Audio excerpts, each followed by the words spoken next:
one of the streets I'm thinking about purchasing, getting some land on. As you can see, there's not a whole lot going on.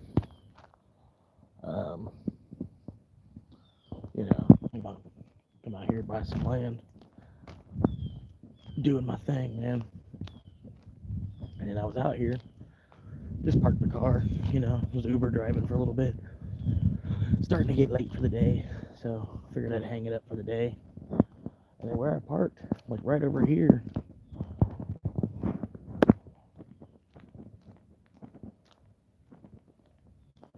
literally somebody's got that's like the same thing I'm trying to do. Just got a little patch out. What up, Roland? But this is kind of cool because it's like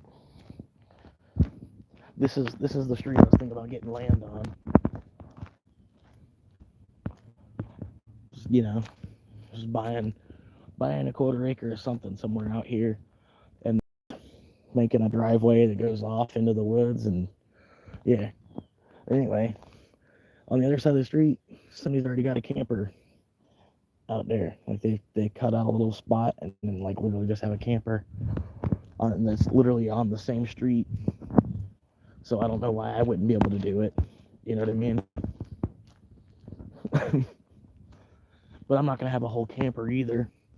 I'm thinking about just building like a foot trail that goes in there. You know what I mean? And then just like straight up like I'm camping back in there somewhere. Try to leave some cover, as much cover as I could, to be honest with you. You know what I mean? That way you're just back in there. But yeah, made it back to the car now. Hanging out.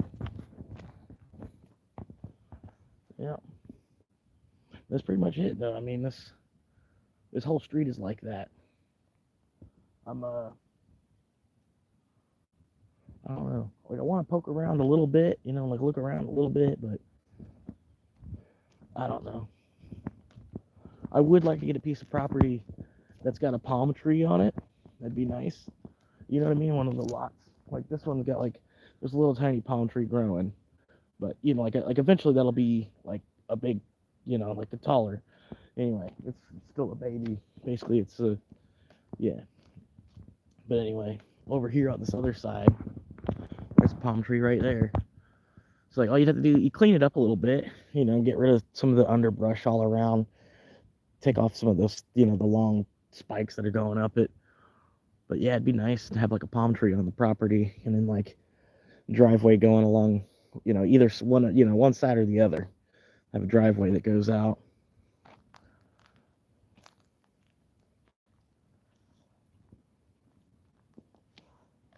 Yeah. How y'all doing? How you doing, Ansley? What's good, Benito? Yeah, I'm out here. This is where I'm thinking about buying some land. I'm currently homeless, living in a 2007 Toyota Corolla, so got about half of the money together to be able to buy like a plot of land out here somewhere.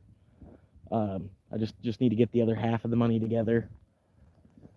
But it's taken me since September to get half of the money together. So I'm thinking it's probably going to be September or November before I get the other half of the money that I'm going to need.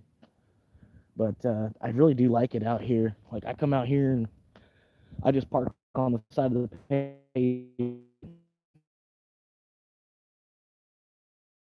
Yeah, I'll just park on the side of the road, and then nothing to really worry about. You know what I mean? I'm like way out here as far as like crackheads that are in the city, stuff like that. Like other homeless people, like the other sect of society type of homeless people. I'm out here. There's no reason they're even gonna come out here. They don't got the means to even get out to here. But anyway, like even once I have the land, I won't be homeless at that point. I'll just be houseless. You know what I mean? But yeah, I'm really liking this palm tree in there. I'll clean it all up underneath. That would be a really good lot to have. Because them palm trees, man. If you're paying to put a palm tree on your property, you're looking at $50,000. You know what I mean? So if the lot comes with a palm tree, it's basically free. You know what I mean? If you plan on working it into your landscape at all. But yeah, I don't know, man. But yeah, there's a lot of trees like that. That whole tree needs to come down because it's dead. It's been struck by lightning. You can see the top of it. That whole tree would have to come down. But I think you would even still need a permit, even though the tree is dead and it's gonna fall eventually. You would need a permit to cut it down. It's kind of fucked up. But anyway, trying to watch for stuff like that. But yep, pretty much that's it, man. But yeah, I've been driving around. I had that on the back of my car, but I think it's causing more bad attention than good attention. So I need to just go ahead and erase it because I don't know. I had one dude, he comes onto a video and he comments, he's like, hey, I was in the little side by side, you blew past and then blew through a stop sign, da da da da. And I'm like, I'm thinking, and like it took me a second to remember who it was. I'm like, yeah, I remember you. You were in the little fucking Polaris, you were going 8 miles an hour down the middle of the fucking road while I had food in the back of the car dying. Yeah. Like, yeah, I remember I had to blow past you. Yep, I remember that. While you were on your toy, unregistered on a county road, blocking actual traffic. Yeah, I remember you, bro. Yeah,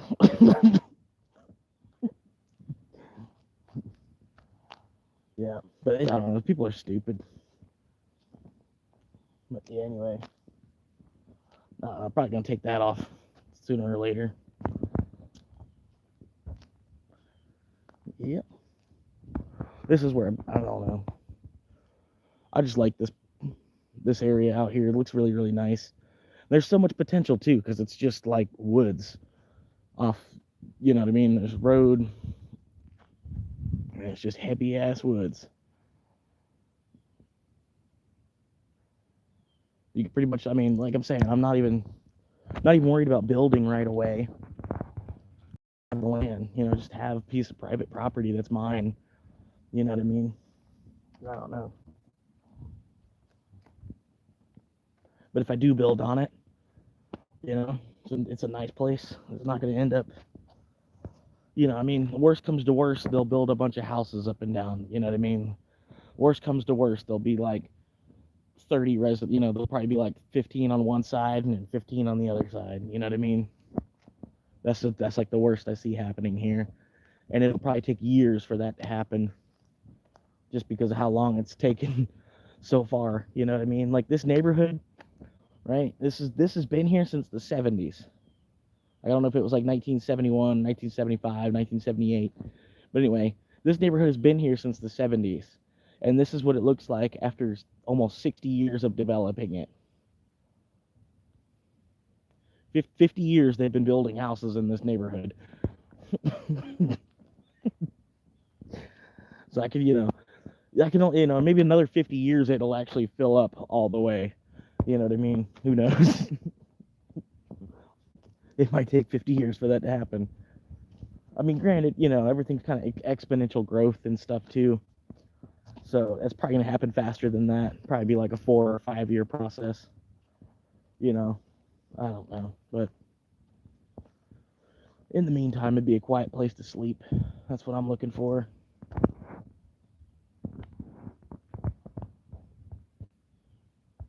But yeah.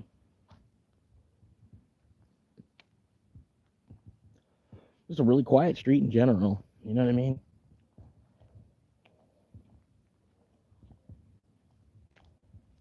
I will at some point if the Bitcoin ever pays off enough. But I don't know, the way I see it, me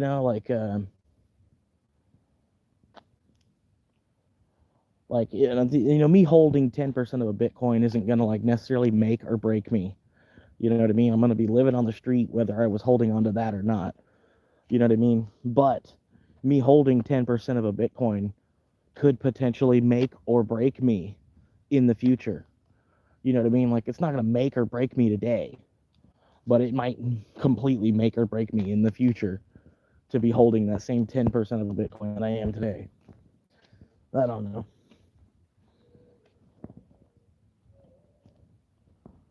But yeah, I don't know. Pretty cool, man.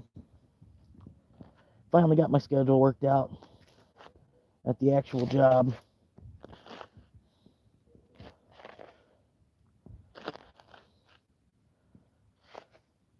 And then, yeah, now that I'm working that schedule,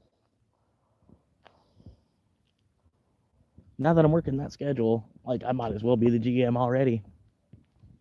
You know what I mean? Like, without having all the responsibilities.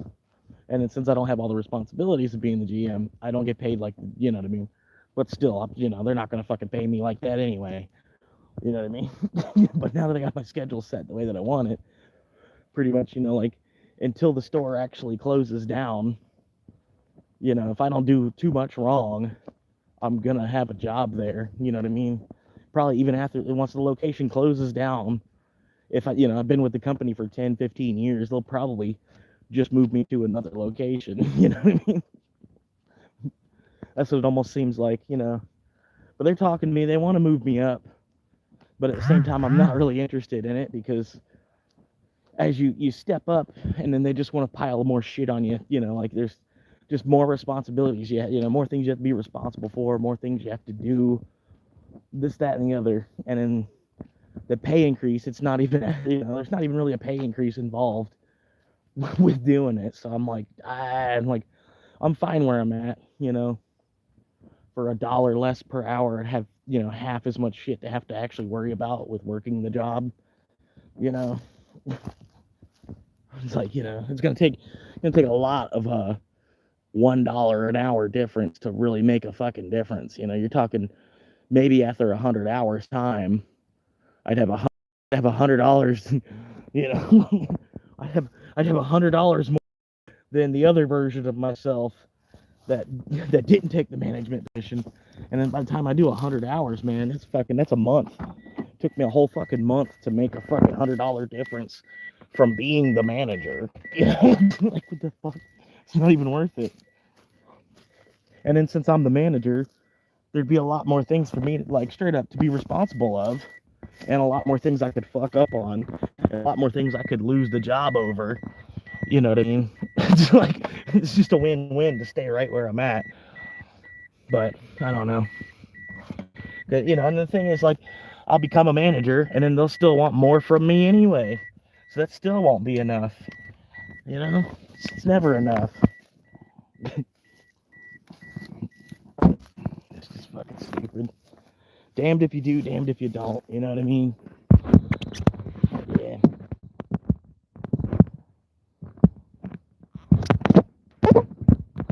I just try to, you know, like, ask myself, what would Buddha do for Jesus' sake? You know, for the sake of Jesus. Because, you know, remember, Jesus died for our sins. What do you think Buddha would do if he was in our consumer-based economy? You know what I mean? Do you think he would work as hard as he possibly can so he could consume as much as he possibly could? No, I don't think he would. Would he buy into the education system that's all backed by greed? No, I don't think he would. You know what I mean? I don't know. He's not here. I can't ask him. I mean, he would educate himself to some extent, but I don't think he would.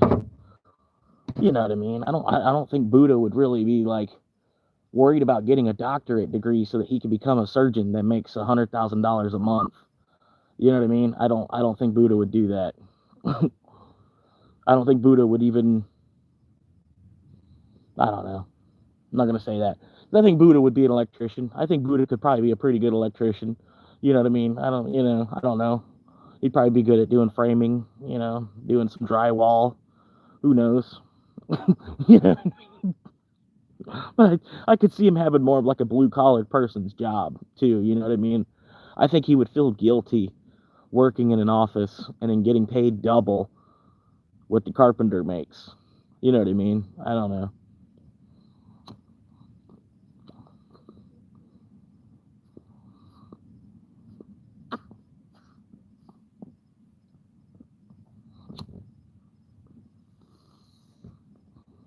was almost clogged. This is just marijuana, by the way. We get a doctor prescribed marijuana. This ain't for kids. But yeah, man. But yeah, Macy, it's a pretty quiet place, man. Like, I'm here. I got here before dark. You know what I mean? Kind of making noise. I'm not really being stealthy right at the moment. You know what I mean? And then ain't no cops gonna show up. You can see it's only gonna get darker. I think worst scenario, there might be, a lady walking a dog or something. Worst case scenario, probably more likely be like a couple. You know what I mean? I don't know. I'm trying to find a way this will sit here. It's a pretty good angle. You know what I mean? I like the angle. It's just resting off the back of my car. Let's see. But no, I do want to check out some more of the world because, I honestly don't think America's really the greatest country on earth. You know what I mean? I think the only reason we're doing as good as we are is because we're still so new. You know what I mean? Compared to all these countries that are like over 1,000 years old. You know what I mean? Granted, their economies have stood the test of time. You know what I mean? Like, it would take a lot for England's economy to be completely gone. It would take a lot for China's economy to be completely gone. They're pretty much solidated, you know what I mean, into the whole system of everything. You know what I mean? Just because of how long their country's been a country. How do I come to the U.S.? You got to get a visa, I think is the best way to do it. It helps if you're educated, although nowadays, if you're in a third world country, you got a chance that they'll pay for you to come here. It's, it seems like it depends, like not every country, but there's a couple of countries where our country is paying for massive amounts of their citizens to come here. And then, there's, like, I don't know, like, the actual legal way how to do it, you know what I mean? But our country is pretty much fueled by immigrants and people immigrating here. Like, in the moment people stop buying into the housing market and people stop immigrating here, our whole economy will be fucked. You know what I mean? When people start to realize, like, we're only going there to build for them. You know what I mean? Like, we could be building here in our own country, but instead I'm going to leave and then go join their team and help build in their country.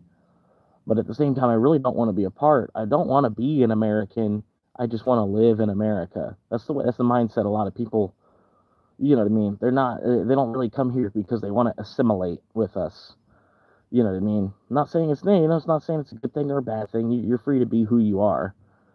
But anyway, it's, you know what I mean? Like, you got a better chance. You've got a better chance of making it into this country if our country is willing to fund it. If our country is willing to pay for you to come here, you know what I mean? You got a way better chance of actually making it than you paying out of pocket to come here. You know what I mean? Because you paying out of pocket to come here, you would need a decent level of education to pull that off in the first place. You know what I mean? Whereas the other route, you don't even need to, yeah, you know what I mean? And that's the one thing that kind of pisses me off. It's like, the people that we're bringing in, they don't even have like an elementary school education. You know what I mean? So I don't understand how it's actually beneficial to our economy to bring in these people that they're not educated. We're gonna have to, their children are gonna have to rely on our education system, and at the same time, they're still gonna be raised in whatever household they're from. You know what I mean? So they're going to be raised with different from just like, they're not going to have like American values like they would in an actual, say you're a fourth generation American. You know what I mean? You're going to have different values in that household than if your parents both immigrated here and then you're a first generation American. You know what I mean? You're going to have completely different values. Like, Just that alone, just like,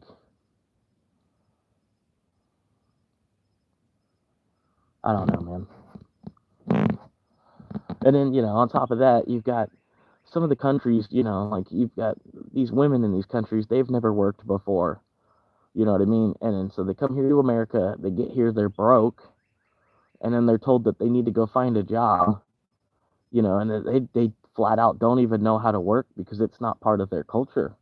You know what I mean? Like so then they go to work and then they don't even actually do anything when they're there because they don't know how. They literally they think it's, and I've seen factories and I've seen warehouses just bend and, like, you know what I mean, let them come in and just clock in and then just talk to their sister or aunt or mother, and literally just a group of like four ladies in a circle talking to each other, but they're all on the clock making money, and then meanwhile they're worried about how much you're moving because you've got to carry the weight of these four women that are just standing in a circle talking to each other, because that's what they think work is. They think work is just clocking in and then talking, just talk until you've made it till 9 o'clock and it's time to go, you know.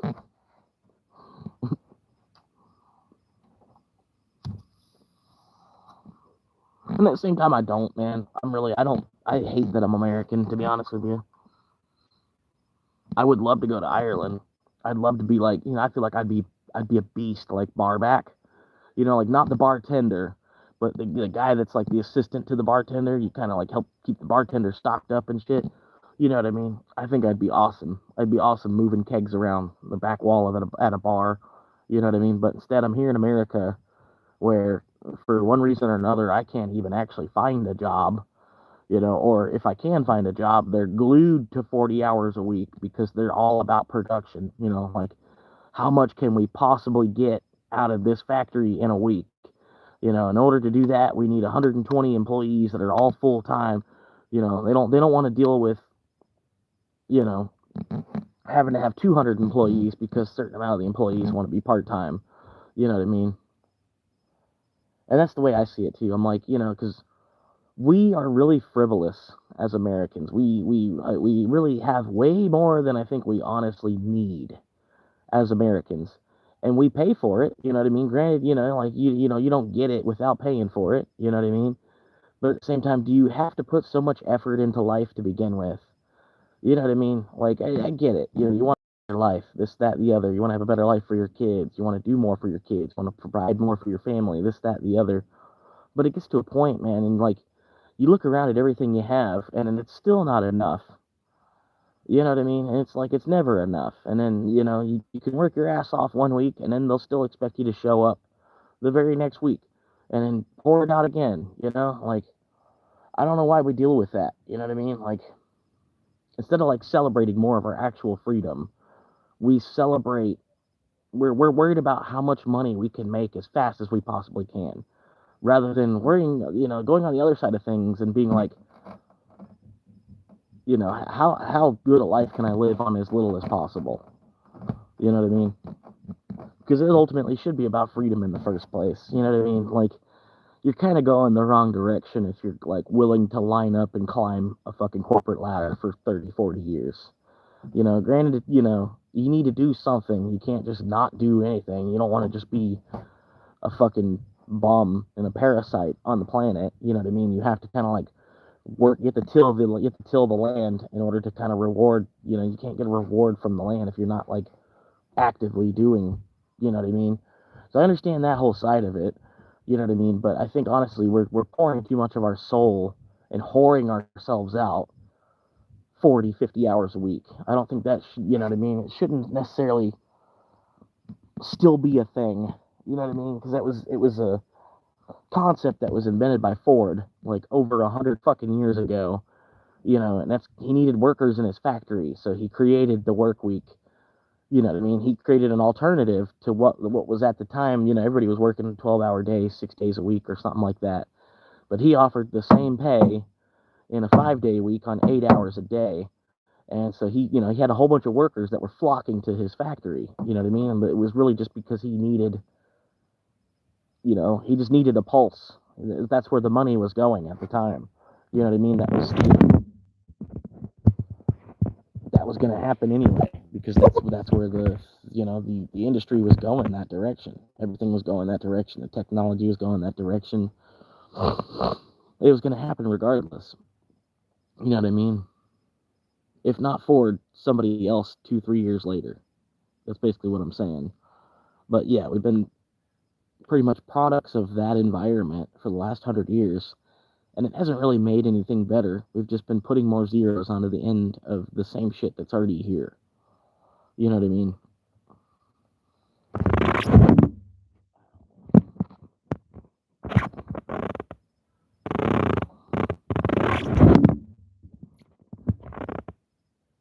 It's just gonna steady keep falling, I guess.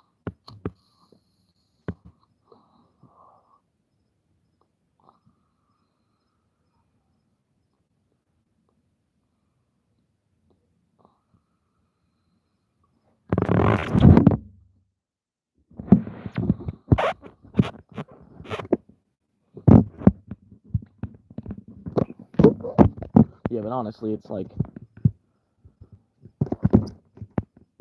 America's more. It's like it's a communist democracy, like it always has been. You know what I mean? Because like when they were building this country, they were smart enough that they knew a democracy wasn't gonna last, so they built it to be both a communism and a democracy at the same time. You know what I mean? And a lot of people, they don't realize that. Some people, eventually you get to a point, you grow up enough and you start to realize it. You know what I mean?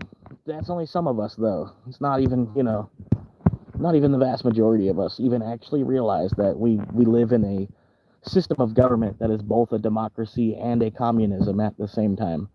Because the moment you step out of line, here's 8 people to tell you what you're doing wrong and where you can fix things and how you can, what you should be doing better. And, oh, you working a 40-hour week and you should be doing that. And, you know what I mean? You need to invest in, you need to save your money. Da, da, da. So many people will come out of the woodworks to tell you what you're doing wrong, and then all you're trying to do is move through the passage of time. You know what I mean? You're only going where your desires even actually take you, if you even have enough money to do that.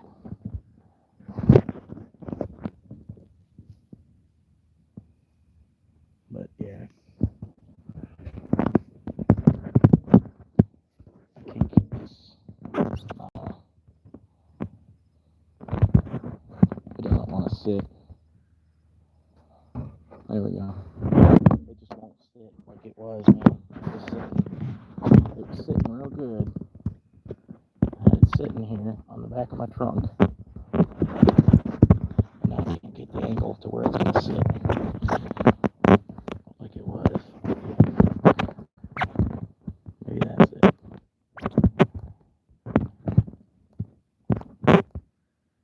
That's probably, no, that's not it.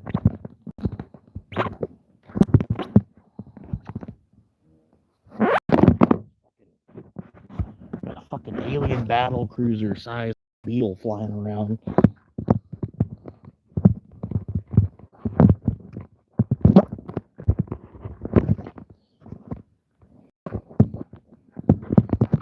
You're telling me to calm down. Meanwhile, we got a fucking goddamn Archelian battle cruiser cruising around above our heads.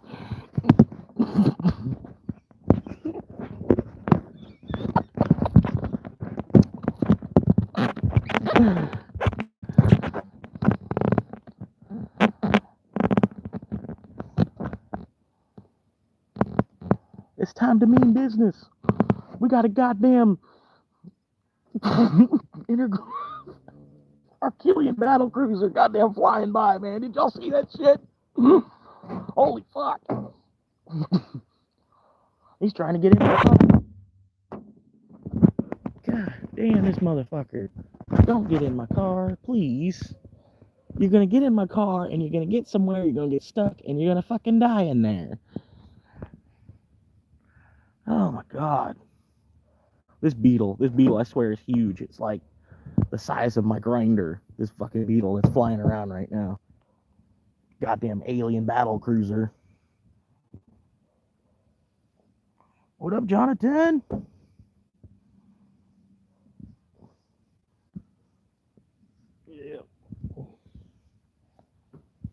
But we're out here. We're kind of in the swamp right now. Um, I think I got bit by a mosquito about 60 seconds ago. I think I got bit by the first mosquito. So it's officially getting first time. But yeah, mosquito bite.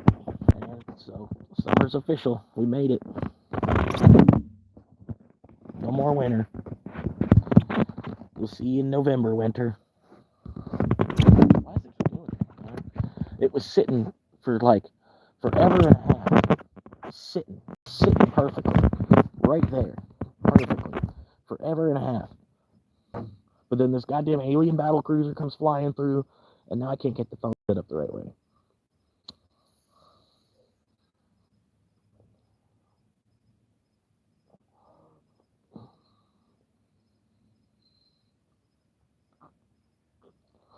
Doggy coin. Cause I like the one with the dog on it.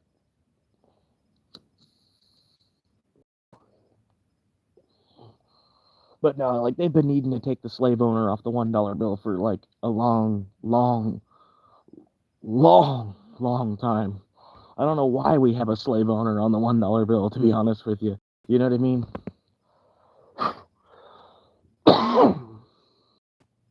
And it's global. You know what I mean? Like the $1 bill, literally everywhere. Hey, Jonathan, I thought you heard me already. Sorry, man.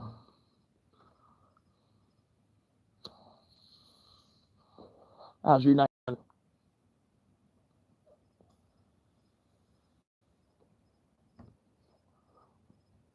But yeah, like if this dog was on the $1 bill, I think it'd be better than having a slave owner on the $1 bill.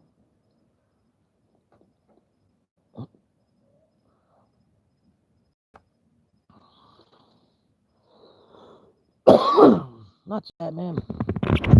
Oh, yeah, if I could just get this phone to sit right, you know what I mean? Get the phone to sit. It's starting to go dark. There's the relight. There we go.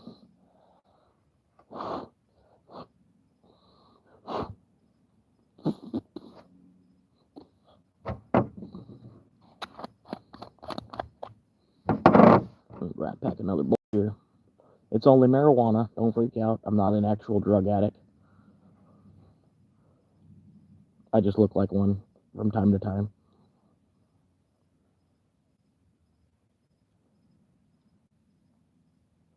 But man, could you imagine how boring life would be if you straight up you never did drugs, like you walked the planet for 80, 90 years and you never touched any drugs, you never drank alcohol. You know what I mean? Could you imagine how fucking boring a life that would be? Like how do you get through college without drinking? You know what I mean? Or something. You know what I mean? I don't know.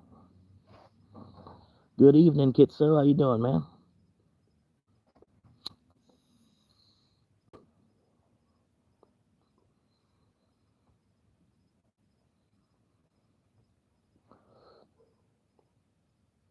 Yeah, I was thinking about getting a T-shirt. I think his name is David. Right? I think David, the King of England. Right? The guy that's the King of England now. I was gonna get a T-shirt when like his face, right? Kind of, like the King of England have his face, and then it says, "Not my queen."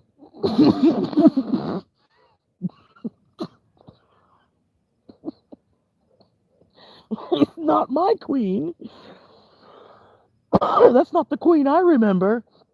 That's a whole nother queen there.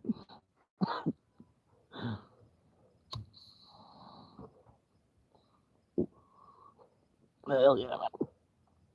Yeah, this is called Cranberry Z. Something like that. Not really cranberry flavored. I mean, I guess it's got kind of there's some kind of a fruity taste to it, I guess. But only like the first two hits anyway. You know what I mean? After you hit the bowl twice, it's just a piece of charcoal after that. But yeah, I appreciate it, man. Like, I'm sorry I got it set up that way where you have to subscribe before you can talk, but I feel like you spend 60 seconds listening to me at least first, you know what I mean? Kind of get to know me before, you know what I mean? And it keeps the general rift raft, just keeps them completely out, you know what I mean? You know, I don't know. I've seen other channels, they make people wait like 90 days. You have to subscribe and then wait 90 days before you can talk. You know, I'm like, who the fuck? You know, I'm like, that's bullshit, dude. That's communism. You know what I mean? But yeah, 60 seconds, you know, I feel like the majority of people, they would be okay with that. You know what I mean? And if you're not okay with that, then get the fuck out of here, asshole. You know what I mean? Fucking homeless, you know? Fucking homeless. I don't have time for that shit.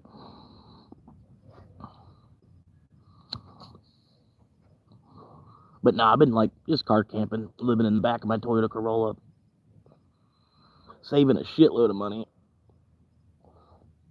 Like, I don't know. Granted, it'd be nice to have a place, you know, get a little bit more attention from the women, but I don't really want their attention if that's the only reason if that's the only reason they want to give me attention, because, you know, because they need a place to crash, you know, or, you know what I mean? I don't know. Can't say that I haven't done it myself, you know what I mean? But I don't know.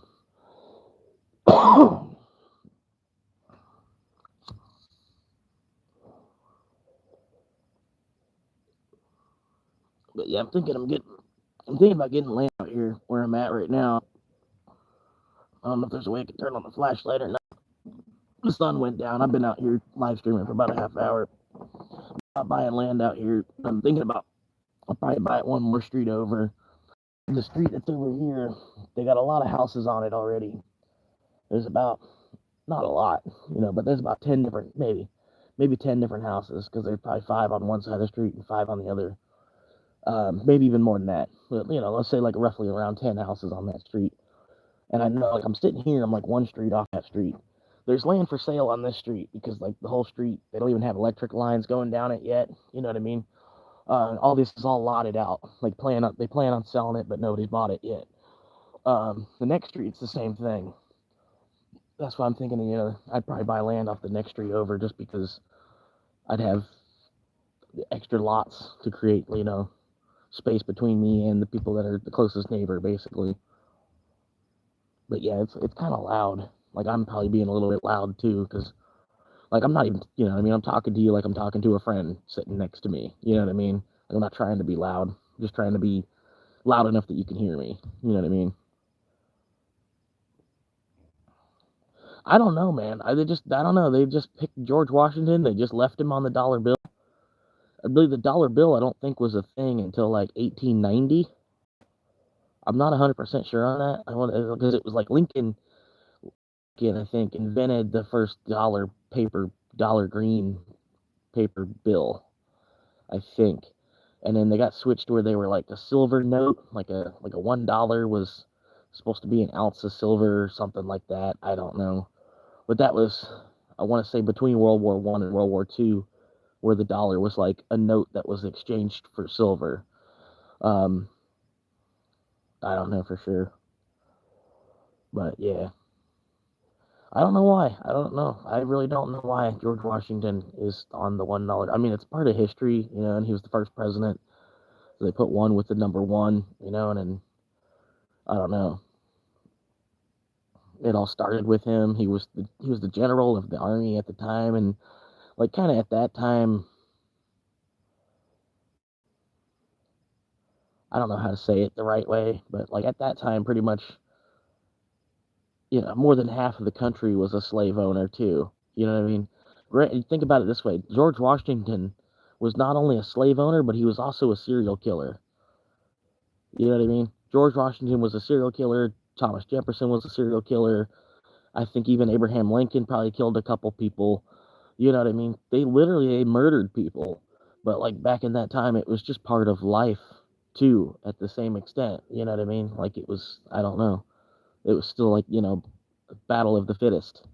Even in the 1800s, you know what I mean? It's kind of crazy. Like you almost had to kill somebody to be successful back then. You know what I mean? I don't know necessarily, but you know, I don't know. It's kind of crazy. It's kind of like that now, though, too.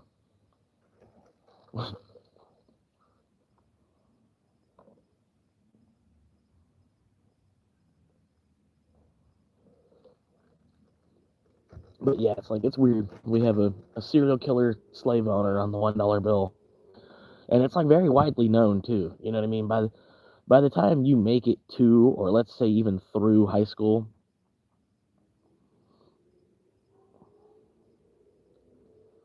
yeah, I saw that. Charlie Kirk, man, he was asking for it though, dude. You can't say the shit that he was saying and then not expect death threats and somebody to actually maybe be successful at some point. You know what I mean? Like, may he rest in peace. Either way, you know what I mean. I'm not saying he was a bad man because he had a bad mouth. You know what I mean? But he definitely, yeah, he let his mouth run a little way too much. Granted, I get that it was like his job. Like he figured out he could make money by talking like that. But you got to figure out at a point, like, dude, when do you just sell insurance instead? You know what I mean?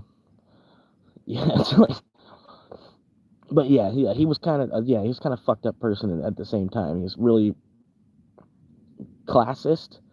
Whether he wanted to, whether you wanted to call him actually racist or not, he was at least classist and like a little too much classist too. Like, I mean, I get being classist. You know what I mean? You've worked hard to move up or down in the world. You know what I mean?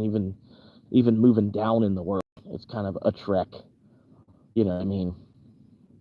But yeah, no,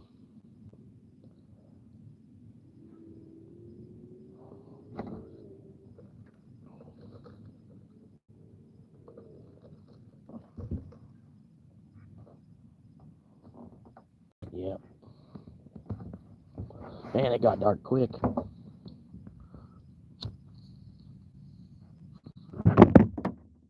But yeah, if I can, I hit about $50 on the Uber today, so I was fine with that. I got a late start and everything. How I did it, I had two $20 orders, and then the other order, it was like literally right across the street. Like I had to, it was the lady, I don't know. It's a second delivery. Yeah, I don't know. It's just an easy one, I guess. You know what I mean? I'll take an easy one. I ain't complaining.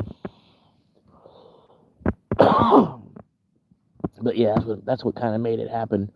Two that were $20. They were long ones, and then that one hit for another like $7 to take like a quarter of a mile up the road. It was crazy how close it was, like walking distance from the restaurant. But she ordered Uber instead.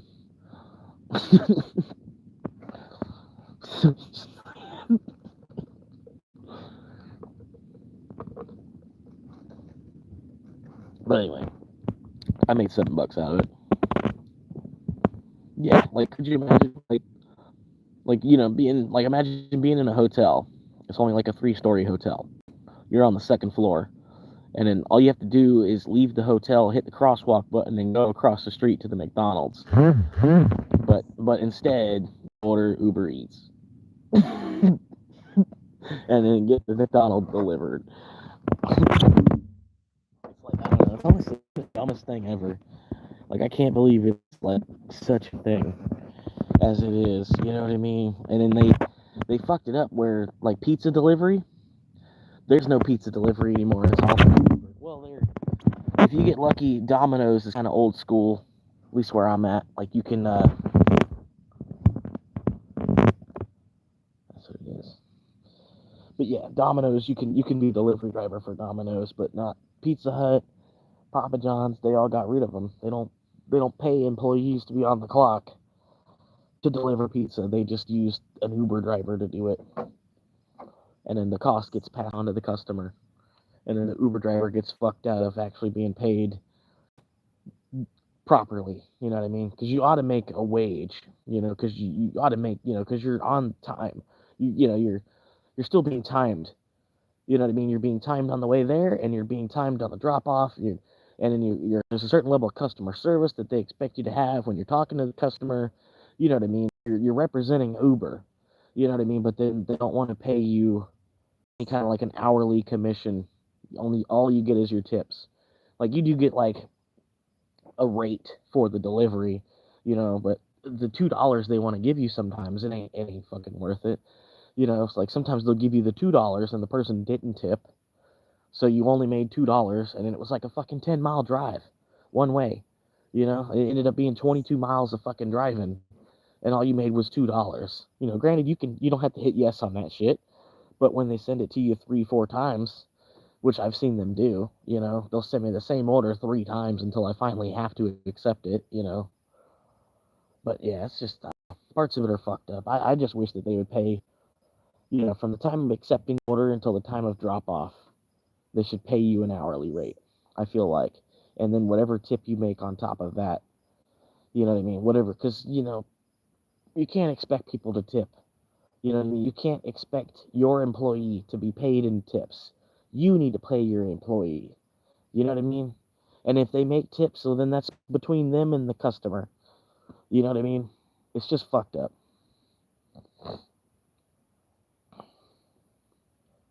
Because yeah, it gets to the point where, like I'm saying, like you get to the point you expect the tip because you're not getting paid by your work. Your actual work isn't paying you. But at least like when I'm almost thinking about getting into being a waiter, because all I have to do is like shave myself up a little bit. You know what I mean? Go clean shave, and I could probably find a job serving.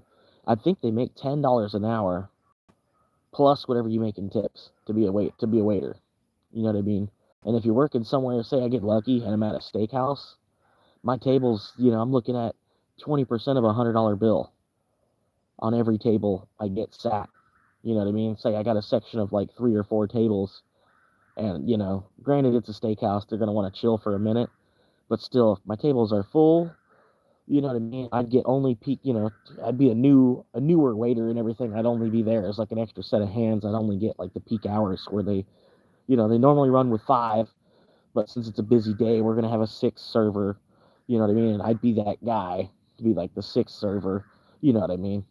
But anyway, yeah, like your 3 tables, your 4 tables. How you doing, Jerry? Your 3-4 tables fill. You know what I mean? And then each one, they're gonna spend about $100 just because it's a steakhouse. They're gonna say they're gonna get drinks and everything too. So you're looking at a $20 bill, especially like a house, because you have to. They've got it sometimes where you have to, like, the tip. You know what I mean? They'll be like, it's 18% mandatory gratuity. You know what I mean? So like, you know what I mean? And then you can tip more on top of that. That's kind of the way steakhouses work now. It's kind of fucked up in a way, because you don't always get 18% service. You know what I mean? Sometimes you get completely cold shouldered by your serving staff or whoever. I've had it happen to me. You know what I mean? Where I'm sitting there, I don't know, how hard is it to keep a drink refilled? You know what I mean? And I would tell them ahead of time too, like, hey, I'm really thirsty right now. So just kind of, watch that. I don't know. I'm not trying to be a dick. But anyway, I was thinking about getting into being a server. Just be, if I can be a server and get in somewhere like Olive Garden, you know what I mean? And then only get like the weekend hours that I'm wanting, you know what I mean? Just boom, Friday, Saturday, Sunday, come in for, 4 hour, do your little side work, whatever you got to do to get out of there for the night, and boom, and then you're making $20 off of every fucking table that's sat, plus $10 an hour. No, I'm not at the camp. I think I'm at here where I'm thinking about buying land out here. I'm gonna see if I can put the flashlight on somehow or another.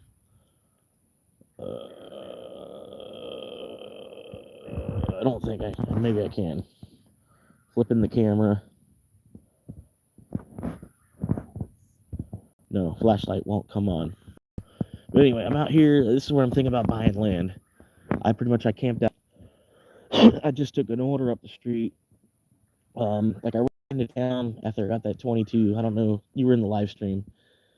But yeah, I got the 22 at like the end of the live stream. I ran that one out, and I decided to go back into town just to make some more clippage for the video. Just for the sake of the video, I went back into town to get another delivery. And I got another $11 that took me right back out here.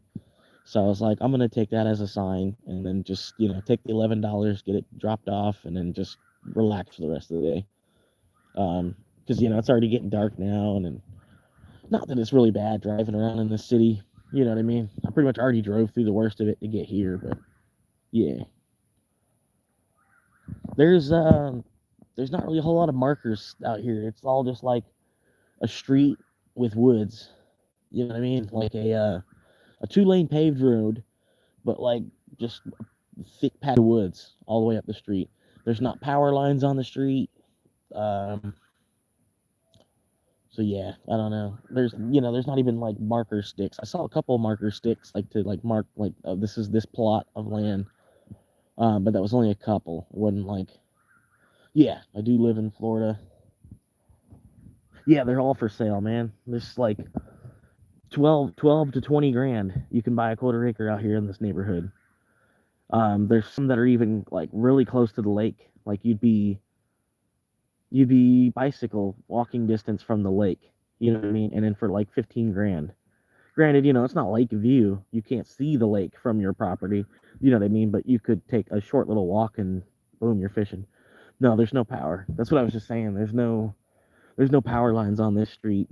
That's one of the things I'm bitching about all the time is because like there's land for sale here, but since there's no power on the street, you're gonna have the person that's buying the first plot of land here is gonna have to pay to hook the whole fucking street up to electric. You know what I mean? Basically, one way or another. You know what I mean? I'm gonna have to pay to connect this. If I buy a piece of plot here and put enough solar on it, I'm gonna have to connect that solar to the grid. That's why I'm want to have like a mobile solar. You know what I mean? If I get one of the little Anchor batteries, you know what I mean? It's just a little pop up little solar panel thing, and it like I basically charge it off my car still. That's what I'm planning on getting for solar. I don't want to get like a whole, you know, 2,000 watt setup. You know what I mean? So I know when I go that far, I'll have to pay an electrical engineer to hook me to the grid. You know what I mean? And then since there's not already electric on this street, like I already know it's gonna be like over 10K. You know what I mean? Rather than just being like a couple months, like 3 grand, you might could just save for a couple months and then get that. But no, being like that, it's like it's a whole other piece of land. The price to connect this land to the electrical grid is like I might as well buy a second fucking lot, but I can't do that, you know.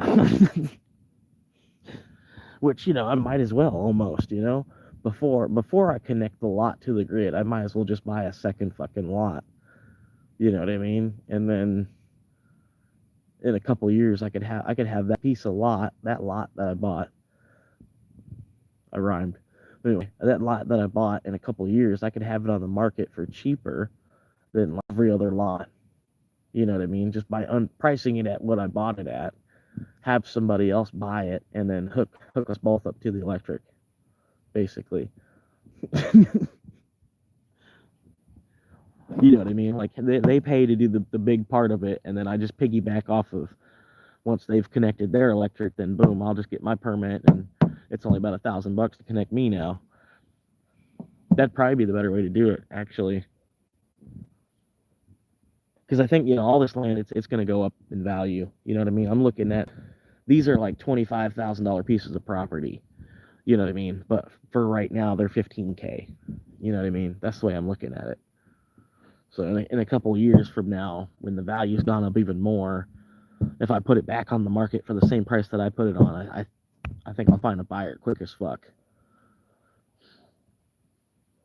Yeah, I already know I can.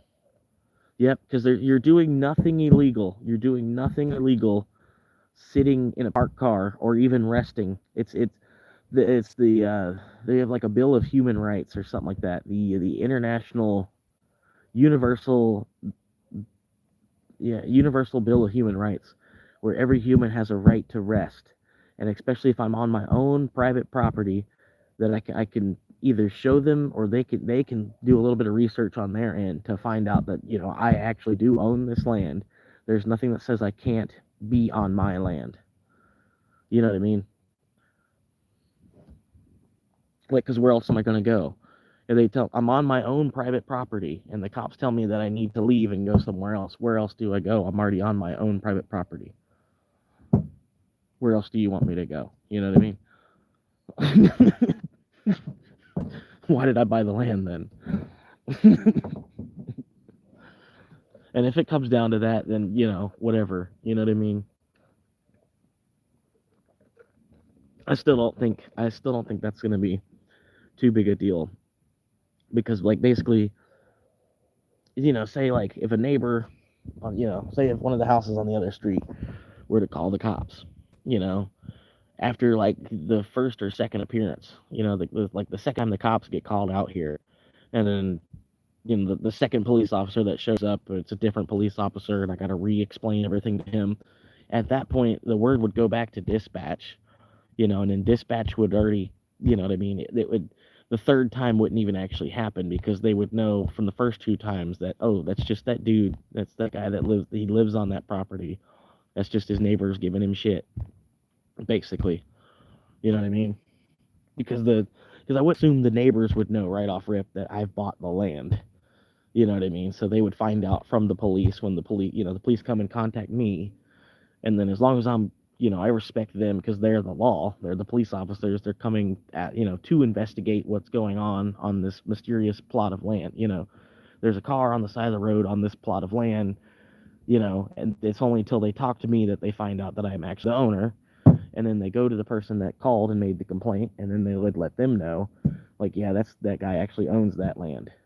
And if I don't have, like, a fire, you know what I mean, because people might call because you have a fire. You know what I mean? You're like, this guy has got a fire going 5 nights a week. You know what I mean? And I'm not going to do that. You know what I mean? I'm not trying to, like, draw attention. I'm just wanting to park my car and then just put my feet up and rest for the day.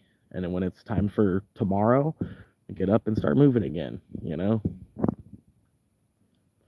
The store, I could probably ride a bike there. It's that close. I would just need to get, for however much a bike is now, probably less than $500.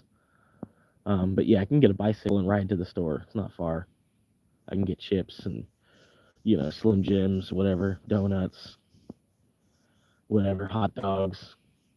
There's even a Dollar General I could probably ride the bike to. So if I needed fucking a candle or shower curtain, or, you know what I mean? It's weird stuff at Dollar General. A broom. You know what I mean? Stuff that wouldn't be at the gas station would be at the Dollar General past it. And especially with an e-bike too. An e-bike, man, it ain't shit to go, you know what I mean? Anywhere less than like 10 miles on an e-bike. It's like, yeah, I get there. You know what I mean? A bicycle, it's like, it's a workout. You know what I mean? It's a workout, a 2-mile bike ride. But on an e-bike, it's, just twist the handle, hang on. Yeah. That's it, man. But yeah, pretty much I've been hanging out here. I've been live for about an hour. I was hanging out for probably about 20 minutes before I went live. So I feel like if the cops were going to get called, they would have got called by now. They might still get called, maybe more after 9. But who knows? People, it's almost like they'll call the cops just for fun, to figure out what's going to happen when they call the cops, or because it's the first time they've been on the right side of the law where they can call the cops. They don't, the first time they've gotten the chance to call the cops on somebody else versus them someone calling the cops on them. I don't know.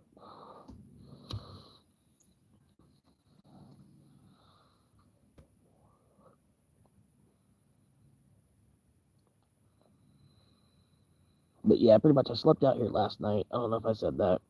I was one more street over. But yeah, I slept out here last night. There's really good stars out here too, man. That's one of the things that's kind of important to me. I want to be able to at least see the Big Dipper. If you can't see the Big Dipper, there's too much city light.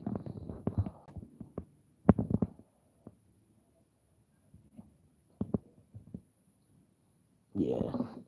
Well, people be calling the cops for like anything nowadays.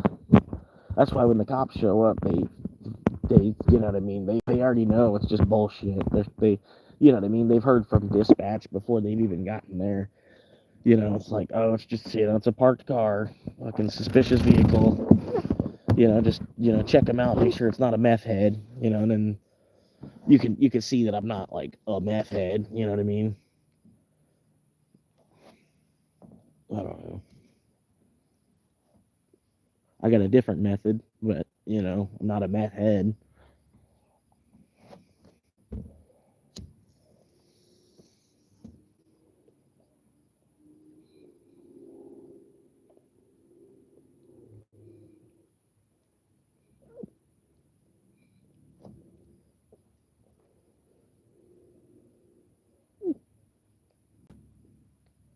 Hell yeah.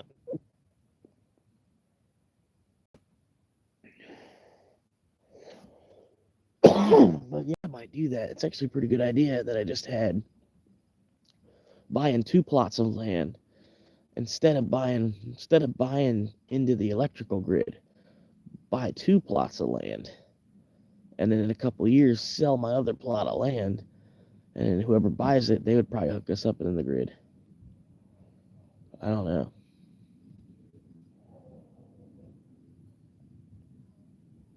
I think either way, it'd be like putting another like 15K into a savings. You know what I mean? It would at least be sort of like that. I don't know, man.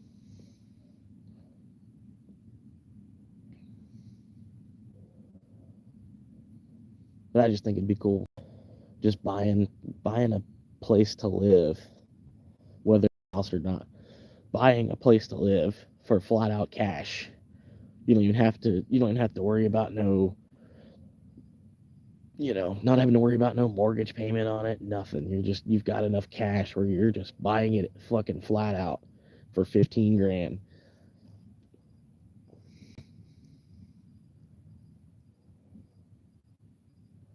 No percentage back to the bank, nothing. Really don't even necessarily have to get the bank involved other than the withdrawal, the wire transfer.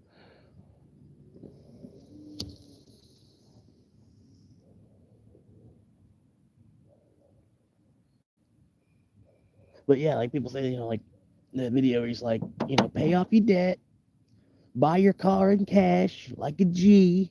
Like why not do the same thing? Fucking buy a piece of land in cash. Fuck all this, 20% down bullshit. Fucking paying $100, some bullshit a month, whatever. Just 15K all at the fucking front gate, and then just keep up with your property taxes. Fucking find a tree, put a hammock, fucking put a hammock, tie this hammock to this tree and that tree, and then fucking chill. You didn't build nothing. All you did was fucking tie a hammock to a tree.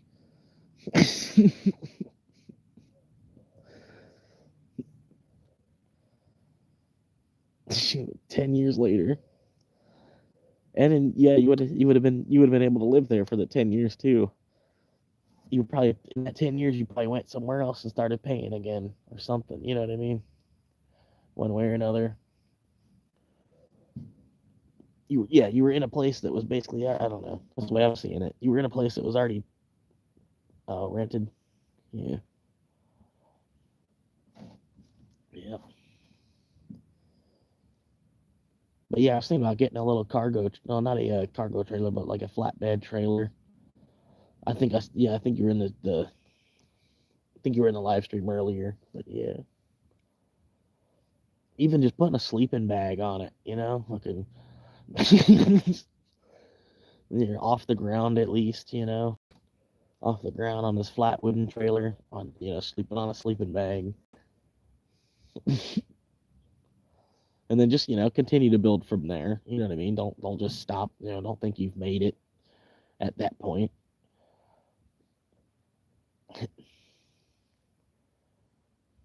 That's where I'm at too, man. Like that's because the job I'm at, man. It's you got to take the good with the bad. You know what I mean? And ultimately, it's the easiest labor that I've ever fucking found. Easiest job I've ever fucking found labor wise.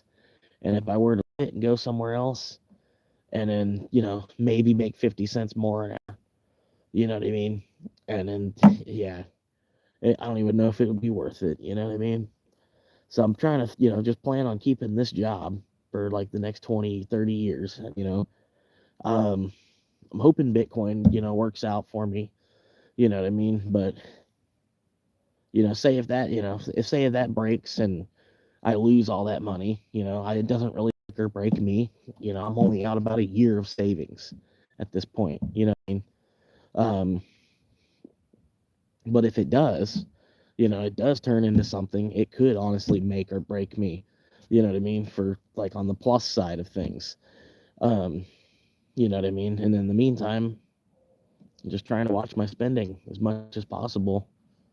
But honestly, I don't know. I think like two more halvings, the price will be really fucking crazy because we're already at like 3.25 are mined every 10 minutes. 3.25 Bitcoin are mined every 10 minutes by the miners all around the world. And in a lot of cases, it doesn't go to one person, it goes to a pool. And in the pool, let's say there was like 20,000 miners in that pool, and in all those 20,000 miners, it'll get divided between those 20, so you get a small fraction of that 3.25 today. The majority of mine get fractions of that if your block even hits. You know what I mean? Yeah, yeah. Your team even actually hit the block, and then it gets divided between 50,000 people on your team. You know what I mean? So you're looking at fractions of it to mine it, and then two more halvings because it's going to have from 3.25. I think it's I think it's 3.125 actually. No, I don't know. But yeah, it's going to have to like 1.7, right? And then one more half after that, it's going to go down. It's going to be a decimal. You're going to be rewarded in a decimal of a Bitcoin. You know what I mean? You're not even going to get a whole Bitcoin as a reward. And then it halves every 4 years. We're about halfway to the next halving now. You know what I mean? So I think, in another 6 years' time, we're looking at a 10x. Probably less than that. You know what I mean? I think it's conservative to say I think in 6 years' time we're looking at a 10x from where it is now. Just the amount that there is, and then it's more of a younger game. You know what I mean? So you're waiting for more or less kids that are 18 to get to the point where they're 25 and they've kind of wised up to it. Like they've seen it, like they've it's kind of been around, you know what I mean, but they never actually stopped and like really looked at it, you know what I mean. And then a couple more years later, as it gets bigger, it becomes more, it just gets stronger as it gets bigger. It only builds more of a backbone for itself, you know what I mean. And then with 5% being permanently in holding, like 5% of the network will never be sold because it's in Satoshi's wallet, locked. You know what I mean? Plus, however many they assume has been lost from people that were irresponsible with it and lost it. They assume probably 3 or 4 million coins already. And, it's like a collectible like anything else. Like there was only 21 million of them that were ever going to be created. 20 million of them have already been distributed. You know what I mean? And then that's what the price is today. You know what I mean? Yeah, and then it's all plugged into the computer too. So it's like it's up to actual hardware to decide. It's like I don't know. It's based in mathematics. You can't really get away from it. You know, and at the same time, it's not really a good idea if I just had $20,000 in a bank account for the next 20 years. I should have done something with that $20,000. It was, kind of I just let it melt for 20 years basically by leaving it in a savings account. You know what I mean?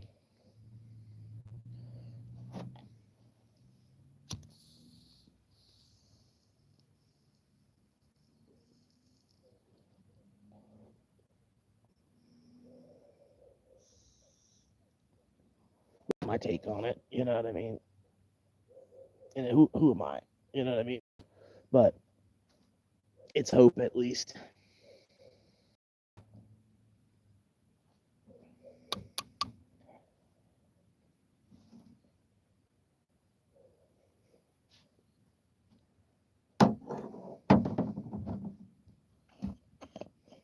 And if, hey, if it turns into enough money where I can end up being a land developer, I've got some pretty good ideas too. You know what I mean? I feel like I could make a pretty good looking neighborhood that would be like unlike anything else that had been built so far. I honestly say that. I think I could build some shit that you would only see inside of the fucking theme park at Disney. You know what I mean? Or some shit. I don't know. I got this idea in the back of my head for a like you know what a cul-de-sac is, right? Like little circles, like 5 houses built onto a circle, right? Why not put 3 or 4 of them? Make it look like a clover, right? And it's like from the sky, from an airplane or something, it looks like a fucking clover. It's literally 3 cul-de-sacs, and that's like the whole neighborhood. You know what I mean? And you could call it, give it some kind of Irish name, like Shamrock Village or whatever. You know what I mean? And then on top of that, I wouldn't just build fucking a rectangle or square shaped house with a triangle on top. You know what I mean? I would probably think, try to bust out the box a little bit on like just the outer shell, the way, just even the outsides, you know what I mean? I don't know. Not saying like, for obviously the first thing people think if you're like, well, if you're not building a square house, you're gonna build a circular house. You know what I mean? But you know what I mean. Allow the architect to think a little bit more past just a piece of grid paper. You know what I mean? Because square and rectangle shit that we keep fucking flash finishing and putting on the ground everywhere, it's kind of annoying, man. There's no creativity to that. I don't want to fucking pay for 30 years for that. You know what I mean? Like I don't know. And on the inside, you wouldn't have to do too much different. Like, you know what I mean? Make a modern house look the same on the inside, but the outside structure that it looks, it looks like something more than just a fucking regular polygon.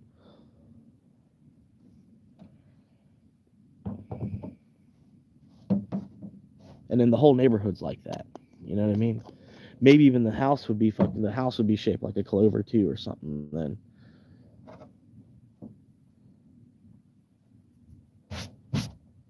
And then, not just paint them fucking, the fucking 5 different colors you can paint them in all these communist ass looking neighborhoods. You paint them, paint one pink, one's fucking lime green, one's fucking bright yellow, one's baby blue. You know what I mean? All these different, yeah. And then, happen to get a lot of, LGBT community, and it turns into an LGBTQ community, then fine. You know what I mean? Whatever. You know what I mean? You didn't necessarily intend for that, but hey, you can't get mad at people for liking rainbows. You know.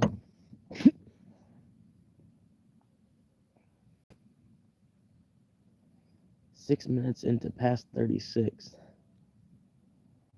Yeah, the job's gotten pretty good, man.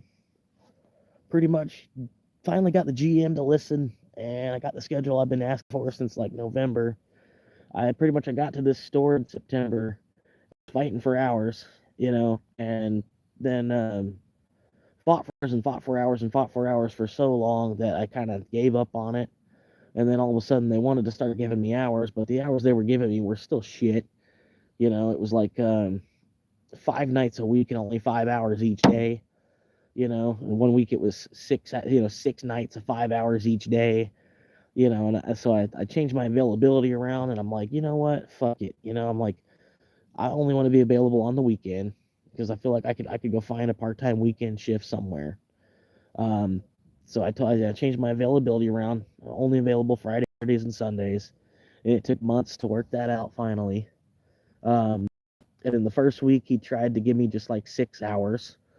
You know what I mean? Instead of giving me like the 18 that I'm looking for, on the Friday, Saturday, and Sunday. You know what I mean? I would really like to have like 30, if I can get 3 10s on, 10-hour day on the Friday, 10-hour day on the Saturday, 10-hour day on the Sunday, or tens and a 9, that'd be the best, and then there'd be 4 days a week. I wouldn't even have to worry about the place. Um, but I'm almost there. You know what I mean? There's a lot of progress with the job so far as that, because I finally made it to just Saturdays and Sundays right now. Um, So I'm gonna deal with that for a little while, and then I'll be like, hey, can I get my Fridays back? Like, what do I got to do to get my Friday back? I used to have, or that was, I thought it was gonna be, that was the idea, but it closes off my schedule so that I can creates more stability in my schedule, and it also closes off my schedule so that I can find something else to do. You know what I mean? And then because I have that big open window, you know what I mean? I can tell another job, like, look, well, I work over here. I plan on making this, I don't know. Just be honest with them in the interview. If I do, if I even want to, you know what I mean? Because if I can get them to give me the 310s, then I won't even need to look for something else. You know what I mean? The only reason I need to look for something else is because I'm getting like less than 15 hours a week, So it's making me want to turn my head and, I don't know. But anyway, that's the job so far.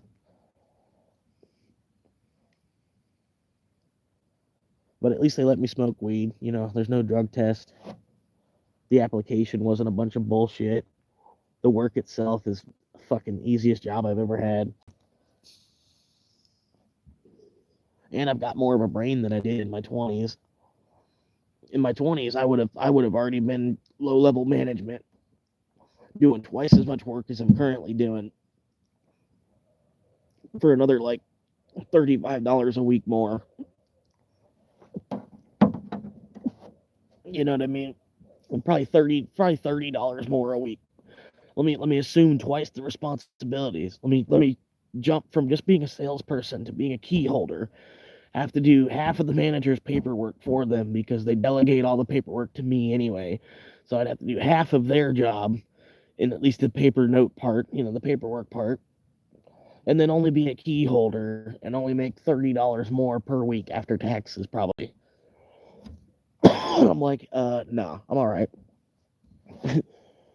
On top of, they would probably want to put me on the schedule more of like 35, 40 hours a week, because I am a key holder, where the way I've got it, I'm just part-time salesman.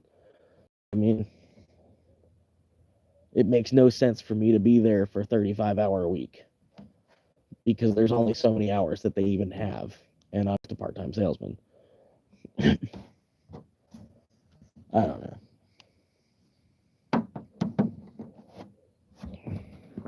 But yeah, there's like plenty of other manager guys that, you know what I mean? I don't know.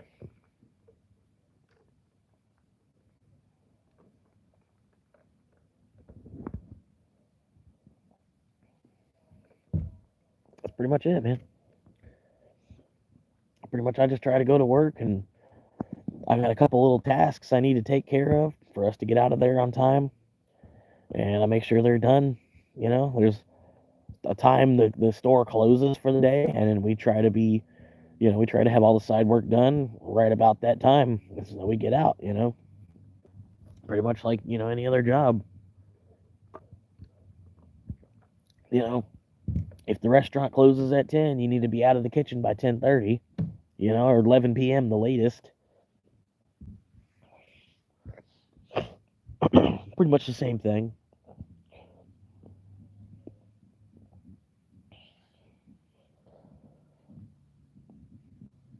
But yeah. So yeah, it's not too bad, man. I mean, if you do like cars, you do have some kind of knowledge of cars more than, like I know the difference between, like an Infiniti and an Acura, or the difference between um, an Audi and a Volkswagen, or the difference between, let's say a BMW or a Mercedes, you know what I mean? Like, and I know certain of the models, you know what I mean? Because I've heard, Lincoln MKX, or fucking, you know what I mean? Just the different models of cars. And then, yeah, if you have like a general knowledge of cars, man, honestly, I'd try to get in at one of those parts stores because it's weird how they're expanding right now. All these auto parts stores are kind of like, I don't know. I'm seeing more AutoZones, more O'Reillys, and you know what I mean. Seeing a bunch of AutoZone auto places, like, you know what I mean. And then they're constantly hiring where I'm at, constantly looking for workers. Like, and then it's kind of like being a librarian, and just like you just you handle the tide of the customers coming in. Some of them have stupid fucking questions. You know what I mean. But I reiterate that, like, I'm not an actual mechanic myself. Like, if I were you, I would not want me to touch your car. I pretty much tell them that, and it gets me out of a lot of trouble at work. You know, I need to start saying that more because they are, I don't know, they all the time want me to do battery installs and shit like that, and I don't know.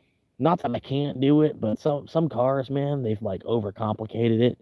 Like it's literally just changing out the battery, but there's like 5, 6 pieces of some shit in the way.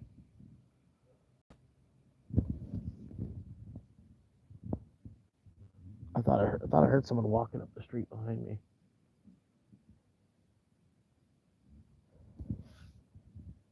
That was nuts. I swear it was like a woman power walking sound, like the sneakers like on the concrete and the pavement.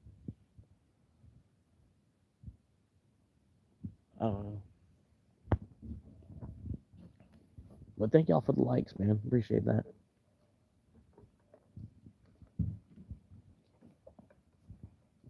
Getting a couple new views. But yeah, pretty much I try to have two different types of content on this channel. Like I do live. I don't do any kind of like schedule on the live, nothing like that. I don't, you know, if, it's honestly it's more later in the day. Like like you're not gonna catch me live at 6 a.m. You know what I mean? I'll be more or less live after 12. You know what I mean? Sometimes I'll be live until 4 or 5 a.m. Maybe, it depends. But yeah, I'll go live and I go live for a decent amount of time, and then the other half of my channel is I try to make long format videos. Something longer than 10 minutes. Just something you can click on and kind of like zone out to for a little bit. It's mostly just me doing Uber driving for now because I got like the Chronicles thing I'm working on, but I'm wanting to do like survival challenges. I'm thinking like because I can do survival challenge, stealth camp kind of video mixed together. Um, but yeah, I could do like different stores. Have like a $20 spending limit, like all these different stores, and go into each store and spend $20 on go camping with the $20 that I spent. You know what I mean? And then just video it and then post. You know what I mean? But yeah, that's pretty much what I'm thinking so far. I don't know because the Chronicles they're gonna get old after a while, but I still got plans to go all the way till episode 100 with that. But still want to like maybe shove something else in between that. So I think the $20 challenge stealth camping videos I think would be a good idea. Um, but yeah, where I'm at, I could pretty much stealth camp anywhere that's not a fenced. If it's not a fenced property or there's not signs that say no trespassing. Yeah, like I was like, yeah, I know, man. I did like 4 or 5 because I was videoing it. I was gonna put it in the video and everything, and because he was telling me like there's signs at the front of the neighborhood. I'm like, yeah, there's signs when you come off the main road into the neighborhood. Like he's trying to say the back street of my mom's neighborhood is a whole nother neighborhood. But no, it's the same neighborhood. They built the houses in the 90s, and then about 20, 30 years later they decided to build another 10 houses on that last row. You know what I mean? I guess when they ran out of money, you know. They ran out of money, so they were like, "Oh yeah, that's right. We still own this land. We've got permitted to put a whole bunch of houses down on this land still." And so yeah, they got all these houses on the back. There's no access to it other than through the other neighborhood. Like you can't get to it unless you're coming through the other neighborhood where there's a sign at the front, but there's no sign that says this is another neighborhood, nor is there a gate. You know, there's no gated entrance to get in. There's no code you have to press or nothing. It's all, you know, you can travel there in your car. There's nothing blocking you from doing it. And the guy wants to act like it's private property. I'm like, motherfucker, this is a fucking numbered county road, bro. Like, this is a paved, it's not even a dirt road. And you want to tell me this is a private street, dude? Yeah, and then, yeah, I was literally just parked on a fucking paved road, you know? And it's like one of the, I've got like 5 or 7 spots in my head where I go, you know, to camp every night. And it's like one of the 5 places, you know? So, like, once a week I'm there. You know what I mean? And I tried to tell the dude, like, flat out. I think I even went, and in the live I was talking to him, but yeah, I was like, I'm like, dude, like, I've been living in the car since September. This is one of the places I hang out. You know, I'm gonna be here until September. You're just gonna have to fucking deal with it, bro. Because I'm like, I'm legally allowed to be here. Like, I technically live one street over. This is just like me walking around the block, except I'm using my car to do it. And then if I happened to have been tired and I took a nap around the block, around the corner from my house, I took a nap. The cops show up, and I'm not intoxicated or nothing. I can talk my way through the conversation. All they're gonna do is see my ID, run it to see if I have any warrants, and then see that I live 8 houses down the technically, and then they're gonna leave. And then the other guy that called the cops is just gonna look fucking idiot, just gonna look stupider. And then by the time they do that 4 or 5 times, the cops will stop responding to it because they'll already know what it is. You know what I mean? And I tried to tell the dude that. You know what I mean? He didn't want to listen to me. I was like, dude, I've already been through it with this other guy. I'm like, you're just finding out months later. Like, this other guy was actually attentive. You ought to commend him because he knew in the first week. It took you 5 fucking months to figure out. You know?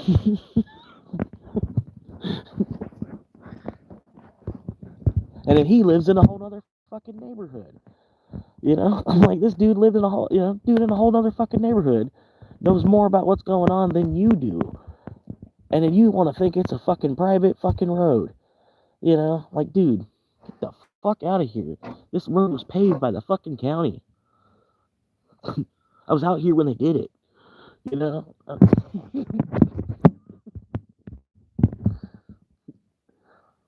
Like, I get your property's private, but figure out where the fuck your property line ends. I'm probably getting a little bit too loud.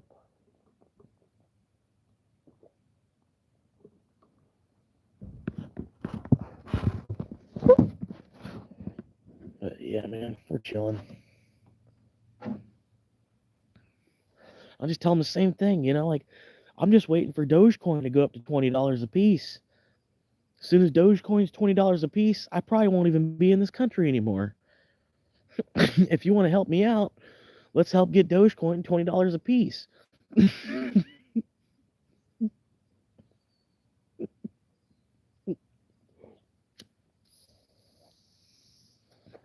There's like a meme of a dude. He's smoking a bowl. There's two girls fighting each other. Two girls fighting, pulling each other's hair. He's just on the side, laughing his ass off, smoking a bowl. And it says me LOLing at memes with holding my 761 Dogecoin.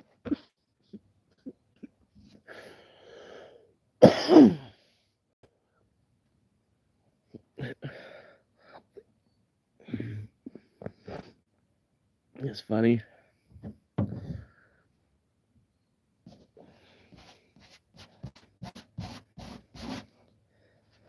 Fucking.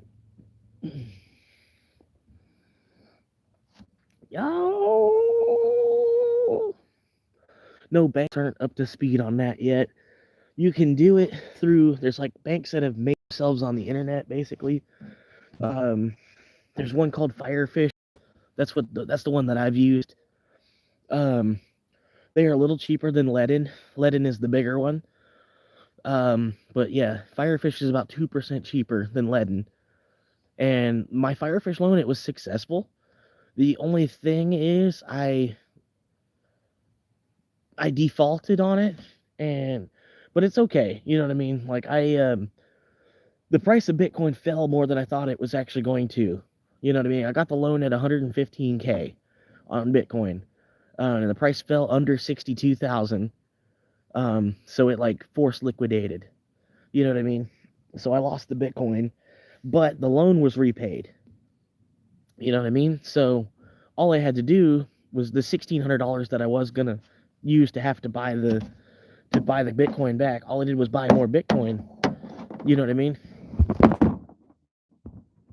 It's like I fixed the solution by, like I was forced to liquidate basically. You know what I mean? But I bought it back, and it was easier to do that than to, I don't know, the other way. I had to get USDC, US dollar coin, and then take and send the US dollar coin back to the address, wait for that to be successful, and then wait for the Bitcoin to come back to the address that I posted on that in the original part of the loan. And then hope and pray that I did all that the right way. You know what I mean? And then hope and pray that it was going to come back, whereas this other way, all I had to do was buy another $1,700 worth of Bitcoin as fast as I could. You know what I mean? Because the loan was already covered. And then basically just, I don't know, just bought the 0.3 in Bitcoin again as quickly as I could before the price rose too much. But yeah, pretty much, yeah, you can do the loan. You have to put up double, whatever amount you're taking out, double whatever the current market value is. If you're trying to pull out 1,000, you need to put $2,000 worth of Bitcoin up. And then, you got to watch it a little bit, because if you're, you loan to debt ratio, something like that. So, like the value loan, basically. You don't want loan to collateral value, basically. You don't want that to drop below 50%. But, yeah, it's not too hard, man. Mostly it's just copy and pasting, making sure you put the right line of information, make sure you paste it into the right box. You know what I mean? And that's basically all there is to it, man. But yeah, Bitcoin's, it's a harder asset than the infinite dollar. You know what I mean? That's why it's something that you can use as good collateral. Better than like using a boat as collateral, because a boat appreciates in value. You know what I mean? Bitcoin, you can at least assume that it's going to stay the same. You know what I mean? In like a 4-year time horizon, the price might fluctuate, but it's probably not going to go down from where it is now in the next 4 years. You know what I mean? It's like, seems very unlikely. And the longer time horizon that you have with it, more of an opportunity that there is there. I don't know. Sorry, I don't know. But it's just, it's like, it's the currency. The currency's changing. It's the same thing that they did in fucking Germany, and the Y mark turned into the Retten mark, or I'm probably pronouncing it the wrong way, but they, like the Y mark that they were working for when they went to go convert it into the new currency, Retten mark, it was only worth fractions of what the new currency was, and that's like the same thing going on with the dollar. The people that are smart enough to convert the dollar into the new currency were only getting fractions of a Bitcoin. But I think we'll at least get to the point where 1 penny is 1 Satoshi. That seems highly feasible, because right now it's 10 Satoshis is 1 penny. So I think we're at least gonna hit that $1 million point. And then it honestly makes sense that it should be like $1 per Satoshi, but that's probably that's probably beyond my lifetime, $1 per Satoshi. But, hopefully I can retire somewhere in the middle ground of that.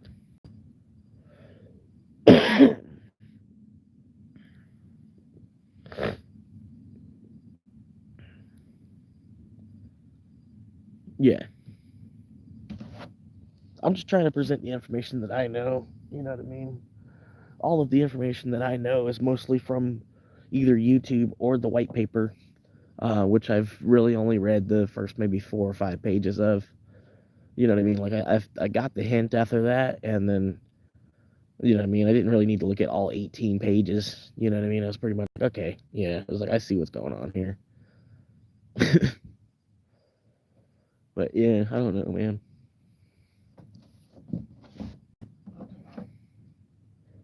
I'll figure it out, man. And then I'm not gonna forget people. You know what I mean? People that I met along the way. You know, if people reach out to me and they need help, you know what I mean? I'll try to help. What up, Kev?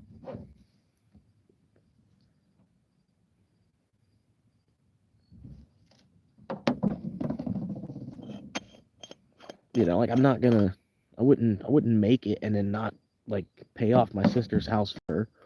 You know what I mean? Pay off my mom's house for her. You know what I mean? That kind of shit. Make sure my dad's set. And then, you know, I probably wouldn't have too much more money after that. You know what I mean? Let's be honest. But, you know, if I did, then I'd, you start reaching out to cousins. Probably, look for the one that's got it the worst off. Try to help them out first. If you can't, for one reason or another, it's not worth your time to try and help them. Then you move on to the next cousin. You know what I mean? If you're not close to your cousins, then you help out your friends. Old coworkers. Whatever.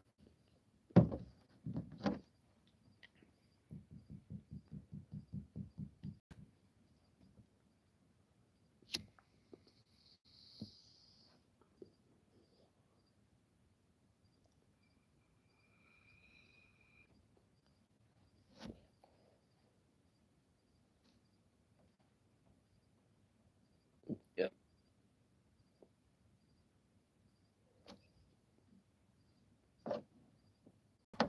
Damn.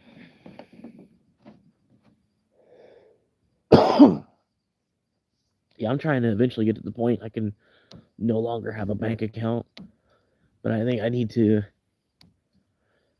figure out a way to stop having to make income first.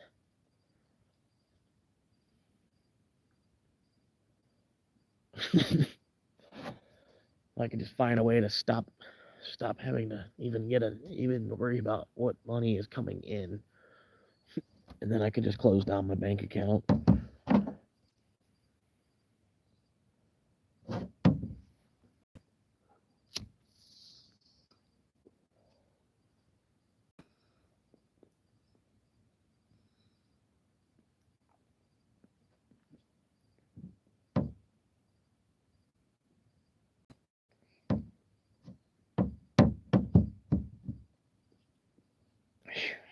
I was stuck behind this old lady. Man, I was getting an order, this breakfast place. And this old lady, she lines up at the cash register right for me. And she was so slow, man. Every move she was making was just like so like 95-year-old woman speed, everything she was doing.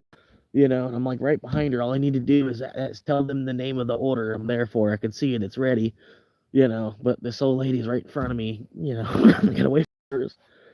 And then she pulls out her credit card, and she's dealing with the chip reader. She don't know how to work the chip reader, and the tap's not working. You know, I'm like, oh my god. I'm like, at least she's not writing a check. Like, oh my god, could you imagine how much slower she would be if she was writing a check? It's gonna be a 20-minute process. She's gonna even pull out, she just gotta do the balancing first to make sure she gets that done. Because if she don't do it now, she won't do it later. So she's gonna go ahead and balance it all out at the back first, and then write the check, and then she's gonna write it for the wrong amount, and then have to write it up.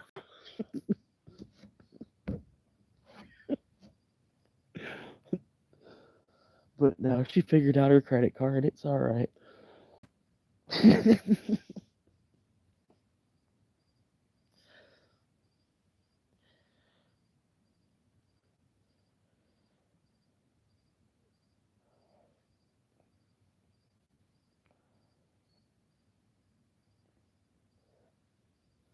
Wait, so you gave it to your credit union for them to put it in a money market account, and then they lost the whole 1500, or 1500 was part of 8K, and then now you're down to 6500.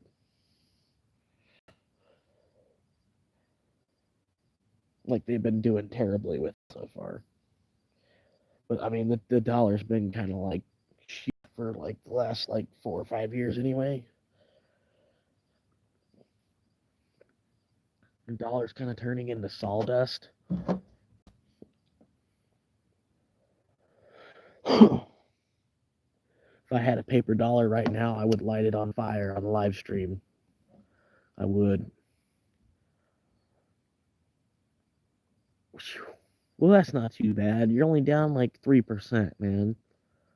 That's like one day in the crypto market. That sucks, though. Your bank should be, they should be a little more intelligent than that. I feel like, I don't know. I don't know. I don't know that side of the financial business.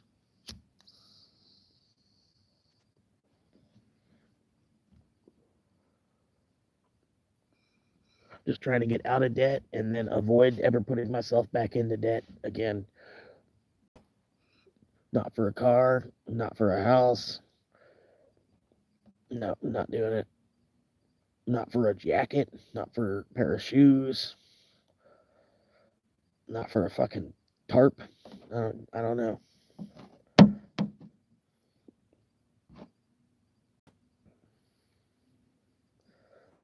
Yep.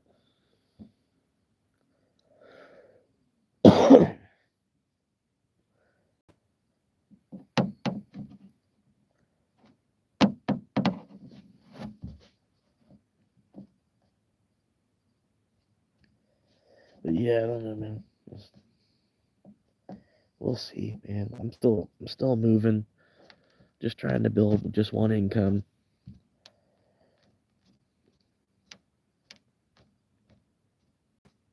I was watching a video earlier. The offended outcast is a dude. I think he's like 70, and I don't know if his wife recently divorced him or if she recently passed away. He doesn't. I don't know. I haven't heard him talk about it yet. The videos that I have watched, but he had a video of like having to start over, and rebuild on one income, and then also doing it as old as he is. And I was like, yeah, it's like, well, at least I'm not, at least I'm not, twice the age that I am trying to do this.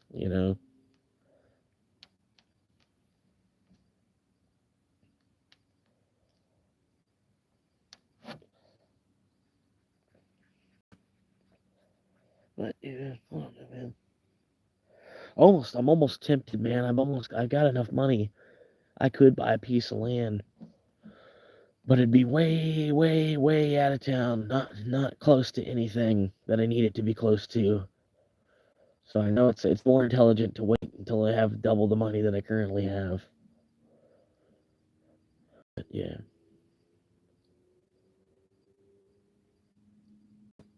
Yeah, that's why I don't even like gambling.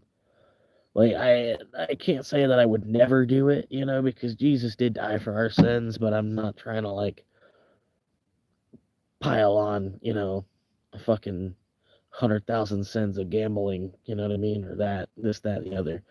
But yeah, I'm like, if you say you buy, I'm bi-weekly pay, say I were to spend buy a $20 scratch off with every check, and the week that it does hit, I double my check. You know what I mean? And that's not gonna make or break me on that $20. You know what I mean? I don't do that anyway, but you know what I mean. I'm saying there's nothing really wrong with that. You know what I mean? Because remember, Jesus did die for our sins.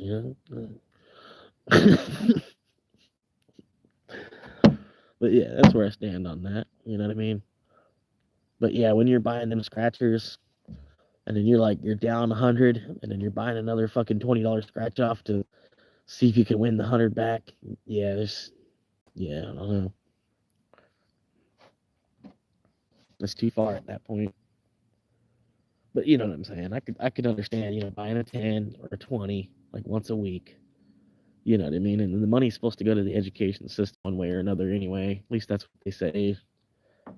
I don't know. At least it educates us on why we shouldn't gamble. Either that or, I'd maybe go put $100 on black at the casino. See if it turns into 200. You know what I mean? And then maybe take 100 off the table and then roll it again on red. You know what I mean? Yeah, you're playing with the house's 100, so it doesn't matter if you do red. If it does red, then boom, 300 and walk out of there. Well, you're only up 200, but still.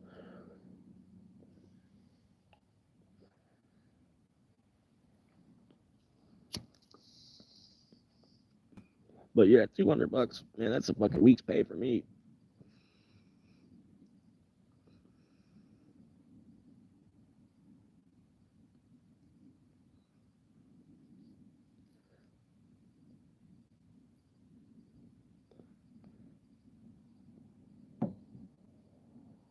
Like, I don't know, I don't follow sports enough either. I had fucking my ex, or hopefully my wife, hopefully we end up back together. But yeah, she her father, man, he'd watch like 80 or 100 hours of fucking and ESPN2 every fucking week. You know what I mean? I bet he would have been good at betting on some of the teams because he followed the industry that much. And basketball he liked even more. And I think basketball's got better bets, I think too, because there's more games and everything. Yeah, you know what I mean? The rivalries are different. I don't know. Football's more predictable, and basketball, anything can happen. And that how what is it? Fucking an hour long game, 4 15-minute quarters. I don't remember, something like that. But yeah, he used to watch so much like Sports Center and all that shit. That's what I was telling him. Like, I bet you'd be good at like betting on what team's actually gonna win.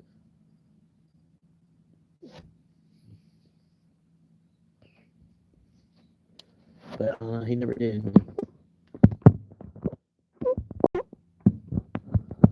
That's not gonna sit. I know that's not gonna sit.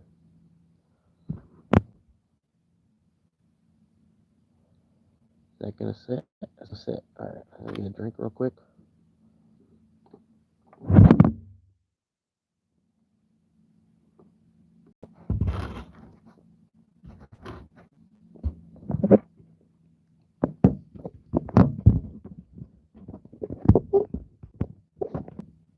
Oh, Fred, I think he was asking you what type of gambling.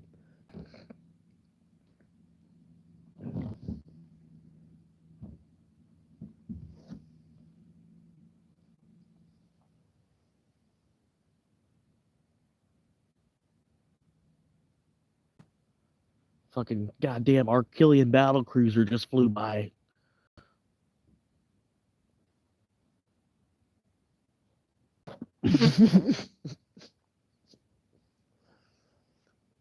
Yeah, I'm surprised the mosquitoes aren't worse out here. It must not be wet enough.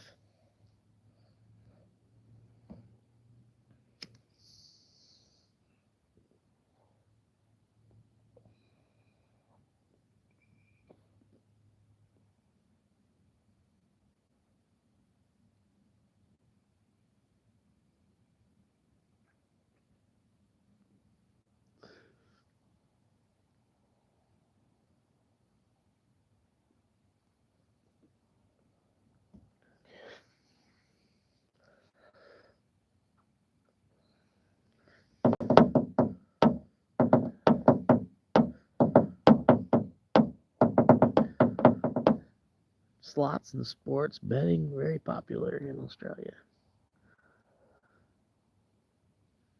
No, I'm outside of.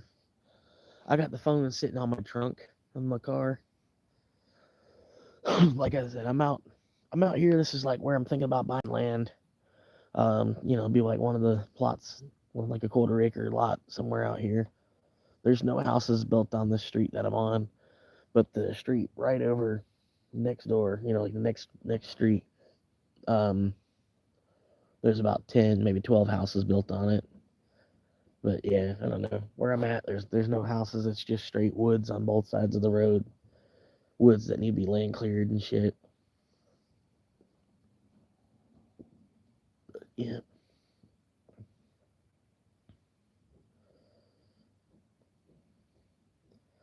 And well, I mean, and it's not a big deal though. You know what I mean? Because I have the medical card. You know what I mean? So I'm allowed to carry it, and then I don't get like high. You know what I mean? It more or less just kind of like gets the monkey off my back kind of feeling. You know what I mean? Um, kind of like just slightly. Like the way a cigarette feels. I don't know. It's kind of like the way that a weed feels to me. You know what I mean? I don't get high like when I was in high school. You know what I mean? Where I'd be, you know, kind of the, I don't know, just walking down the hallway at my friend's house was like, an adventure. You know what I mean? You weren't sure if you were going to make it back to the, I got to go all the way to the refrigerator. There's a drink in the refrigerator. And I got to come all the way back. you know, that kind of fucking high.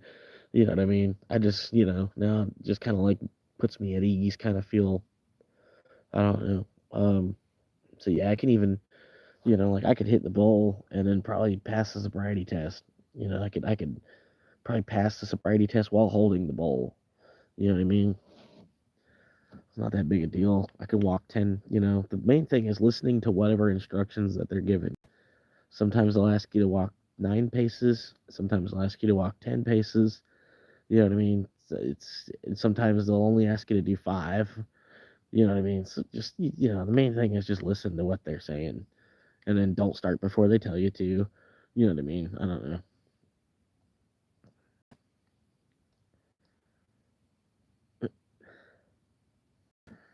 Yeah, man. This was a good old day, man. Pretty much why I smoke too, man, because it just gives me that like childhood feeling. I don't know, the feeling of being young again.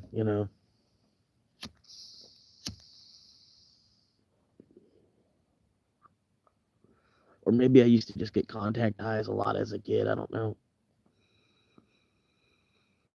but there's like a weird familiarity there. I don't know.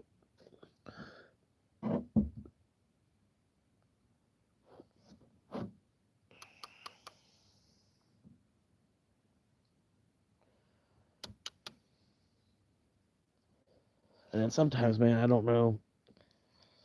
It's like a lot of people, man, will smoke weed socially. You know what I mean? You smoke weed just to meet other people that smoke weed because people that smoke weed are usually chill people.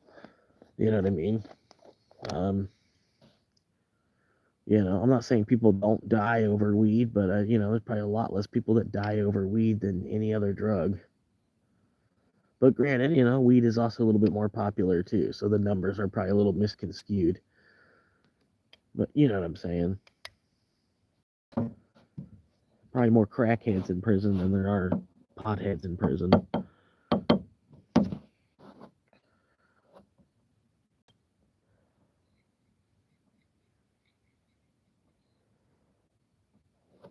Sorry, I'm trying to use the light to pack a bowl with.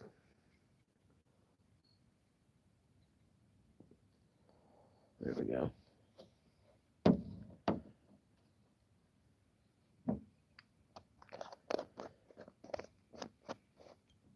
That could be on a shirt, man. I bet there's more crackheads in prison than potheads in prison. That could be on a shirt for like marijuana, like yeah,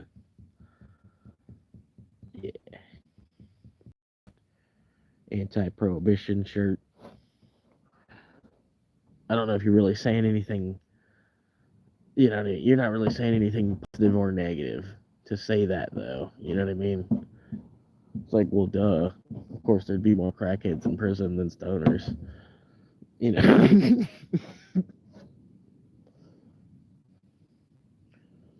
I wonder if that was the cops.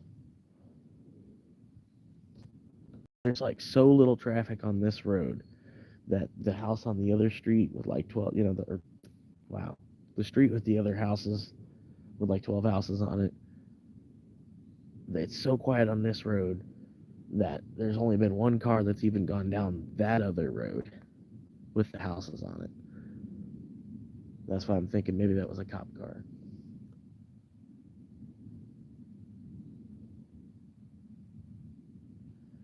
But yeah, and I've been here for a minute. I'm going on a 2-hour live stream now.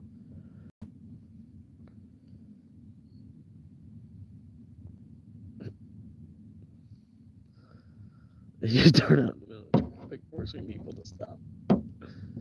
I've done that too, though.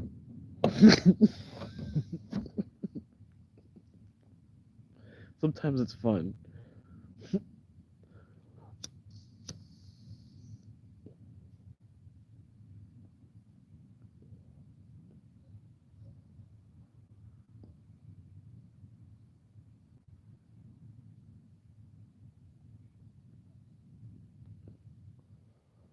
But yeah, think about getting a tablet going, because I could probably like live stream me playing RuneScape. I'm thinking about it. It'd just be something else to do. You know what I mean? Because pretty much anytime I go live, I can at least get one viewer. You know what I mean? And I bet if I was doing a little bit more than just talking, I'm sitting here just fucking playing RuneScape and then having a conversation still. You know what I mean? I don't know. I think I could probably do that. I could broadcast. Me playing RuneScape. I don't know. I don't know what other game I could play on the tablet that would be halfway worth, stopping for a second to watch, though. You know what I mean? Maybe Plague Inc. I could sit there and be playing, different ideas, things to do on Plague Inc. Yeah, old school RuneScape, and just like just be live streaming myself playing RuneScape. I don't know, kind of dumb. I don't know if I could play COD on a tablet. Maybe I could do Pokemon, something like that. Because I want to play Pokemon Black version all the way through. I wanted to play it, and I had it on an emulator, but for some reason the emulator I had, it wouldn't save the game. So like every time I turn it on to play it, I had to like start a new game. You know what I mean? And I'd play 12 hours of a game, and then I'd shut it off, and then the next time I go to play it, none of that progress was saved. I don't know, but yeah, I don't know. And then go get Pokemon Black. Go to like one of them old game stores or something. Go somewhere where you're gonna be able to find Pokemon Black. They want like $200 for it. You know what I mean? And it's like it's just a game. It's not a system. You know what I mean? I get that it's Pokemon, but like fucking, it was also, you got to figure Pokemon was probably one of the most mass-produced games. You know what I mean? Like if you had a Nintendo, it was probably because of Pokemon. Like there was some kind of Pokemon game that you wanted in the first place, and then you were like, I'll play this stupid Mario game too. Just because you didn't want to buy the system for just like one game, but it was probably either Pokemon or Zelda. So it was some other reason that brought you to Nintendo.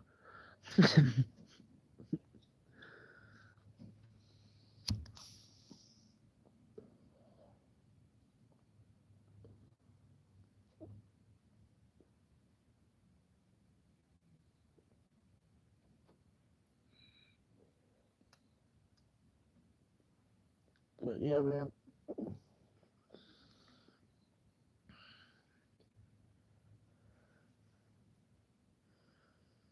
Planning on doing a group hike. If anybody's down, we're gonna do the Appalachian Trail. We'll do a big huge group hike. We'll all meet up at southbound, or not southbound. We'll go northbound, and we'll hang out there. Start at the Amicalola Falls in Georgia, right? About 8 miles south of Springer Mountain, Georgia, right? About 8 miles south, and we're gonna all meet there. We're gonna do the Appalachian Trail. Don't feel like you got to do the whole thing. You know what I mean? Just go as far as you want to. Don't push yourself. Don't kill yourself. Don't break a leg. We'll all go slow. We'll go at a nice smooth smooth pace through it. I'm not saying we're gonna move at an 80-year-old man's pace either. You know what I mean? So be ready to move. We're gonna, try to do 2 miles an hour as a speed. And then hiking is basically just walking where it's okay to go pee. So, if you have to go to the bathroom and it's, out the front door, you're lucky. You know what I mean? But the other direction, plan accordingly, and just get a bunch of food, and we'll cook up some bratwursts, and that's pretty much it, man. We'll bust out the miles.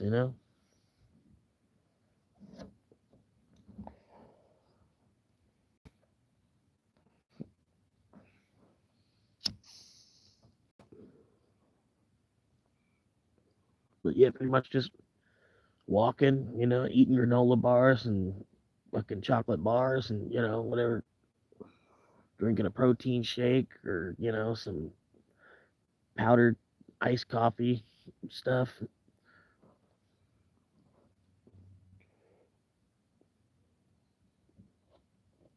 whatever.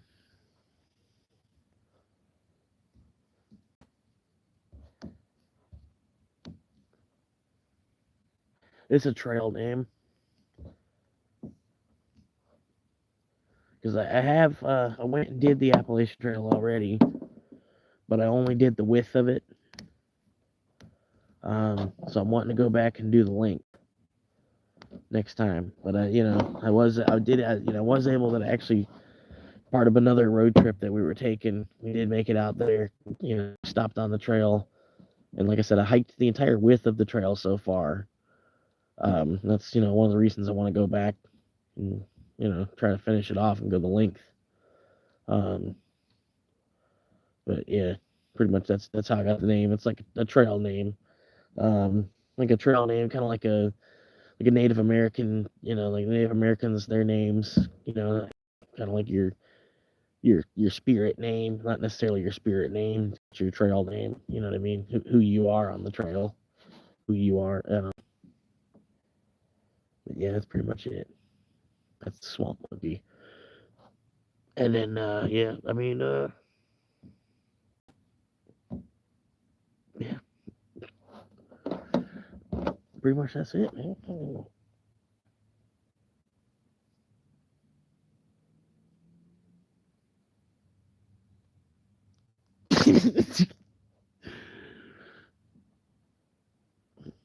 But yeah, man, we'll be chilling before too long, man.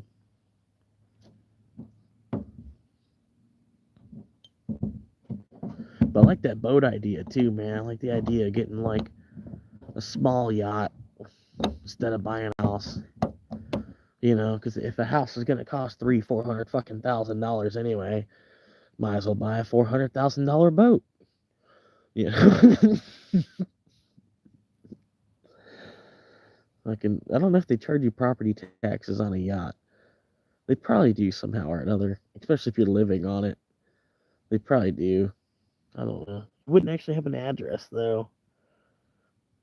I don't know. You probably would still technically have an address. Maybe. Could you have an address? Like, does a yacht have an address? Like, at least a PO box. But like, if you wrote on a letter that it was going to like the name of the yacht, and it would be sent to the right post office box. I don't know. Mooring fees.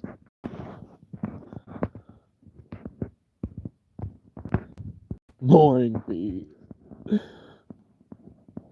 I've got about 7,000, and that's at Bitcoin's current price. If Bitcoin goes back over 100K, I'm looking at about 10,000.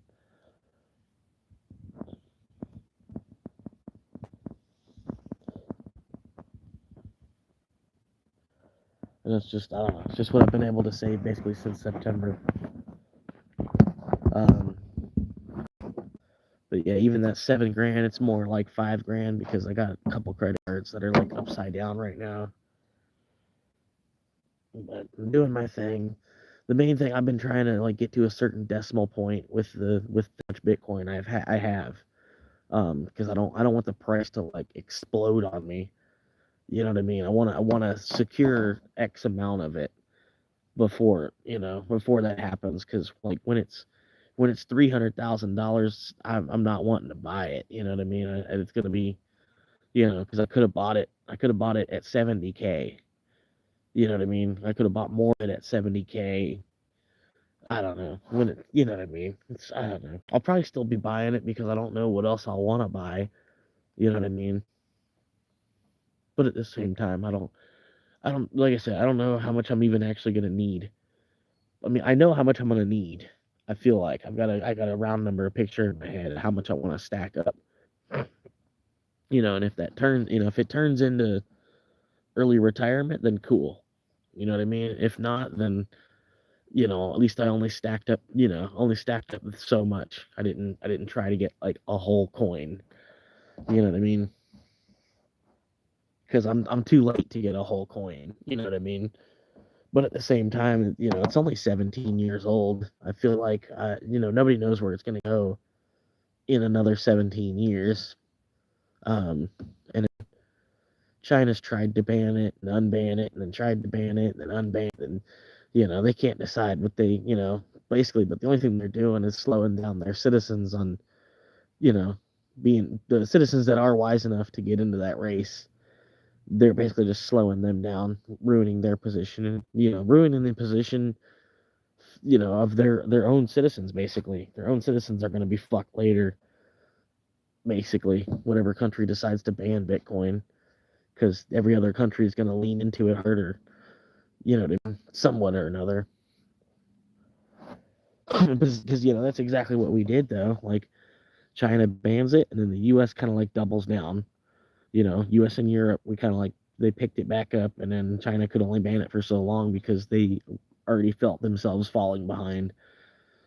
You know what I mean? But yeah, like if you could put a price on the technology that is the internet, what price would that be? You know what I mean? Like what would be the price of the internet? And then basically there's a currency built into the internet. I don't know.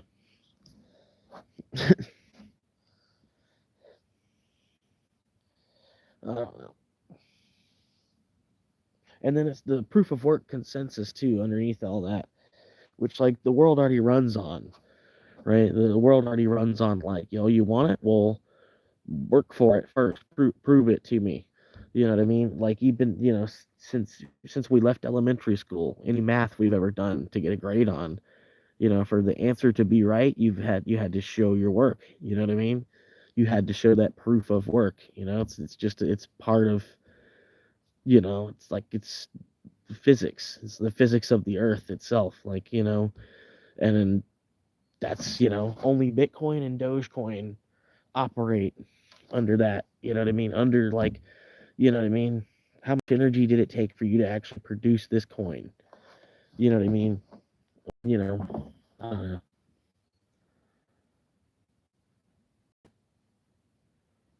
But yeah, you can show your work. It's proof of work. It's all built into the blockchain of everything. I lost a like. What the fuck, man? People are gay.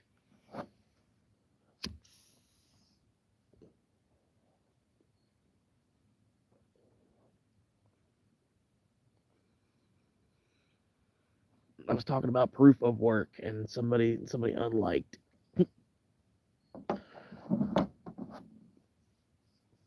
But yeah, like if you look into crypto a little bit, you'll see like there's no other crypto that has proof of work as like their sole consensus mechanism. Only Bitcoin and Dogecoin, right? So like Bitcoin is like gold, right? Gold where there's only 21 million pieces of it, and then Dogecoin's like copper shillings. Think of it that way.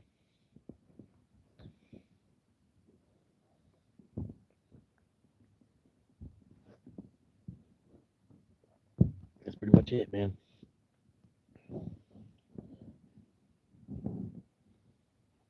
How much do I need to buy the land? I need sorry, dude. I looked at that and I thought it was the same message. I didn't see that it was another question. Um okay, so you originally asked how much do you have for the land? I've got about half at the 7,000 that I have. The land's going to be about 15. Depending on exactly what plot, who I talk to about purchasing it, and then also because I'd be offering cash. Um, you know what I mean? If I'm offering cash, I bet I'd be able to get $15,000 lot for maybe 12. Like out the door, everything's signed and switched over. What up, Fez?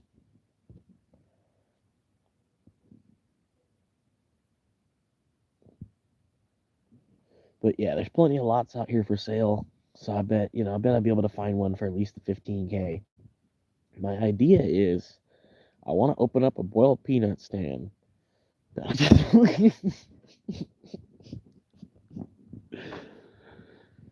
no, I don't know. Yeah, it's pretty clear night, man. There was a goddamn Arquillian battle cruiser flew by. It was twice during my live stream. Two Arquillian battle cruisers flew by at two different times. Maybe it was the same one. It probably was the same one. You know what I mean? To be honest with you, why would you need two? Why would you need two Arquillian battle cruisers? It's only Earth. You know what I mean? What are we gonna do against one Arquillian battle cruiser where they're gonna need two Arquillian battle cruisers? What are we gonna do? I'm out. I'm on the trunk. I'm on the trunk of the car, hanging out, having a beer.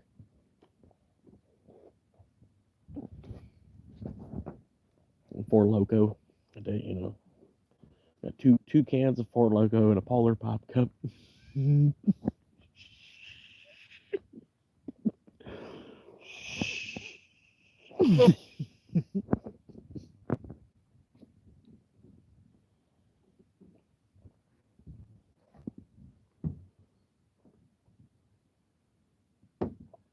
Yeah, but I like to do this. It's the gang sign for Bitcoin.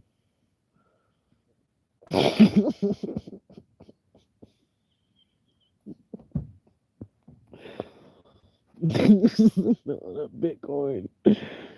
Everybody throwing up these big ass bees everywhere.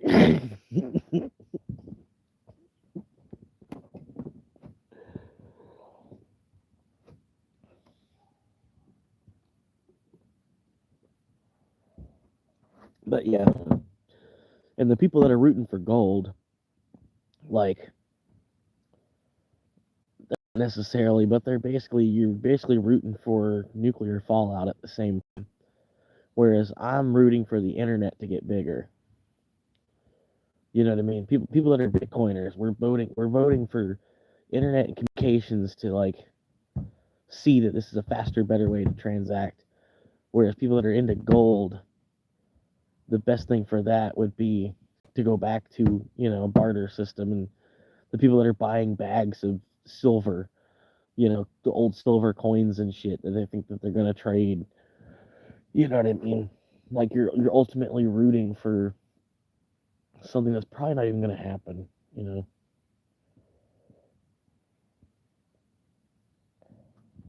Yeah.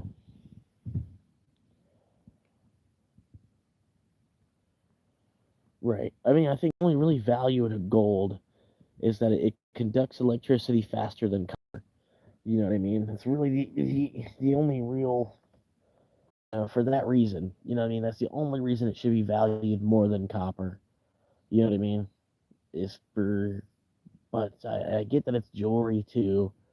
You know what I mean? And there's a part of the economy for gold to, you know what I mean? I don't know, like we're still hitting in the head with rocks and then just dragging them to our house. Basically, we're just diamonds to do it. You know what I mean? If you got a big enough diamond, you just throw it at her head, and you can legally take her home. Basically, in a way, you know what I mean? We're still doing that. It's just more of a there's more of a system to it. You know what I mean? Than just clubbing them on the head. But like I understand the side of the gold market where like you need gold for weddings and stuff like that. So like with what's how much like some women say like it's or it's a customary thing like when you buy a ring for your wife you're supposed to spend like 3 months' salary on the ring, or some shit like that, and that's why the value of the ring, has gone up and everything, over to match the meat of inflation, and you know what I mean. So you got these rings that are like overpriced because the woman wants to be overpriced, you know what I mean, and I don't know, it all kind of goes from there. I know it's stupid in a way, you know what I mean. I've got a weird way of explaining it, but yeah.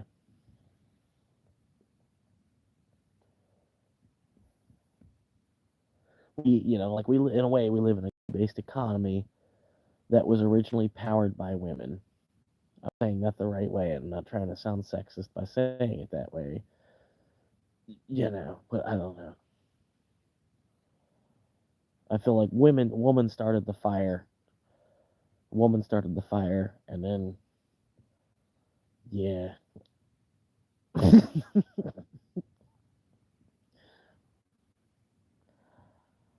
yeah, and then like again, yeah, gold can't suddenly be worthless either. You know what I mean? It's gonna be a part of our economy here on Earth forever. I feel because it always has been. You know what I mean? It's like it's been around since the pharaohs. It's kind of like it's got a history to it, but even still, Bitcoin. Bitcoin has only been around for like 17 years, and it's worth one. It's worth 1/24th what gold is by solid market cap. You know what I mean? The amount of money that gold has accrued over thousands of years since the Egyptian pharaohs and today, and Bitcoin's accrued 1/24th of that in 17 years. That's, you know what I mean? It's a little weird.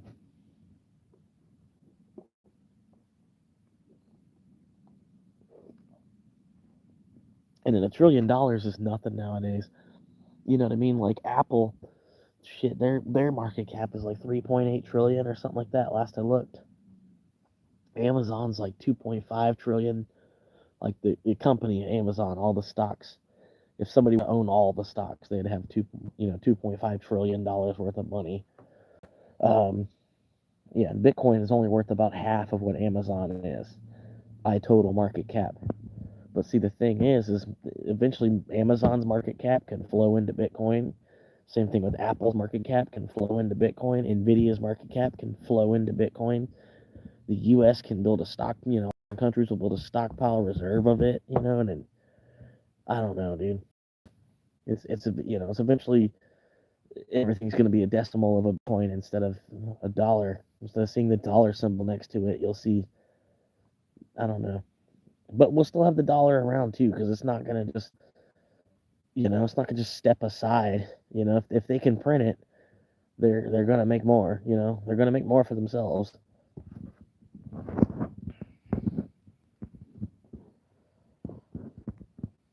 Slightly hard. Slightly hard.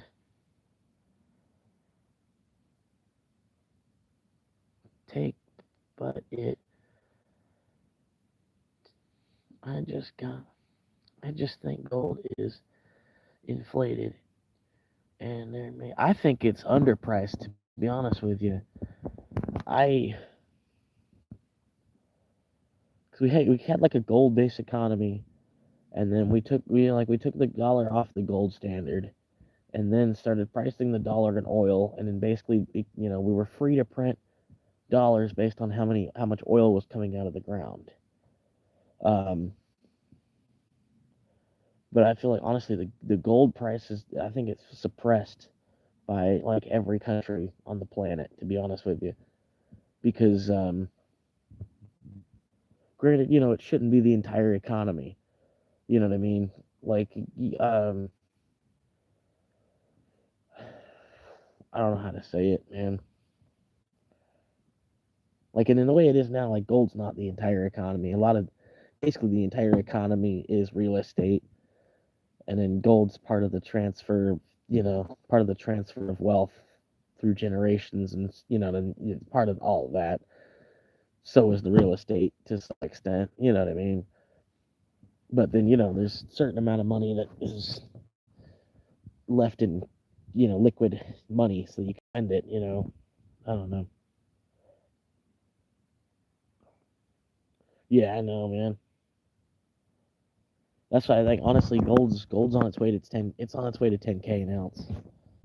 That's the way I see it, man. They were saying something about if we were to go back to standard, the gold price would go up to like $73,000 an ounce.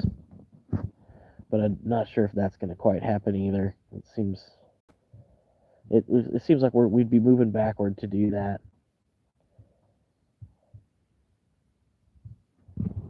I'm not sure, man.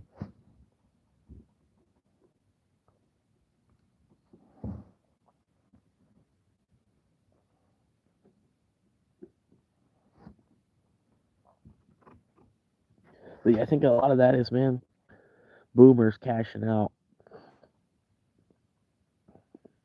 A lot of the boomers that have the gold, they've been pumping the price so that they can drop their bag of it and go ahead and retire. I know. I remember it was like fucking 1,200 an ounce something. I remember it wasn't even $1,000 an ounce when I was in high school. I remember my economics teacher talking to us about, gold's about to bust $1,000 an ounce. He's like, I wish I would have bought some back in the 70s. It was at like $100 an ounce back then. And then that's only like a 10x from 100 to 1,000. But still, like I knew to buy some then. I don't know. Didn't know enough about it to know how to buy it, And now I wouldn't buy it. You know what I mean? Ain't no fucking reason to buy no man gold.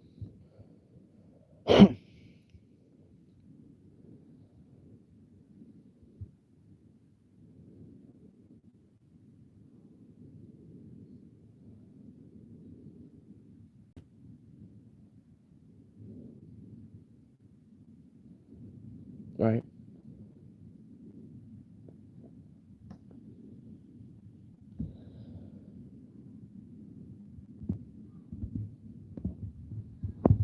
Yeah. Shit, I've seen people, like they sell their backyard. Somebody build a tiny house in their backyard, and then because they bought the whole backyard, they turn the backyard into a fucking farm. Be growing all kinds of shit on top of just buying a bag of rice plus what they grow in somebody's back fucking yard. I mean, you're talking like a normal, American suburbia sized type of backyard, like not even a whole acre.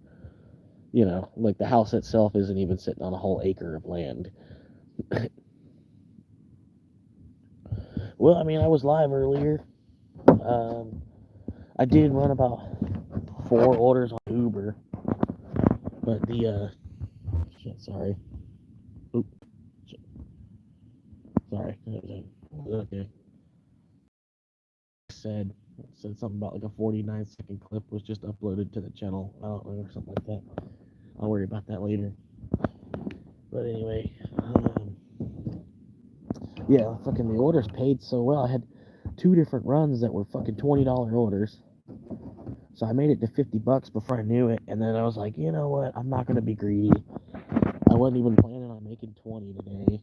Like I didn't have any particular goal set in my head. I just got up to do something. You know what I mean? I just wanted to do something. I was at least gonna drive into town and get my own self something to eat. And then I drove up into town. Went live, talked to y'all for a minute, hung out. Found a shady spot. That's pretty much it. And then ran the orders, and pretty much one order brought me back to where I woke up. So that's where I came. That's about it.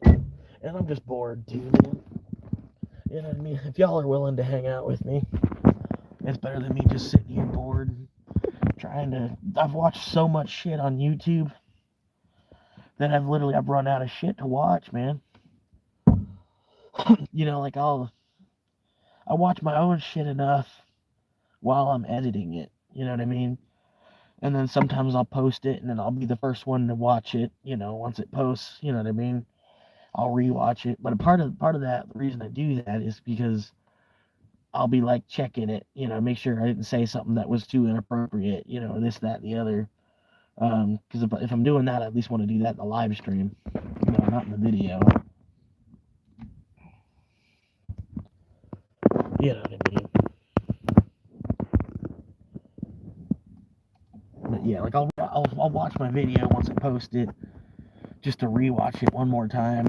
You know what I mean? And then if there's nothing in it that I didn't catch, something that I didn't catch through editing and I didn't catch it while watching it, then it's, I feel like it's all right.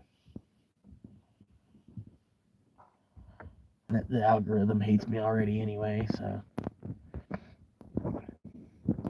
it's fighting an uphill battle. Man, it's kind of pissing me off, man. I see some other channels that, the guy made like 38 videos. He's got fucking 32,000 fucking subscribers. One guy, he's made one video. He's got 1.3K subscribers on one fucking video. I'm like, God fucking damn. He probably don't even know he's got 1,000 subscribers. He probably just posted the video. You know what I mean?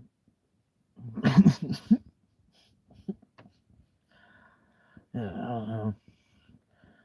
And the only reason I'm trying to get to that point is because it's like, I do enjoy doing this. You know what I mean? I do like talking to y'all, hanging out with y'all, making videos and shit. It'd be nice to see some pennies from it, like me stacking sats off of fucking, YouTube at least. I don't know. But I'm not trying to. I don't think I'll ever get to the point where I'm getting like $1,000 a month from fucking YouTube. You know what I mean? I know I'm smart enough to hold on to something else too. You know what I mean? I'm not gonna be able to buy Velveeta shells and cheese off of YouTube for a minute. You know what I mean?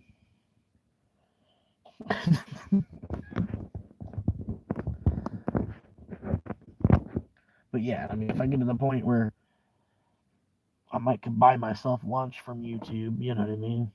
That'd be cool.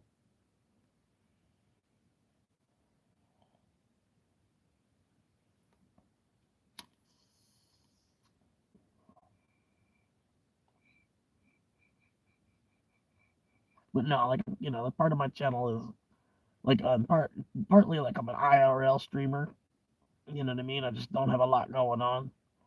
Not gonna be going into stores and like fucking people, fucking people up, or fucking this, I don't know. I'm saying the F word too much, but I'm not gonna be going into stores and just fucking around, ruining the people that are working there, fucking their time up, and um, you know what I mean. Mostly just hang out. We're just chilling on the couch together. I'm wanting to go the other rotation with the screen. You know what I mean? I don't know if that would be, I don't know. But I feel like this way I catch people, because you can scroll through and you can flip through, and you know what I mean. Certain people that they would never even look if it was the other direction. You know what I mean. But anyway, I try to have like two different types of content basically on my channel, between longer videos you can click on and zone out to, and then me going live, a couple times a week here and there, kind of thing.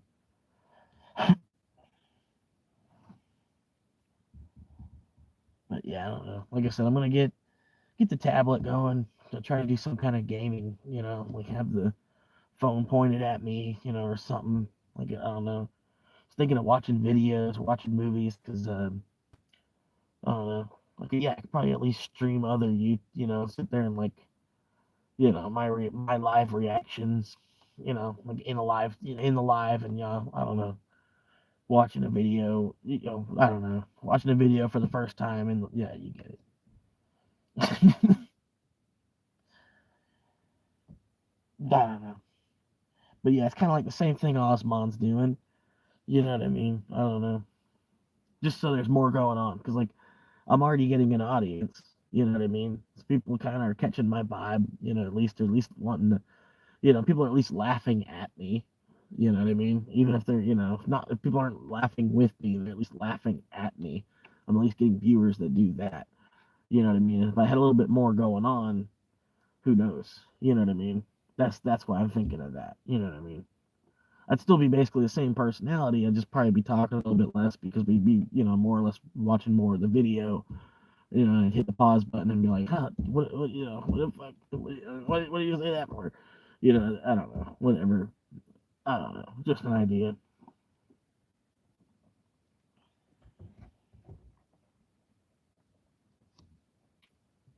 But I don't think, I can't like watch like feature films or nothing, so only just like be doom scrolling, doom scrolling YouTube.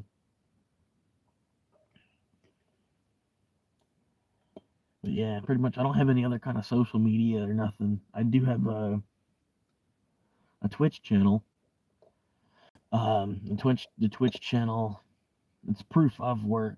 I'm not saying I'll have to go. Don't. I'm not saying that necessarily. I don't really use it. I was proof of work on PlayStation Network as well. And I was trying. I was streaming. I'd be like doing 24-hour streams and shit, fucking on PlayStation, on Twitch and stuff. Like at least 8-hour streams. Like once a week type of shit. You know what I mean? But no, I couldn't ever get. I wasn't that good of a gamer. You know what I mean? Like, I'm a casual gamer. I play games more for like the grind. You know what I mean? I like games when everybody's on an equal playing base. Everybody's on a. We're all on an equal plane. It's all a matter of how much time do you devote to the game. You know what I mean? And the more time that you devote to the game, the more secrets you're going to learn, and the better a player you're going to be because of that. You know what I mean? Granted, somebody might be better than you mechanically, or faster, more reflexes or whatever, but you're more of a deep thinker on the game anyway. You're in it for like the really long haul. You're a level 1000 player, not somebody that's trying to be, you're not going to quit at level 250. You're going to make it to level 1000. You know what I mean? That's the kind of gamer I am. I don't know. But yeah, I like the grindy games. Um, I don't know. Assassin's Creed 3 was, that was one of my favorite games. Um, Same thing with Ocarina of Time, obviously. Wanted to play Twilight Princess, didn't play enough of that, none of it actually. I did play Breath of the Wild, haven't played Breath of the Wild 2, but even when I played Breath of the Wild, I kind of like rushed through it, you know what I mean? I like tried to find the fastest way to Ganon's, I don't know. I still broke the 4 seals or whatever. I did everything you're supposed to do because I wanted to bring the powers of the whatever with me when I fought Ganon, but I didn't enjoy enough of the atmosphere of the game itself. You know what I mean? Because they did a really good job, like recreating Hyrule. You know what I mean? 100 years later, or you know what I mean? Because it did follow Ocarina of Time's timeline pretty well. You know what I mean? For the most part. But yeah, that's pretty much it, man. I spent a little bit of time Call of Duty, but not too much. Not Advanced Warfare was my favorite on Call of Duty. I'm still praying that they'll do like Advanced Warfare 2. Just because I don't know, I thought it was cool. Exosuits and jetpacks and fucking I don't know. The Modern Warfare, I don't know, didn't hit quite the same. You know what I mean? And they can only make so many Blackhawks. You know,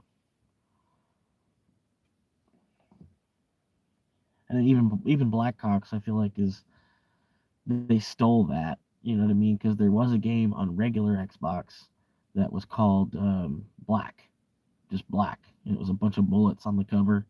That game was Black Ops before Call of Duty Black Ops, like almost 10 years before. You know what I mean? Like it was, I don't know, but yeah, I don't know.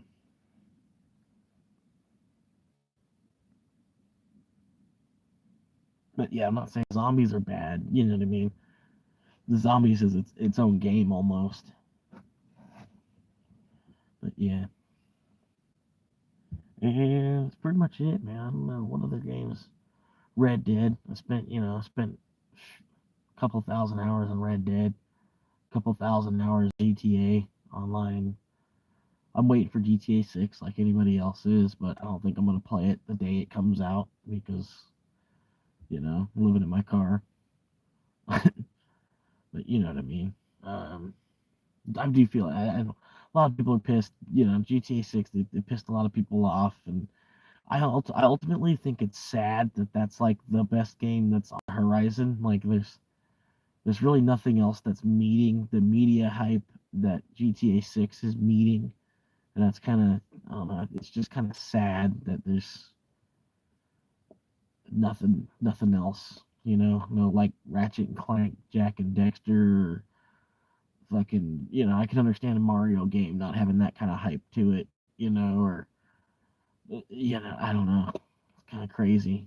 Like GTA 6 is, and I get it too. You know, it's gonna be fucking GTA 6. You know, but like I feel like the better. I drink, but only like maybe once or twice a year.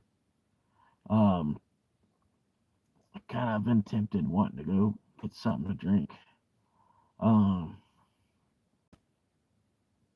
but I can only drink like fruity stuff. I can't. I mean, I could drink.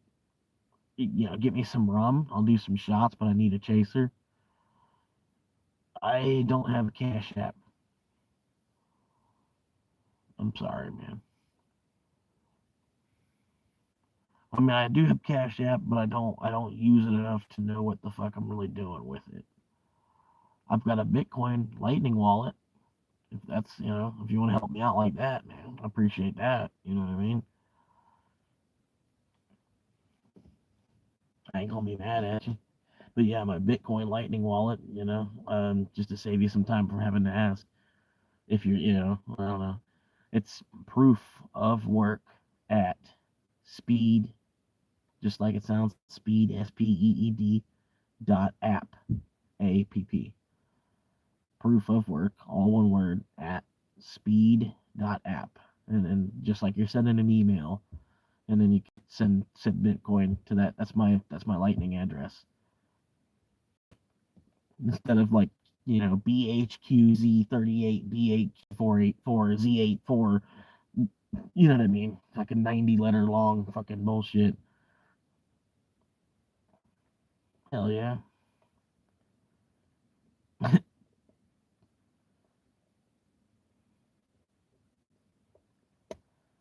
Oh, I appreciate that. Man, I don't know, man. Um, Let me get to know you some more, man, because I think that's only the second time I've seen you in the chat.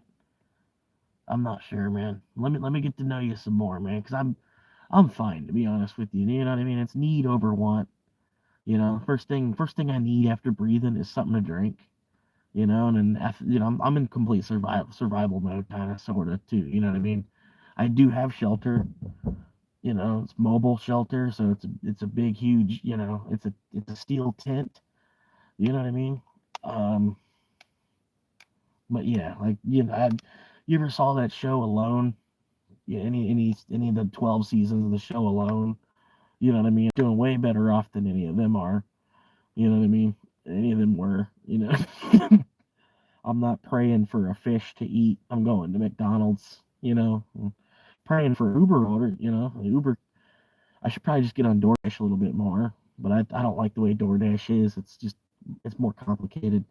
The app itself, they want a bunch of pictures, and Uber wants pictures too, but every only now and then. You know what I mean? Like a DoorDash is like obsessive with the amount of pictures you have to take. I feel like, you know what I mean? Just that, and then the app itself, it just flows different. Yeah,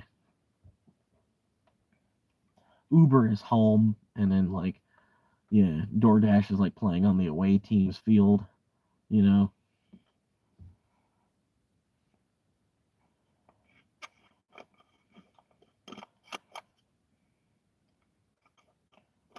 and then Uber also feel like there's more double-digit orders that come through.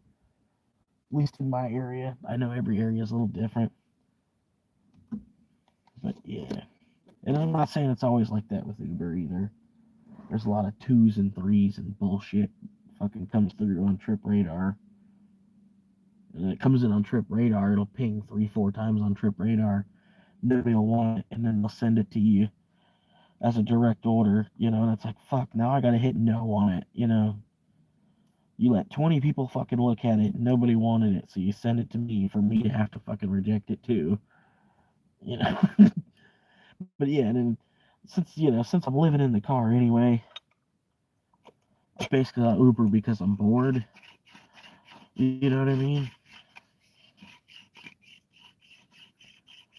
So I could, take my boredom and make it into $50, and I made lunch money plus a tank of gas. I'm happy with that. And then I still got a little side job too. Like I said, I'm doing all right, man. I do want to get a van going, and get a rice cooker, and then maybe some other way I can boil water, something, and then fucking I'd be eating Velveeta shells and cheese, every night, not every night, but fucking I'd be eating a little bit more Velveeta. I don't know. For some reason, I want some macaroni and cheese now.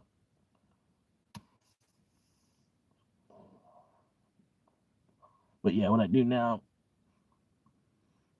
yeah, man, it wasn't too bad. Like I made 55 bucks, I think, on 4 runs, maybe even 3 runs.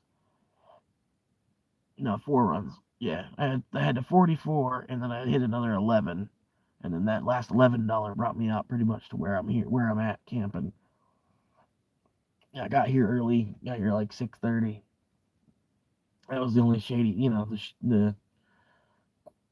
it was so early, anything could have happened. A cop could still show up now. You know what I mean? But I feel like if it's already 10:30 at night, man, cops aren't coming. I just need to be a little bit quieter. But yeah, if cops were coming, they would have came by now.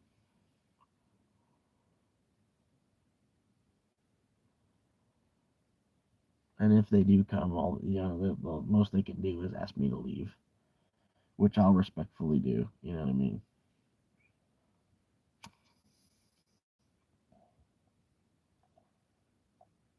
Well, I mean, they could do more than that, but if they search the car, all they're gonna find is marijuana, unless they stick something in the car themselves.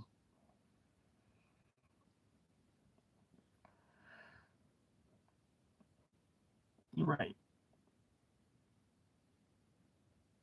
and that's why I like Uber too, man. Because like I'm never gonna make $40 an hour at my job, even as the general manager.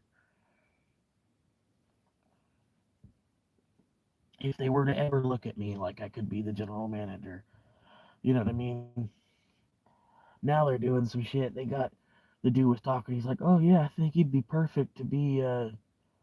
You could be this plus this, part time, you know, commercial. You could be a backup commercial guy, And I'm like, I'm smarter than that, Like not necessarily that I'm smarter than that, but like, oh yeah, you're telling me that, so I'll start to, I'll pour another 20% of myself into the job. You know what I mean? Thinking that they're actually looking at me like that. Let me make sure I'm coming in on time. You know, like fuck that, bro. Because the commercial bitches are almost even worse, man. I'd rather rather a woman come in and she don't know much about cars, so she want to come in and ask me a question about her car. The question she's gonna have, I might actually be able to answer. The question commercial customers are gonna have, I'm gonna have no fucking clue. They're gonna know more than I'm gonna know on what the fuck it is that they need. You know what I mean? A lot of times, retail customers, they only need wiper blades. You know, either their battery, something's going on with their battery. They want me to check their warranty. You check their warranty, and then you see that their battery's from somewhere else, or boom, it is from y'all, and then you have to replace their battery, or they come in and buy a battery, and if they buy a battery, it's good, because it's a good chunk of sale. One battery is all the sales that you really need in a day. You know what I mean? So if you sell like 5 batteries in a night, you're not going to lose any hours. You know, that's pretty much because you kind of get hours based on your sales. You know what I mean? And then I'm really selective with my hours, which is, I know it's an asshole thing to do. It's a dick move. You know what I mean? But whatever, dude. You know what I mean? Fucking freedom first. You know what I mean? But anyway, I show up, I do my shit on the weekend. I get some good sales numbers, and that's the thing is like I get some good sales numbers because of working the weekend. You know what I mean? The amount of sales numbers that I get, I'm due more hours than I get. You know what I mean? Which I'm not really wanting either. So it's basically money the company makes off of me. You know what I mean? In the long run, you know. But yeah, like say I'm quoted to make $800 in sales, and then I'll bust like $1,500 in sales. And then, like you already hear what I'm saying, but the amount of sales that I make would qualify me getting an extra day on the schedule because I'm making such good sales. You know what I mean? But because I have the selective hour, I'm only, yeah.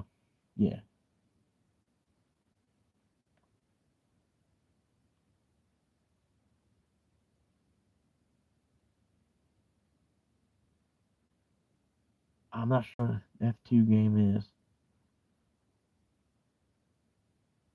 I mean, it is what it is, man. It's just like if I was working at Foot Locker, or if I was working, say I was working the perfume department at Macy's, say if I was lucky enough that I was a female and I was working in the perfume department at Macy's, but it's with car parts because I have a penis.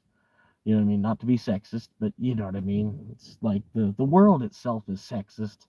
You know what I mean? I even had a dude talking to me. He's like, "Oh, you should sell life insurance. It'd be a good, it's a job you can do on the couch. A bunch of people, it's inbound calls, and then you tell them what the price is, and then they tell you yes or no, and then you type down their information all correct, and you get a commission." And I was like thinking, I'm like, but it's, it might be hard to like find people to sell life insurance to. I'm like, I was like asking, well, what about car insurance? And the dude, really, they want more female. He's like, I'm in the business. He's like, I'm telling you, that's more, they more or less hire females for that. I don't know why, but it's like something, like when you call about car insurance, the person you want to hear on the other side, it's female. It's this the interpretation of the world, because the world is sexist like that. You know what I mean? Yeah. But I thought that was crazy hearing that. You know what I mean too. It was like, what? And then once he said that, I was like, yeah, you're kind of right. Every time I've ever been on the phone with car insurance, it's usually a female I'm talking to. It's usually a female that's getting me set up with car insurance.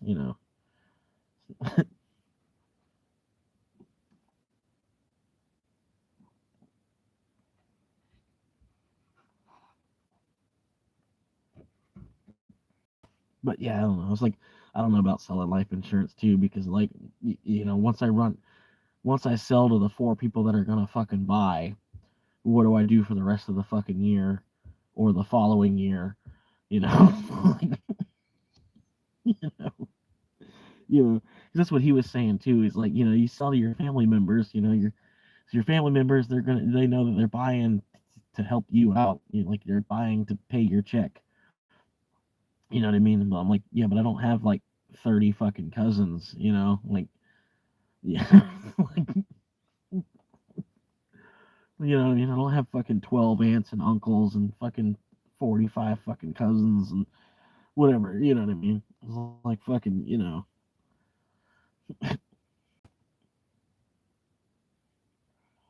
like shit. I'm like, my dad's so cheap. I don't even think I can get my dad to buy some fucking life insurance off me to, you know what I mean? Even if I told him like, look, you buy and it can pay, this is my pay for the week. If you were to buy this life insurance, which if something were to happen and it only helped me out, like, even do it. Like, if you pay half, I'll buy. Like, how am I gonna make money if I pay half of your life? Pay half of your life insurance policy for me to get commission on selling your life insurance policy. And my dad, because he's just as cheap as I am, probably if not cheaper. Yeah,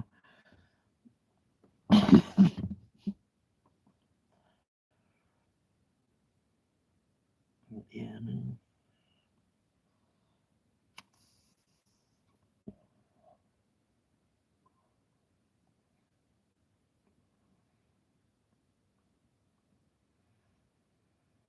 But I don't know. Cheap's not really the right word. I don't know. It's like more like I don't try to be cheap. I don't try to be a cheap person. I see people spending more than they even fucking have to begin with.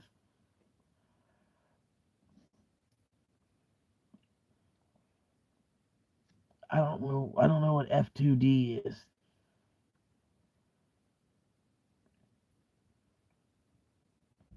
Is it one of the games here?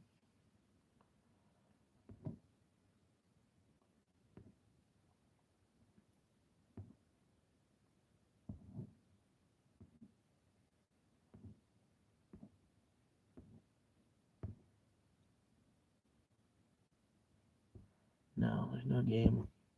There's like a little button on the bottom of the live stream where I guess I can play games into the live stream or something. But I'm not gonna try it out because I probably don't have the best signal right now, and that's probably gonna fuck it up. Yep. But currently, phone battery's at 17%. We're doing good there.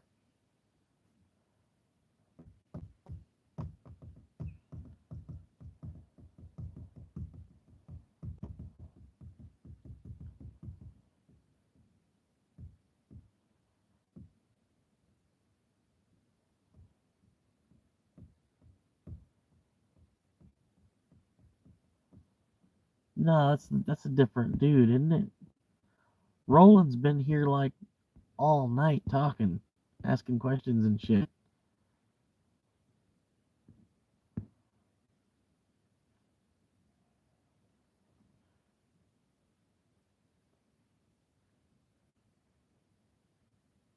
Uh,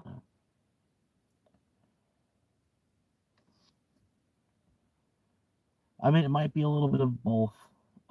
It could be a scammer, it could be a bot account, and then the scammer was coming in and talking, being the human part of it.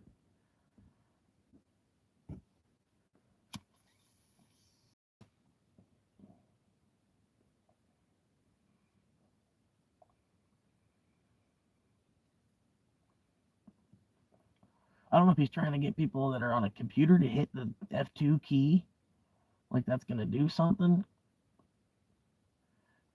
I don't think that's what he's trying to do. But Formula 2. There's no what the fuck is Formula? It's Formula 1, dog. Formula 2, that's like what is that? That's the Walmart brand.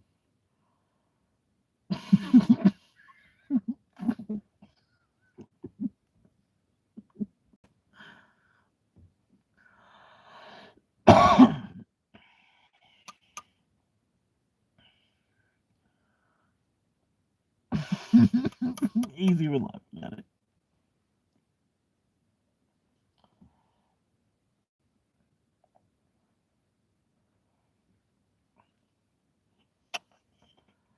Formula 2. Is there a game that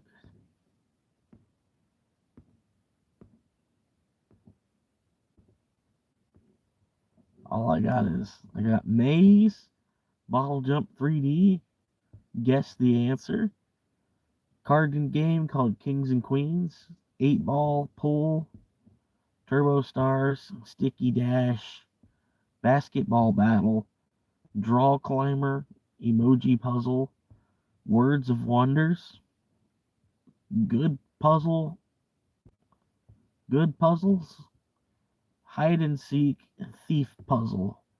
And then we got a game called Sandwich, Crossy Road, Flames of Fortune, and Dwop Dop 2. I don't know.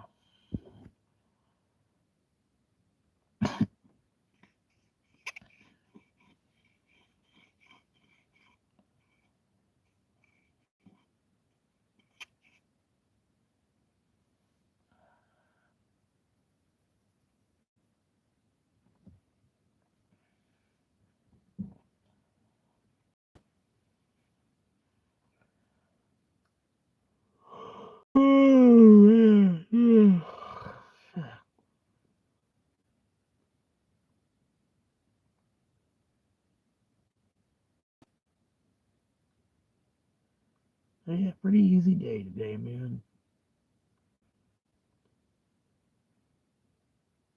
But that's why I've been fighting so hard to get the schedule like this, man. Fucking, oh my god, last week was so chill. You know what I mean?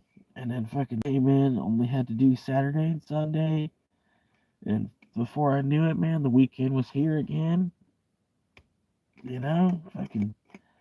And again, today was so fucking chill. Oh my god.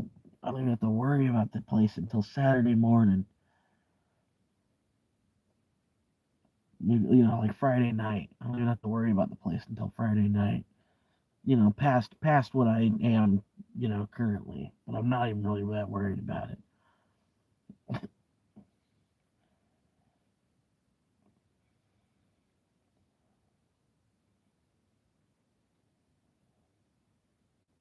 I don't know. I just feel like cars suck the fucking life out of us. As much life and freedom as they give us, they fucking strip us of at the same time.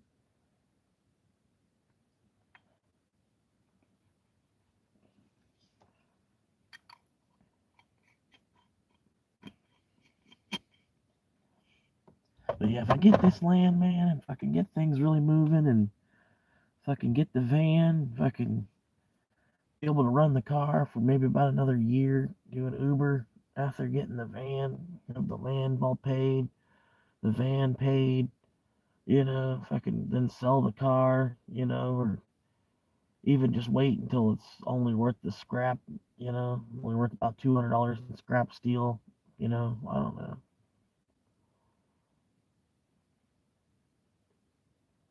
I'll try to check it out, man.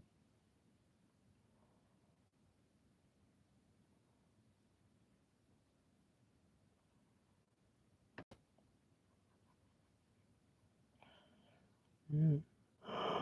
Oh, yeah. 3 hour, man.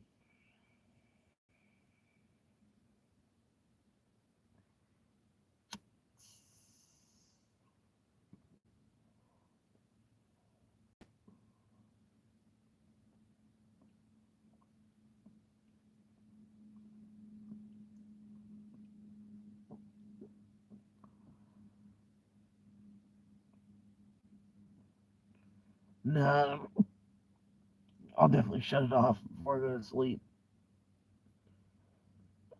My phone, like, I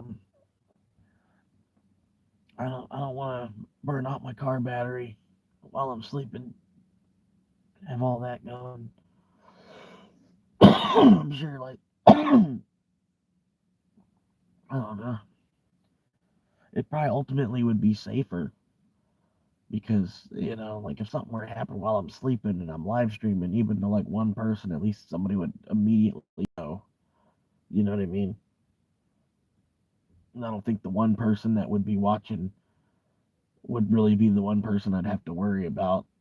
You know what I mean? In that instance, they would just be more like help to the situation. You know what I mean? I don't know. Something to think about. But no, I don't see really what the entertainment value is and just like streaming myself sleeping. You know what I mean? I don't know. It'd be better just to regain energy, sleep more peacefully. I don't know. Because I'm still gonna have to get up and do some more Uber driving tomorrow.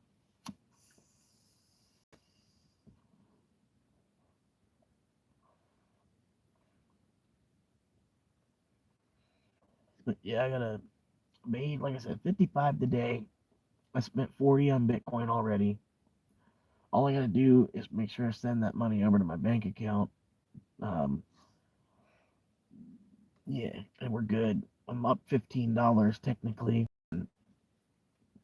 I think I've got like a third of a tank of gas to start tomorrow's day with. Um, you know what I mean? That could end up being 3 more runs, something like that. Probably it could be 5 runs if they're short. And then in 5 runs in this town, if I do get 5 runs on a Tuesday, you know what I mean? Yeah, and then I should bust another $40 on 5 runs plus the 15 that's gonna roll over. and I'm looking at another $15 or another $50 again tomorrow. You know what I mean? And then it's really more or less my day off. You know, so yeah.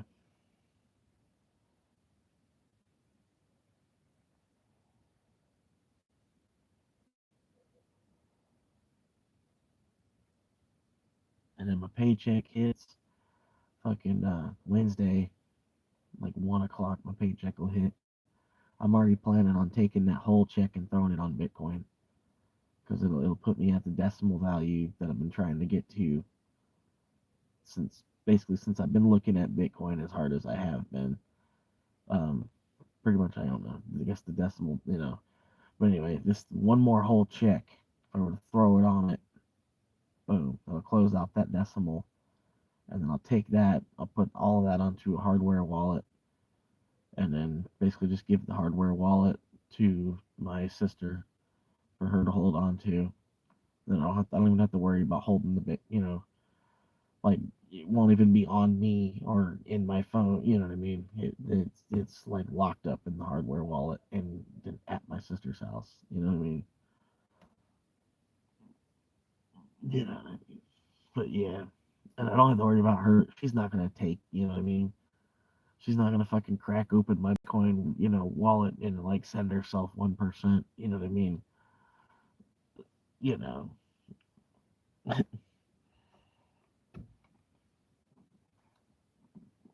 But then yeah, at that point, I'd start stacking another 10% of a Bitcoin. And if I can even make it to that point before I'm priced out, like before I can afford, it doesn't make sense to buy anymore. You know what I mean? It doesn't, I don't know. It's like I said, once it's over like 400,000, it won't make sense to buy anymore. You know what I mean? Because you had the opportunity to buy it here, and then at that point, you'd hope to have enough of a stack that you could just watch it grow from there. You wouldn't have the money you're making at that point, you could just spend on living your life. You wouldn't have to worry about DCAing anymore because you already have enough. You're just watching it go higher. You know what I mean? But yeah, like I don't know. It's worth it's you know what I mean. I don't know. It's crazy. It's crazy. I don't know. I might even still buy it when it's over 1 million. I don't know. It might be built into things where you'll need it.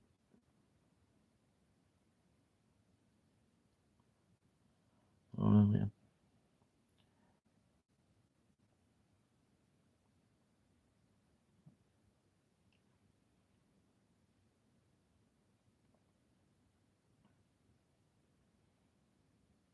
Moon looks pretty good tonight. It's got like that Alice in Wonderland Cheshire cat smile going on. Pretty good moon. And then it's not full blast full moon, so you can see a decent amount of stars at the same time. So yeah, if y'all are outside right now, you can see the moon. We're both looking at it together. No homo.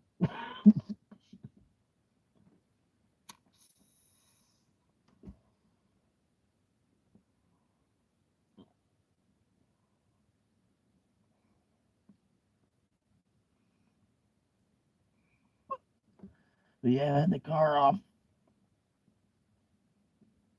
It's been off for about 6 hours now. I still got 12.1 volts on the battery. So we're good. We're good there. I think it can go all the way down to like 10.6 and still start the car. Um, I know if it goes down, I had it at like 9.5 volts one night because I left it like on with the car itself. I left like not on with the engine running, but like the click right before that. And like all the electronics in the car were on. The starter was I don't know, starter was active, I guess, or something. And I had the voltage all the way down to like 9.6 or something. and the car would stop off 9.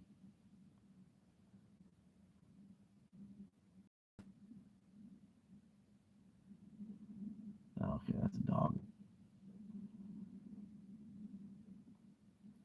I don't know, man. It's still kind of early for I'm more of a late night person.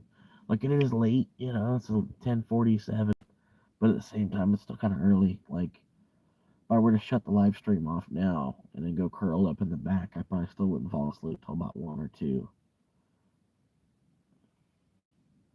And I don't mind chilling with y'all if y'all don't mind chilling with me. You know what I mean? Not into like I don't know. Used to be kind of like me passing a joint, whatever. But I'm not into that anymore because just the act of passing a joint. Not necessarily that I don't want to pass a joint, you know what I mean? But like we're basically kissing each other. By the time that joint ends up being a roach, we might as well licked each other's tongue. You know what I mean? Not necessarily, but there's a lot of germs that transfer just in the tip of a joint. Going from one person's mouth to another's, and you got 4 heads on the joint. You know what I mean? You're passing a lot of germs around. You know what I mean? Like since COVID, I look at that shit a little bit different. But if everybody's got their own bowl, and I got enough weed, and you're out, fucking, I'm gonna pack your bowl up too, You know what I mean? But if I got less than an eighth of weed, which I currently have, you can't expect me to fill up your bowl. You know what I mean? I might, if like you hadn't had something to smoke all day, you know what I mean? Like like well here, I'll hook you up with one bowl, but you gotta know I'm almost out too. Like, and most people would understand that, you know what I mean? And they would just take the bowl and then you baby it and go to sleep, whatever.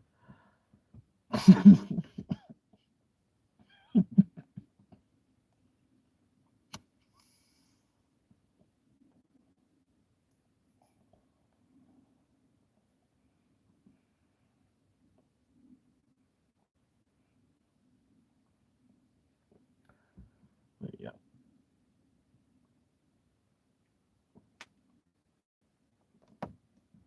Damn. Yeah, I pretty much got insomnia. It's not as bad now due to the medical marijuana, you know.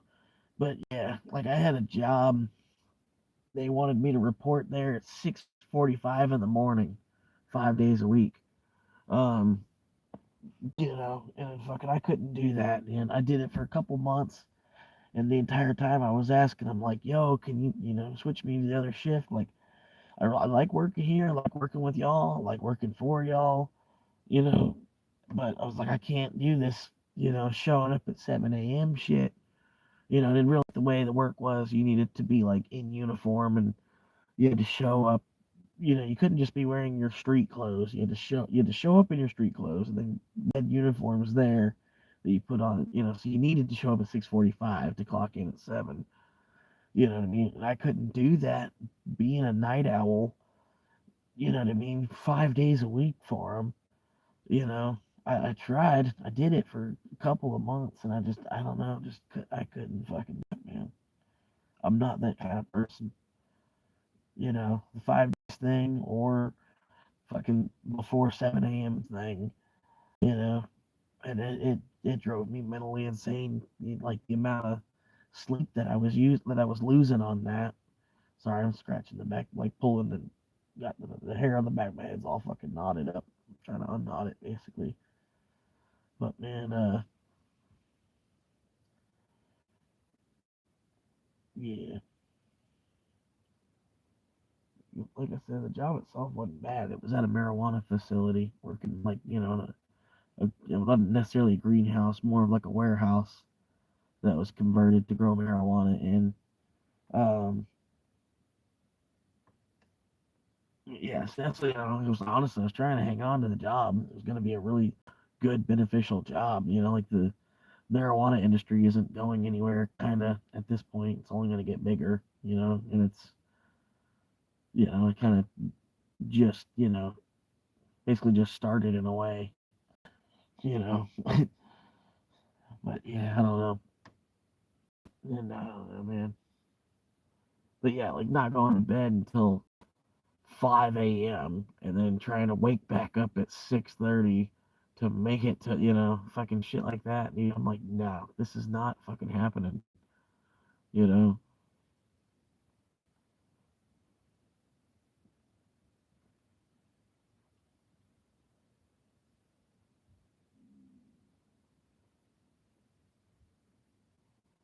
But, yeah.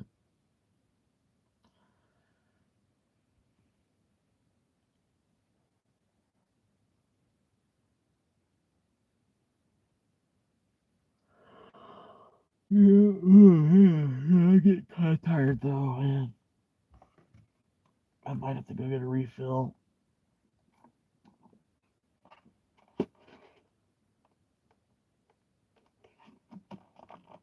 Yeah, I either gotta go get a refill or I'm gonna run out of drink before morning.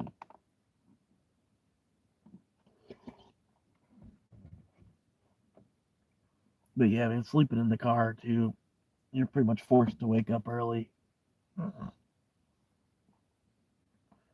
Not necessarily. I mean, some nights, some days, some days I can get a nap, nap real late into the afternoon. But I gotta be somewhere, somewhere that I can do that.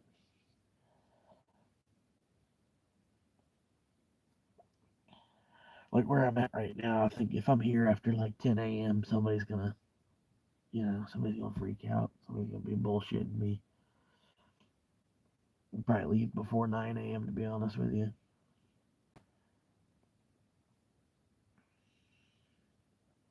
Oh,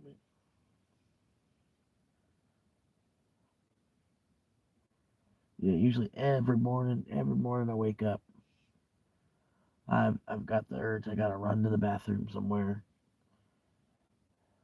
So I normally try to plan for that. Try to be somewhere where I know they've got a halfway decent bathroom.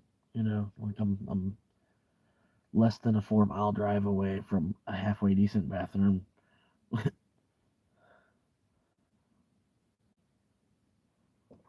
That's about it. I want to get a bucket and everything. I bought a toilet seat that's supposed to like attach onto a bucket. And I bought bags for it. I bought wipes and bought everything but paper, to wipe with. And I sent it to the wrong address. I sent it to my ex's address, and so now it's there. I'm waiting, plan a trip to go see her. You know what I mean? And when I go see her, getting my hair cut, and then getting that package. You know what I mean? Kind of like two reasons to go now. Not really that I was trying to like create reasons to go. You know what I mean? Other than the fact that I want to see her, spend time with her. You know what I mean? I don't know. Try to save whatever's left of that relationship because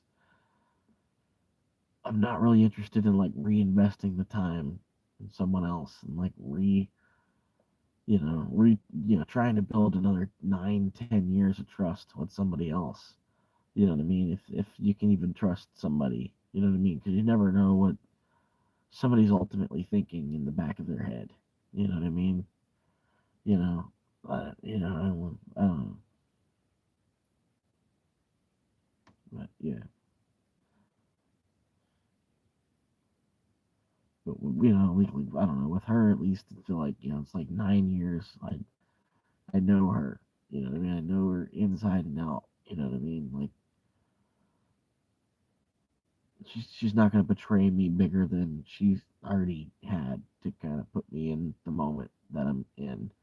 But even that was, it was driven because of the mental insanity of that job, and me with the lack of sleep and then being pushed to get back, go back up to, continue working, and I don't know, like fucking all the bullshit I dealt with Amazon before that. And I don't know, man. Like every fucking job takes like so much from me, and then I'm willing to give so much of myself to these jobs too.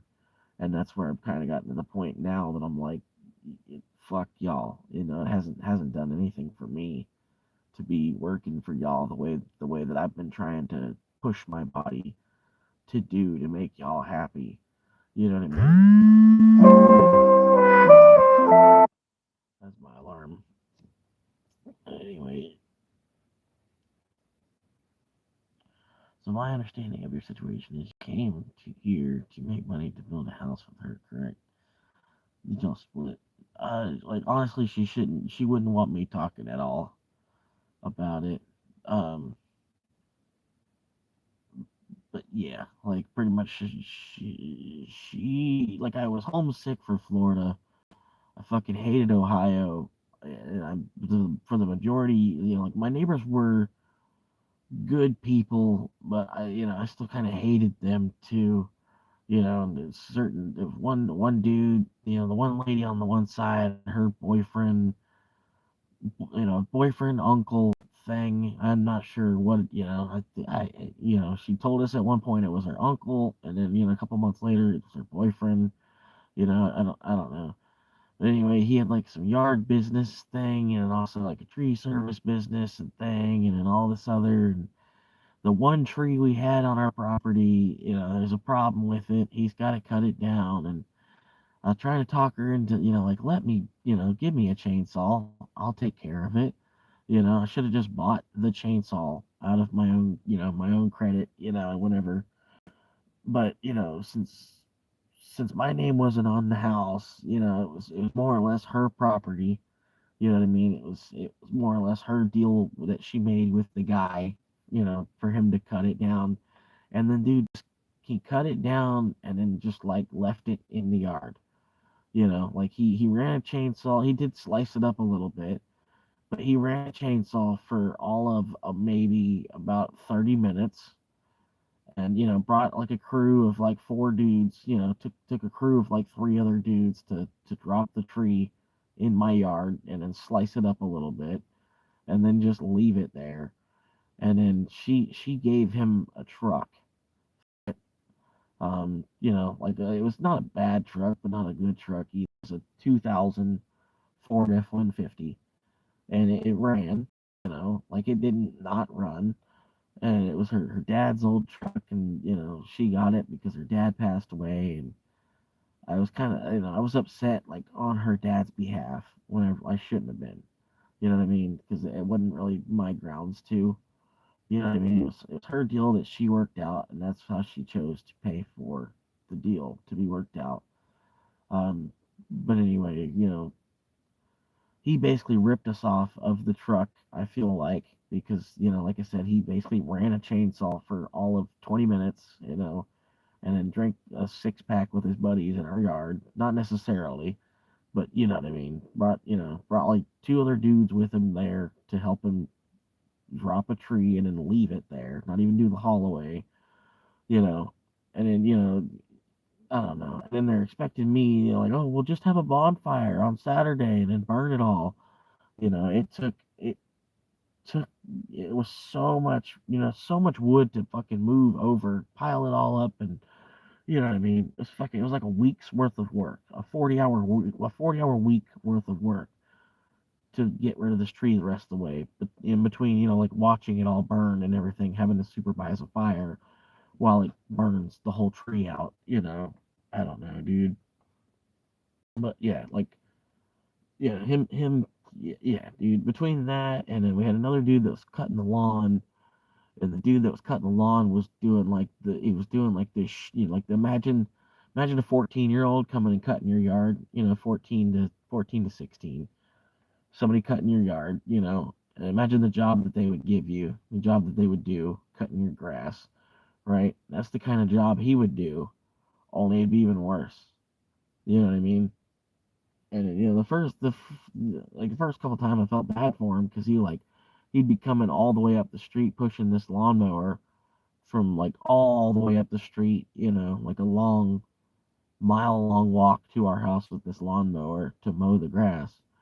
So that's, we'd be paying him extra too. Like he'd only ask us for 20 and we'd give him 30, you know.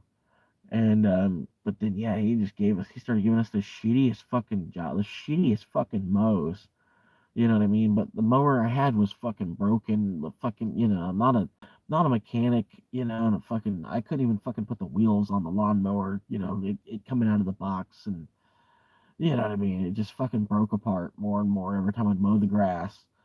So, eventually the grass would look so fucking shaggy that she'd call him to come and fucking mow it, and then he'd do the shittiest fucking job he could to collect $30 and go back home, and then after a couple, 2 years, 3 years of that, the yard looked like complete fucking shit, like, and then you're going to work, you're doing your thing, you're fucking, and as you're doing your thing, working and dragging out, dealing with all this shit at work, and then you come home and you're not even really making enough money still to, afford everything that you're trying to pay for and live through. You know what I mean? And you're still trying to live through it, just life, But I hated Ohio, and the number one thing is I wanted to get the fuck out of Ohio. She ultimately does too, so that's why there's still a chance, something can happen. I just need to build a decent enough place for the two of us. You know what I mean? If I build a decent enough place for just myself at this point, and if she decides to join me, it's more income, but I'm not necessarily going to count on it. I'm not going to build towards that because I don't know if that's what's going to be exactly playing out. Yeah, but I'm trying to at least be faithful in the meantime, and because it's not that hard, I fucking smell, and most of the time, I'll be honest with you, I'm like kind of covered in feces because I can't shower as much as I need to, not necessarily covered in feces, but you know what I mean. Like, yeah, I wash my hands before I go to the bathroom, and then twice after going to the bathroom.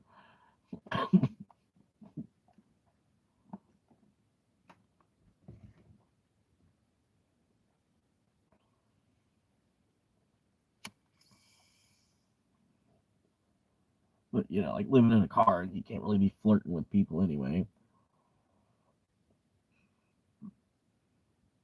And then, you know what I mean. But it's like in the off chance that one were to come at me, you know what I mean. I'm not gonna fight her off. You know what I mean.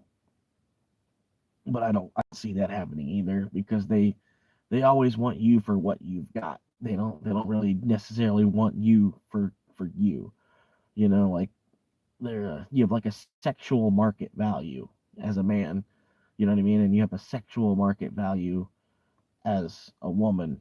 Like everything, everything on the planet, it's all kind of like a big sexual market because sex sells in the first place. You know what I mean? The reason a lot of men are agreeing to build houses is it's sex driven kind of thing. The reason currency exists, kind of. You know what I mean? Not necessarily, but you get what I'm saying. But like a woman has a lot more sexual market value than a guy just off rip. You know what I mean? Say you were to take a guy that was like a 5 and a female that was like a 5, right? The female has more sexual market value than the guy has, just flat out. So that female that's a 5, she's more or less like an 8, and then the guy that's a 5, he's more or less like a 4. And if say he doesn't actually have anything, and okay, he's like a 2. You know what I mean? So, not to put everything in like a numbers perspective, but you know what I mean. Just that's the easiest way. Yeah, the truck stop bathrooms, man, they want $15. You know what I mean? And then it's the price of a hotel almost to me. Like they even time you, I think. You know what I mean? Like you can only be in there for up to an hour. Granted, they're not gonna really time you. You know what I mean? It's just like if the place is full, they might come and knock on the door, be like, "Yo, you gotta go. We gotta." But yeah, you pay $15 and they expect you to be done in an hour. And then, $15 is kind of a big chunk of change. I've got the gym membership, and then for the most part, people don't go at night. You know what I mean? Or there'll only be like two people in there at night. When it comes to women, the baseline thing is a guy has to have bare minimum is humor. If a man has no humor, he has no chance at all. I guess.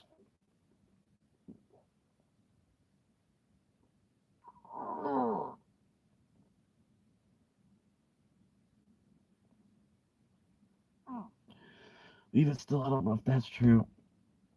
Because there's some men that like they're just like really flat. Like imagine like Ben Stein, but even worse, or like Eugene Levy, but like not necessarily because Eugene Levy, he's like suave with it too.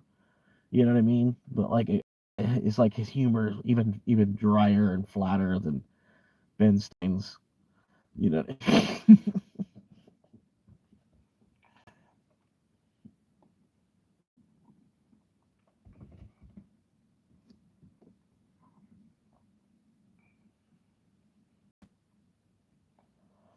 But yeah, I don't know.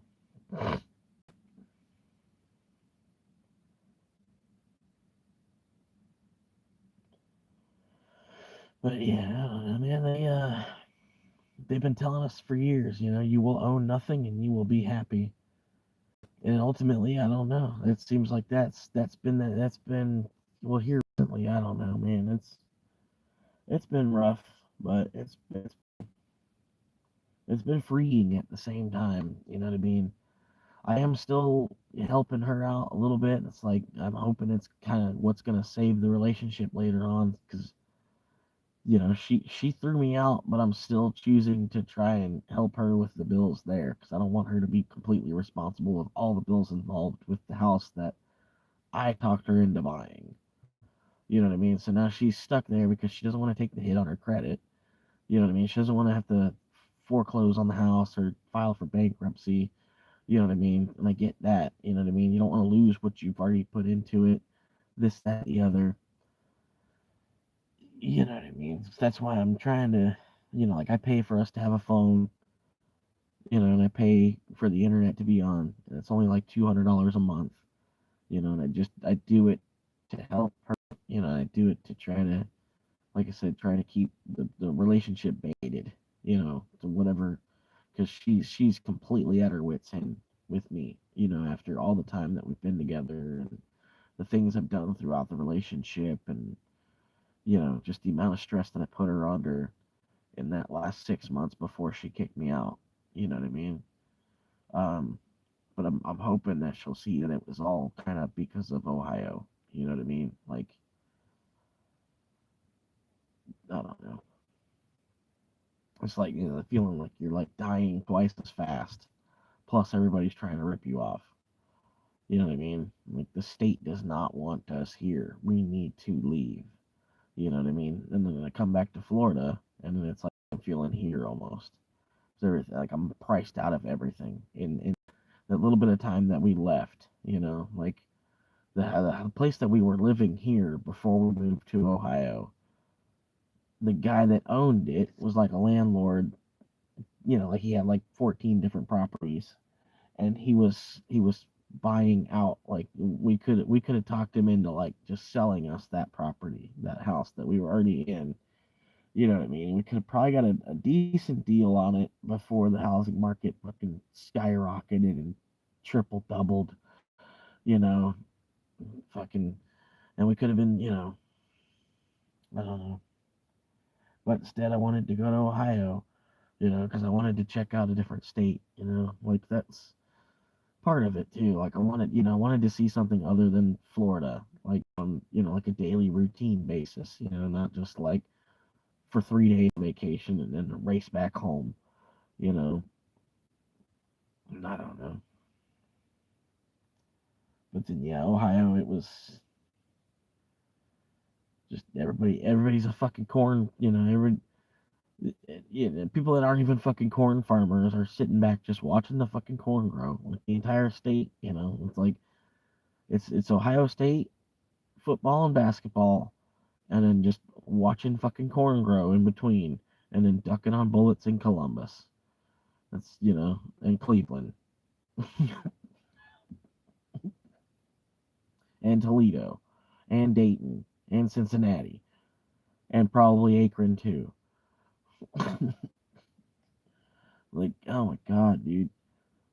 And then all the houses were like fucking 80 or 100 fucking years old, but they're still somehow like on the same price point as all the new construction homes down here.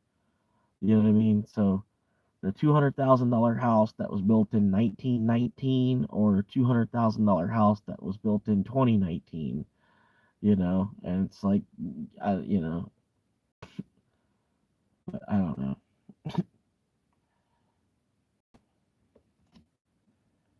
But yeah, like even the house that we bought it, and like 2 months later, we had we had no running water in the house because there was a big huge plumbing emergency. 2 months after, 2 months after moving in, so it was a couple $1,000s we had to pay. The plumber that we had come over, he did like 40% of the job, and then like he had other jobs that popped up, this, that, and the other. And that's again what I was saying about, felt like the whole state was just trying to rip us off. Like the dude, he wanted $1,000 to do the job, did like 40% of the work, and then didn't show up for like 2 or 3 weeks.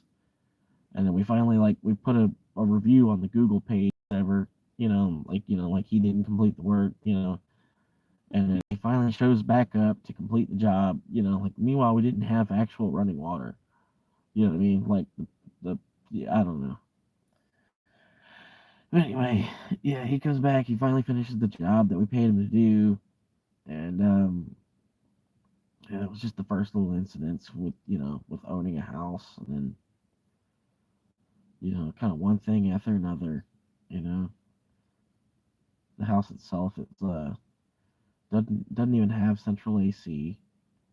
There's no basement. Garage, the roof is falling in on the garage. It's nothing special. It was just a piece of land to get us out of the rain. You know, yeah,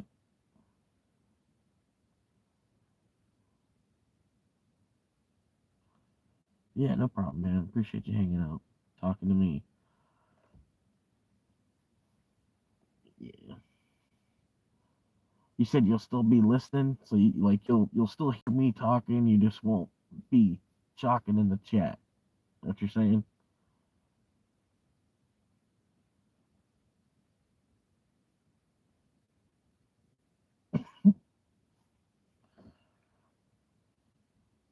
All right, cool, cool. Yeah, I'll keep trying to like tell you like a long version. You know what I mean? Like I know I'm at fault in the relationship, and I completely accept that. And ultimately, I want to see what I can rebuild for myself. I don't want to just like stop and become a fucking beach bum, begging for change to buy some fucking beer every day. You know what I mean? But I'm lucky the car has made it as far as it is. Yeah. I almost need to drive back into town and get some fucking burgers or something. I knew I was gonna. I do got this peanut butter I gotta eat, man. I don't have a fucking spoon. Oh wait, I do have a spoon. I accidentally kept from an order earlier. These people got a milkshake at Sonic, and I didn't give them the spoon and the straw by accident. But I do have a spoon to eat the peanut butter with. See, God works in mysterious ways, man.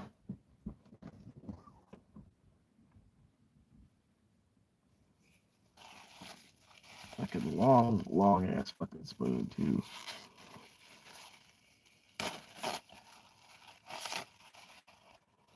It's the kind of spoon Jeffrey Epstein would use.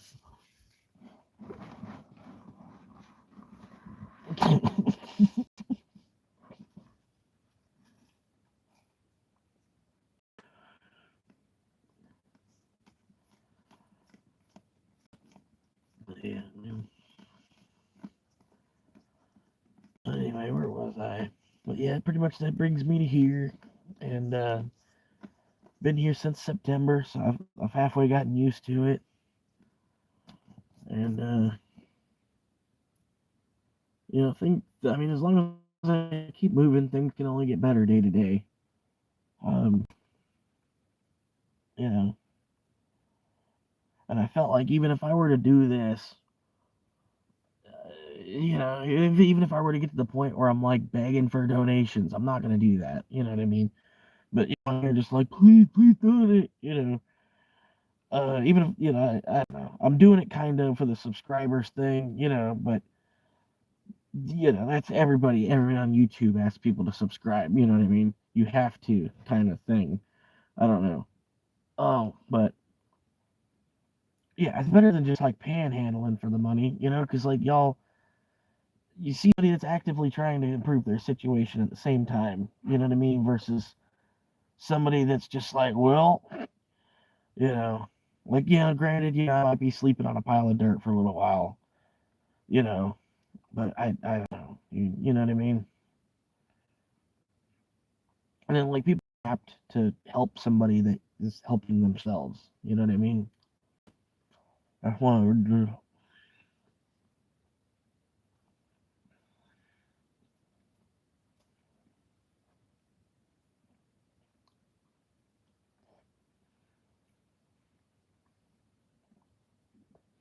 I thought about maybe even live streaming myself panhandling.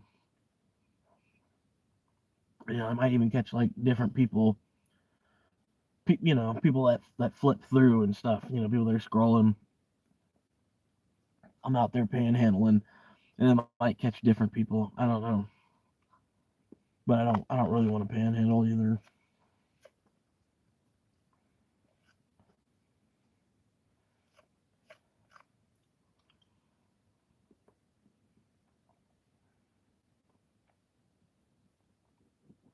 It's crazy how much competition there is with panhandling too.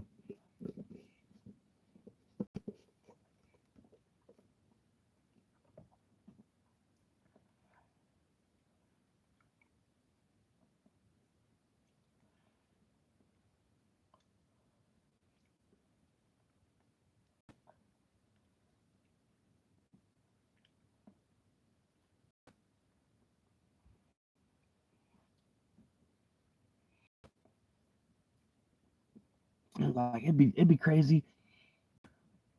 Some of the other people I see that are driving for DoorDash and Uber, how old they are, man. I almost want to tell them like, what the fuck are you doing, man? Like, fuck, how the hell do you even know how to use your phone enough to do this? This ain't even supposed to be a job for y'all to do. It's supposed to be a job for us. And y'all on here is taking half the fucking orders, you know.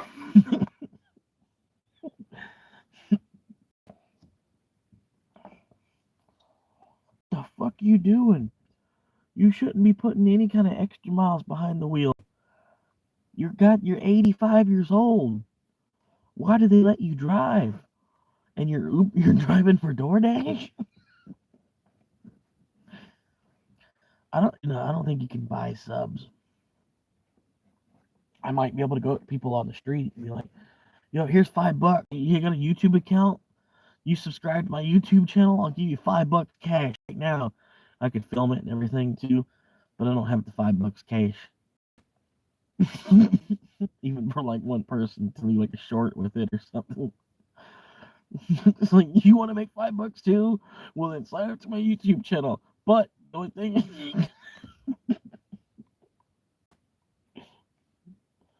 then just buy subs. Just buy. Let me just buy subs so that way I can make 4 cents back once my channel finally makes it over 1,000.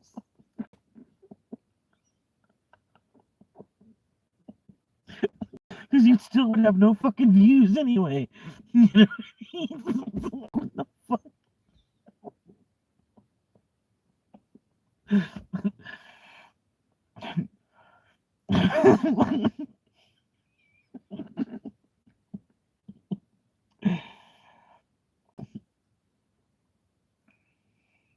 But I think I just gotta be consistent.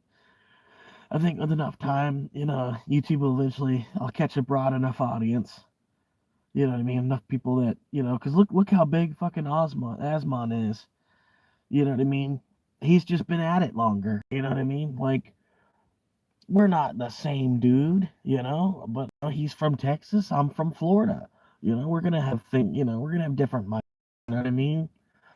Um, but ultimately, man, I lived a life kind of a lot like Osman's. You know what I mean? Like, my house was probably actually trashier than Osman's house.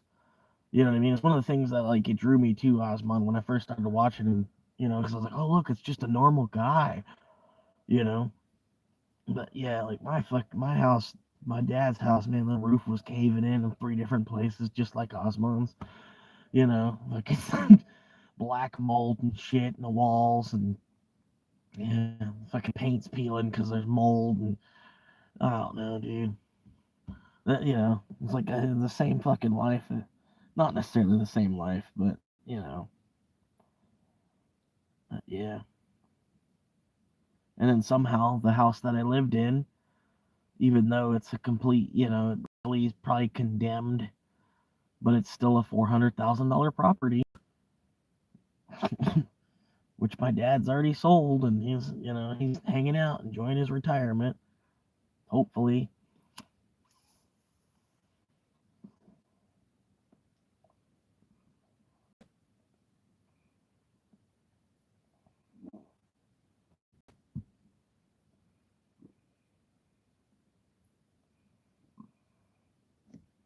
But yeah, I don't think I'd be quite as big as an asshole as Osman. I'd probably be as cheap as he is. You know what I mean? Like fuck, I don't think Osman. I don't think he pays for. Like I don't know. I don't know what he spends in a month. I don't know. I don't know what, but it doesn't look like he spends more than like $1,000 a week, just based on his videos. I don't know. He might. I don't know. I don't know, man. But I also feel like Asmon, he must be like contracted somewhere, because you think he would be able to like add up and like be like, boom, I've got enough money. I don't need to. You know what I mean? Like, I don't. Because you think how many millions of dollars would you need if you have the spending habits of Asmongold? You know what I mean? Like, you think what, maybe 20 million? Once you make 20 million, how much more would you really have to do? And he's making like 4 or 5 videos a day. Sometimes I see that are like uploaded onto YouTube. It's crazy that he's producing that much. You know what I mean? And his kickback is as good as it is. You know what I mean? Maybe it is for fun. Maybe he's really having that much fun doing these videos. But I also feel like maybe he's a contracted worker somehow or another. You know what I mean? Like he's got to produce X amount of stuff. Like, I don't know. Like any celebrity, like a musician, or an athlete. You're kind of constantly on the run to make that money too. So I don't know. I could feel that way with Osman in a way.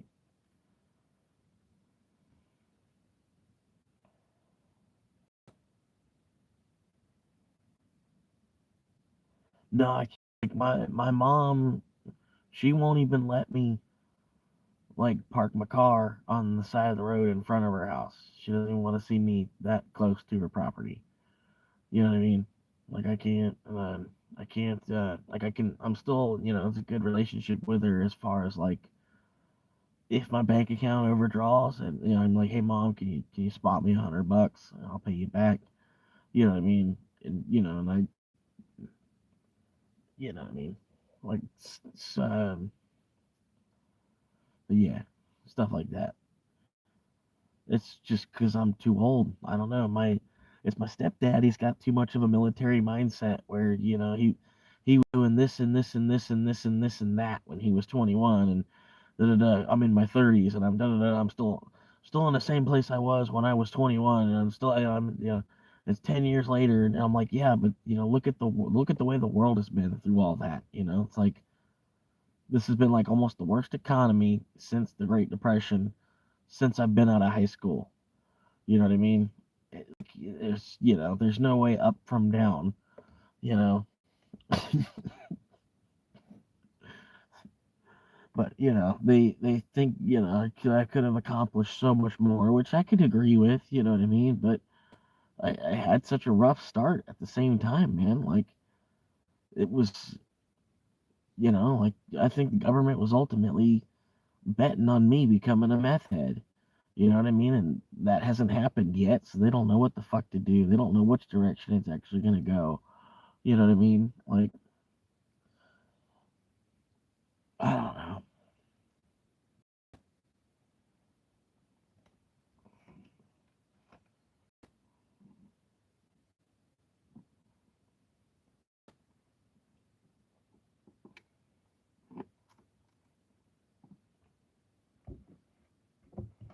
My dad's in Virginia, and I don't know what the fuck he's doing. He's talking about wanting to homestead 5 acres of land and get some chickens and build a cabin. He's looking for land that has a creek on it, something that's affordable. The land that he's talking about getting, it does not fucking exist. It's already been bought.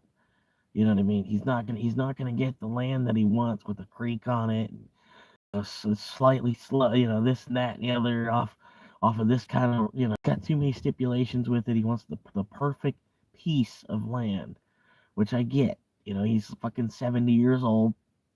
You're buying your like last place, but it doesn't fucking exist. It's like that. Like that's for the last 50 years, people have been buying land to like resell it. You know, more than that. You know what I mean? Fucking about maybe 20 years after we became a country, we started doing that, just buying land just to resell it to somebody else later. And and the price that he wants, he's not gonna find wants for the price that he's trying to pay. You know what I mean? So in the meantime, he's still up there in Virginia, and he's living, like, I think, in like a week to week motel or something like that, while he's trying to shop and work with realtors to find a piece of land up there. And I don't know. At least in Virginia, if marijuana's legal, you can grow it. You know what I mean? It's great. It's legal enough where you can grow it. And but other than that, I don't know why the fuck he's in Virginia. You know what I mean?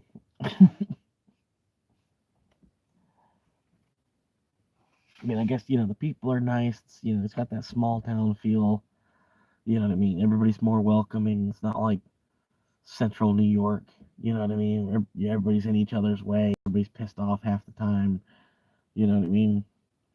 You find that one person with a positive attitude in New York, and it's like a one in a million. You know what I mean?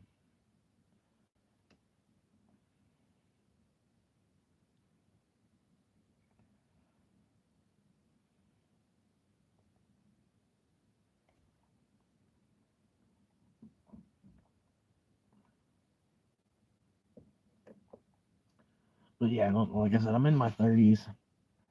I'm really not trying to like live with my parents either way. I'm too old for that. And don't. It's like going backward at this point. I don't know.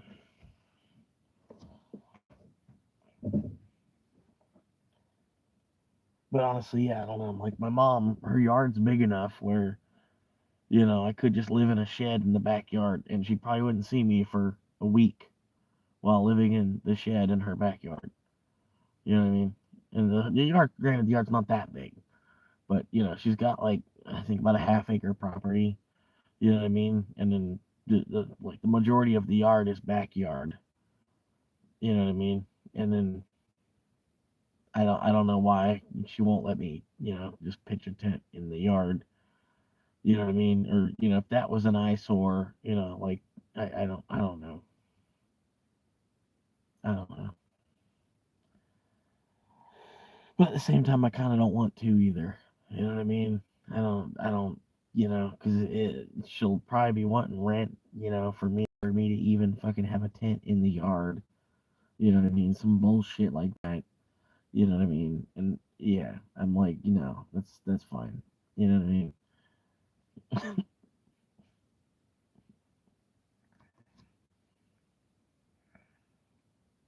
Because I don't know, they did that shit to me before. I was supposed to be, I gave them $400 a month for rent, and then they don't even fucking need the money. They don't even, it's fucking, just because they think it's cool for me to have to be responsible of paying, what I mean, versus me being able to like save that extra $400 a month to be able to get out faster. They'll all the time give me like this 60-day, 90-day, some kind of, absurdly short amount of time where they're gonna give me a place to stay, and expect me, in 60 days time to figure out my own road from there, and you can't, it's like you're just setting me up just to fucking. I'll get halfway standing, and then you're gonna pull the rug out from underneath me, and fucking I'm gonna fall on my ass again. You know, it's so fucking stupid. Rather than them just like, working with me, rather than shoving me out the door at fucking 18. I could have been out of the house for good at 24 or 25. You know what I mean? But instead, I'm like, fucking restart my whole fucking life for one fucking reason or another. Usually because it gets to the point, whatever relationship I'm in, it gets to the end. And then I just have to go back to my fucking parents' house.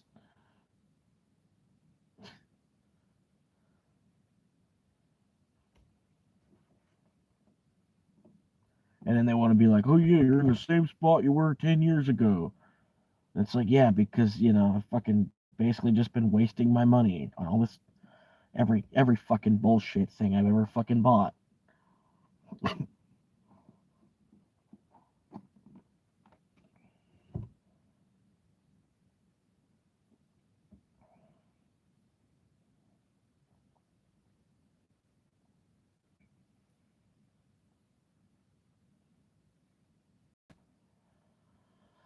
But yeah. And then they always want to make it like, oh, working hard enough thing. It's like, yeah, because I haven't spent years trying to do that.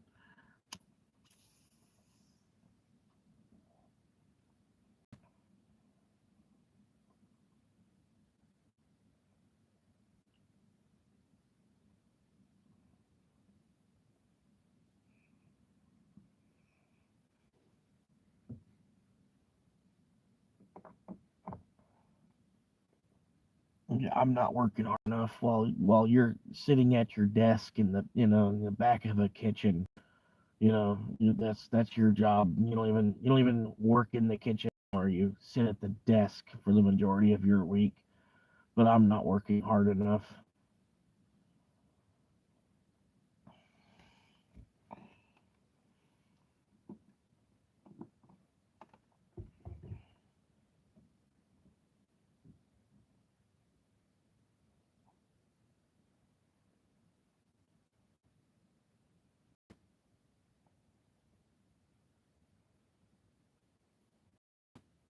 Yeah, I'm thinking about it. I'm doing the same thing.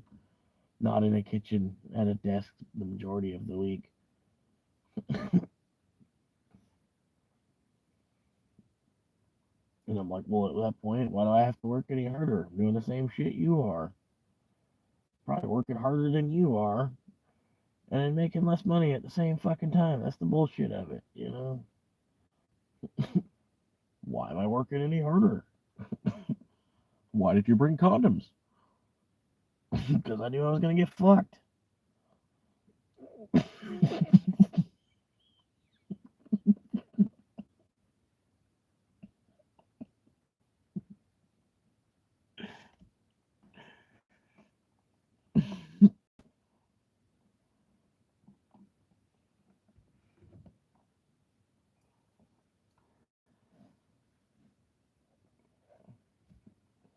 It's 4 a.m.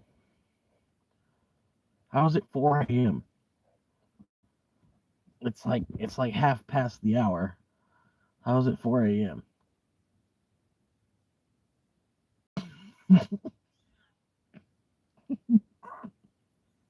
Like, wouldn't it be 4:30?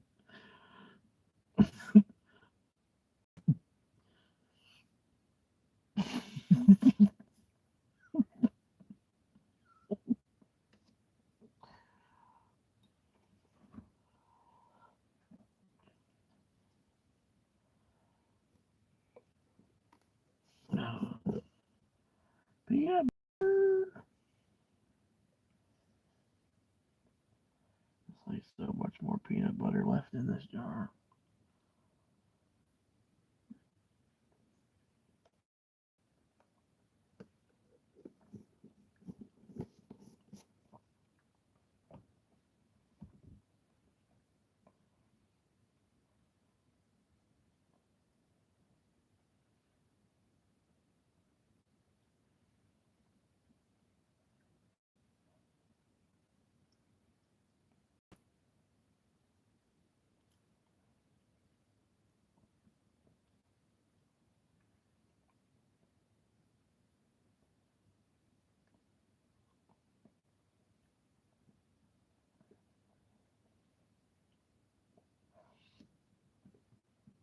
I don't know. I went to college for a little bit, but when I was going to college,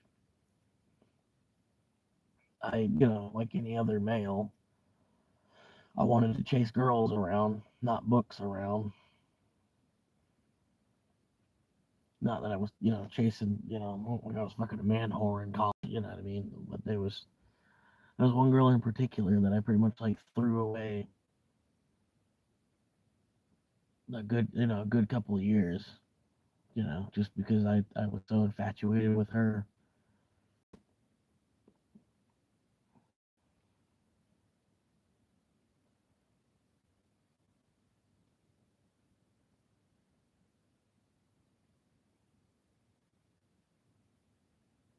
Yeah.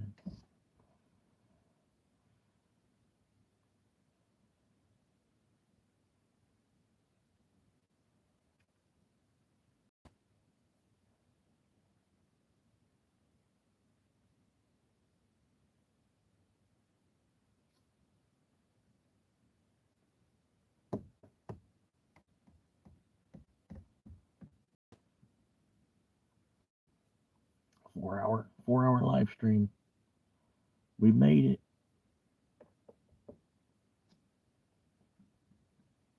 Yeah, man, we're chilling, man. Pretty good day, man.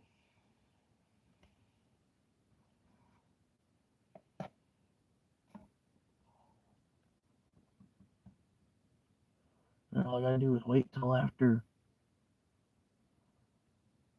8 p.m. tomorrow, and then I can spend my whole check on Bitcoin because I can buy the Bitcoin ahead of time. I'm hoping it's gonna be under 71K tomorrow after 8 p.m. It really, as long as it's under like 76K, it's still fine.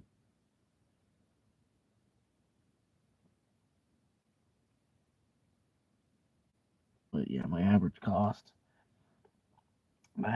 was over 100,000, but it's gone down so much, and I've been buying so much while it's been down that it brought my average cost all the way down to like 77,000. Um, from owning like 1% or 2%, something like that. Um, yeah, like owning like 1 or 2%. Then I started stacking at like 100, 115, but it's gone down so much. Like I said, I've been buying so heavy that my average cost on the total stack is like 77,000, and in the current price, you know what I mean. It's only got to come up a little bit for me to be green on it. You know what I mean? By the time it hits 80K, I'll be green on it.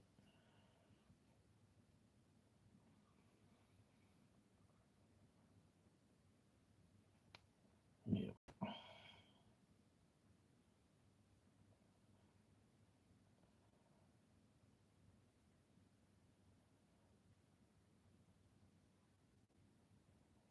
But I don't know.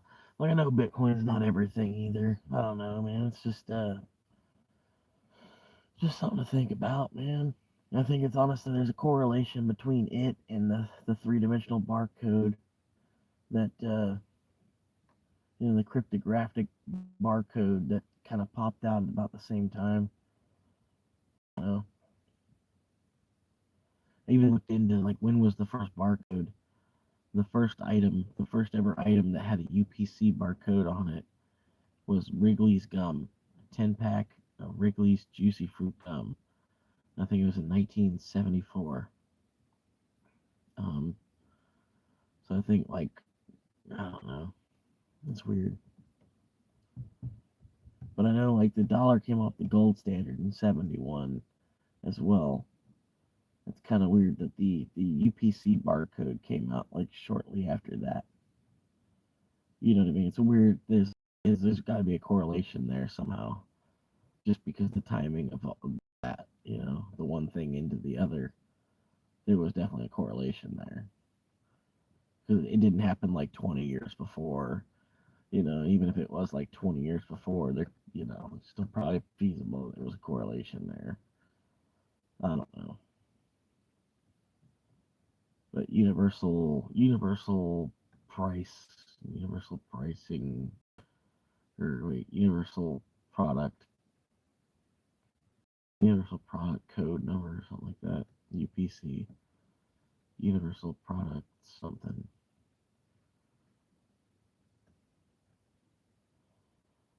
I don't know.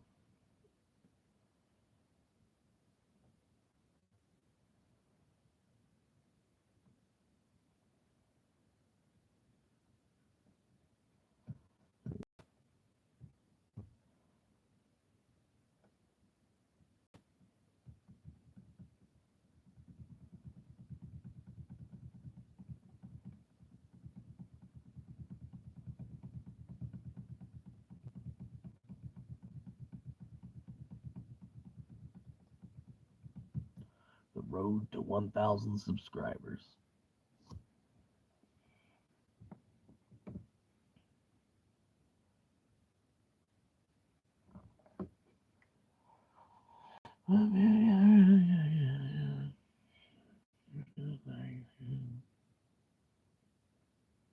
Bored as hell.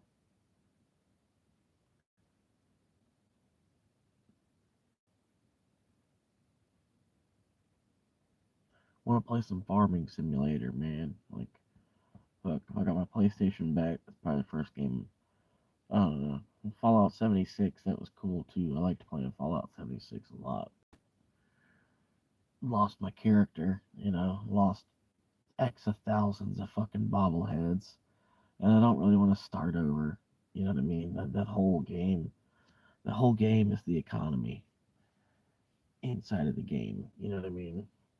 But it's crazy though. People are trading things in that game for like $50 cash, right? There's like certain items like this plan, or you know, you got this plan and this outfit, you know, the certain hat, this, you know, these masks, a set of these masks, like $200 for a set of these 8 masks. You know, there's all kinds of, you know, the whole game. There's all kinds of shit that, you know, people think is rare and worth like a real world dollar amount. You know, and then they try to get like a real world dollar amount from this game. You know what I mean? But at the same time, nobody's wise enough that they have like a Bitcoin wallet. You know what I mean? Like if you're kind of trying to do trades online, like on the internet, and you know, you're already on the internet with like this digital commodity that you own in a game, and why not use, you know, a currency that like is digital, but it, like, you know, it also exists in the internet, and but it also exists outside of that game that you're playing. You know what I mean? I don't know, dude. It didn't make sense to me. Like, or people would want to, they'd want to have 1v1, 1v1. I'm like, okay, we'll put some Bitcoin on it. I tell them, you know, put up $50 of Bitcoin on it, dude. Put up $50 at today's price on Bitcoin, and yeah, let's 1v1. I don't give a fuck. You know, they nobody, you know, they either they don't want to because they are afraid to lose their coin because they know what the real currency is already, or they don't want to because they don't have the patience to even figure out how to get to $50 of Bitcoin to gamble it against. You know what I mean? One thing or the, you know, they're either not intelligent enough that they have any, or they're intelligent enough that they're not willing to gamble it away in a 1v1 match, even though they know they're going to win because, I'm not that good of a player. You know what I mean? Just stupid shit like that.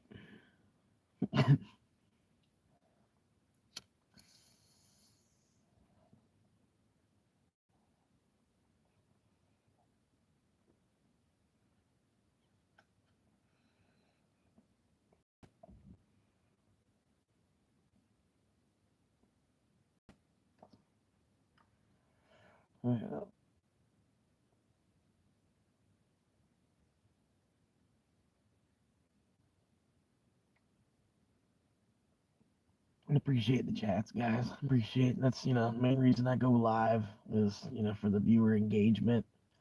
You know what I mean? I love talking to y'all.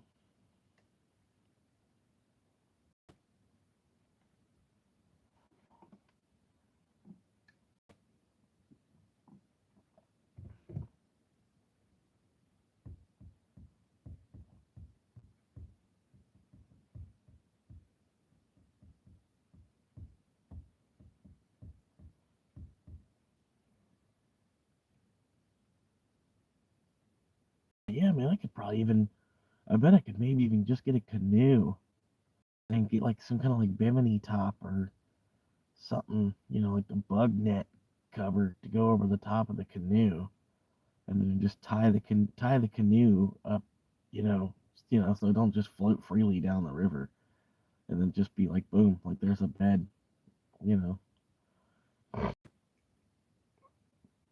bucket, but you would need a bug cover because you the water, there's different, all kinds of, I don't know what the mosquito level would be like on a boat after dark, river water.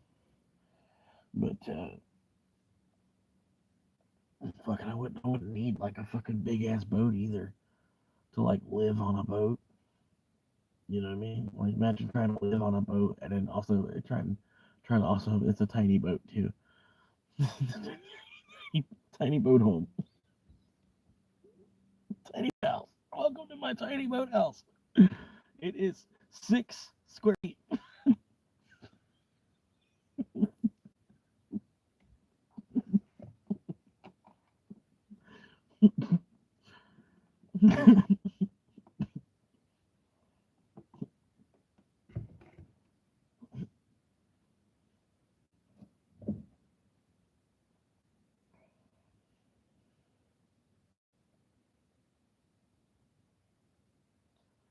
Fucking the sailboat from fucking Stuart Little that he wins the race. He wins the race and the sailboat. I live on that. What do you mean?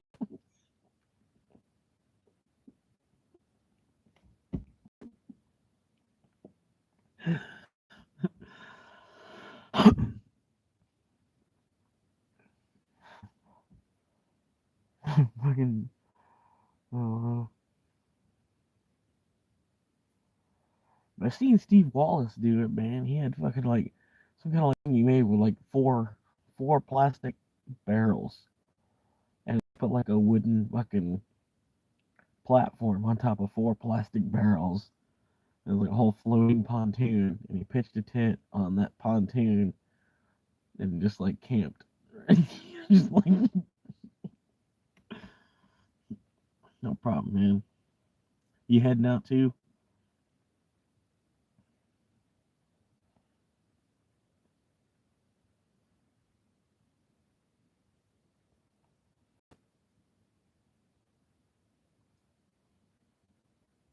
Yeah.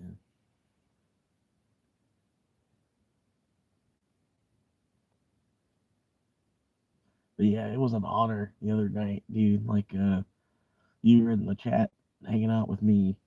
And then when I closed off my live stream and I seen that Snooks was on, and I was like, Cav was in my live stream instead of being in, instead of watching Snooks, Cav was watching me. I was like, what? I was like, wait, because when I shut off my live stream, I was like, Snooks was on at the same time. I was like, I didn't mean to do that, you know.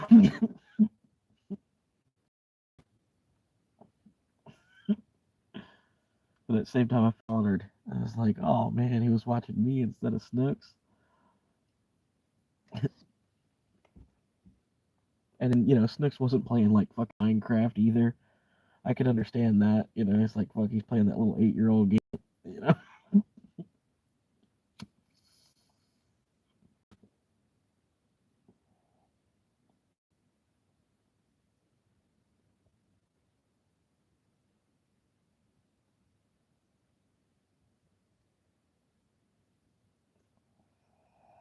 I had to slide over another street.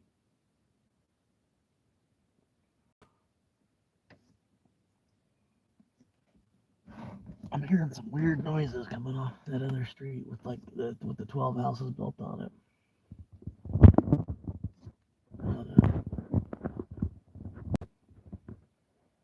Pardon me, I think it's like just a lady feeding her dog or something. Something to do with like she's feeding her dog. But it's weird noises at the same time.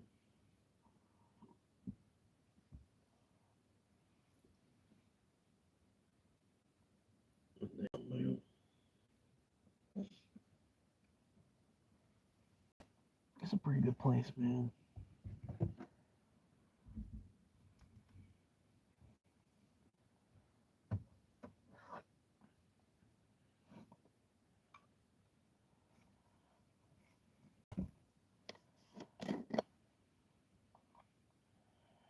Shit. I'm gonna have to buy some weed. I'm gonna have to do some Uber driving to be able to buy some weed from the store.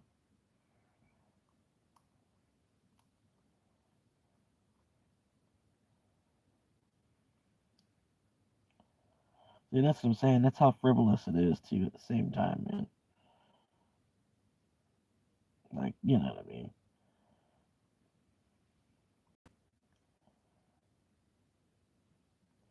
That's what somebody tried to say. Like, dude, if you're living in your car, you shouldn't be buying smoke. I'm like, well, then how do you expect me not to stab somebody? You know, not literally, but you know what I mean. It might come to that if I wasn't fucking smoking weed for long enough. You have like no outlet, all the fucking bullshit of dealing with everybody else in the fucking.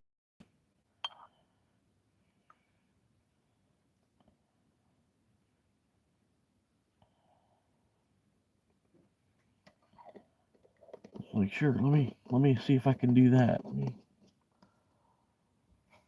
don't know, dude. And it's like it really don't fucking make a difference, man. There's people living in a fucking 5-bedroom house smoking fucking weed. People living in a fucking 2-bedroom apartment smoking fucking weed. People living in a tent smoking fucking weed. People living in a house with a 10-car garage smoking fucking weed. Fucking president's probably fucking smoking weed. Fucking how many fucking governors do you think are probably smoking fucking weed right now? You know?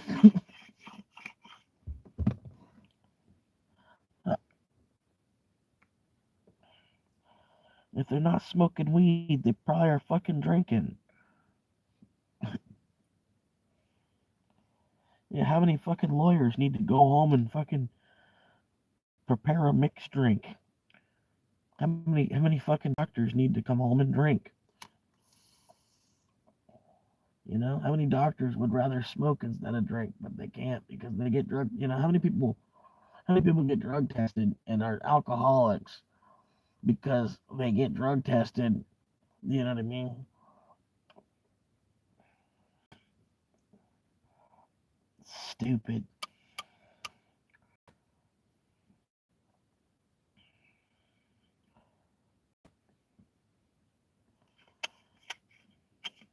But yeah, if I were ever to become like a president, come be president, whatever. First decree, 32 hour, 32 hours and 1 minute overtime starts. So, we'd start with the business level. Everybody that works that Monday through Friday grind, because like a third of America basically works on that schedule and the other 2/3 support it. So you'd have to start with them. Give them Mondays optional. right? And my theory behind this is because then Monday would become a second Sunday. And then think about how great Labor Day and Memorial Day weekend are. You know what I mean? Plus, whenever a holiday happens to land on a Monday, and then, you get an extra, it's 3 day weekends are always nice, right? So a 3 day weekend would be, because Mondays are optional. You can go to work on Monday if you want to make overtime for that week, right? So that's be one of the first things that I would push as presidency is breaking down that 40-hour fucking work week, because everybody, not even necessarily that I'm trying to get revoted in the second time, second term, you know what I mean? But just because everybody fucking needs a break from that shit, dude. And then the only reason people are working 40 is because they really need like 48, you know. And then at the same time, you're lucky if you get 41 out of them. You know what I mean? The majority of us, or 40 in like 20 minutes. You got like fucking 0.25 of an extra hour after 40.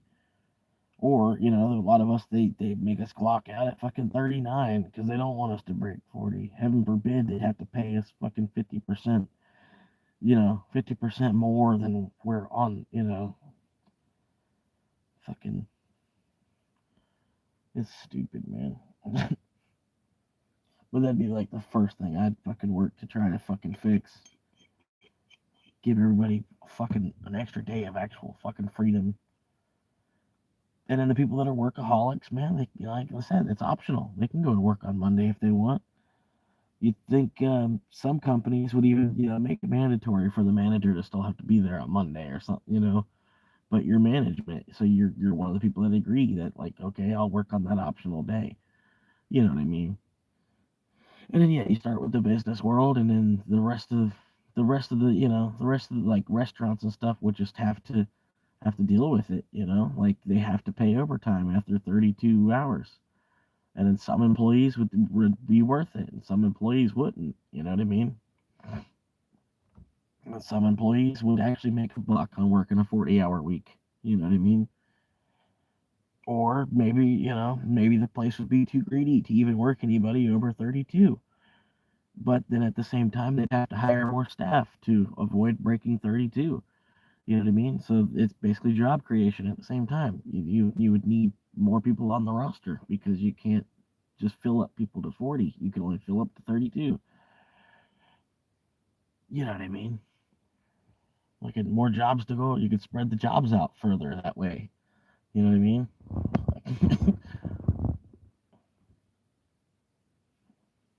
Yeah.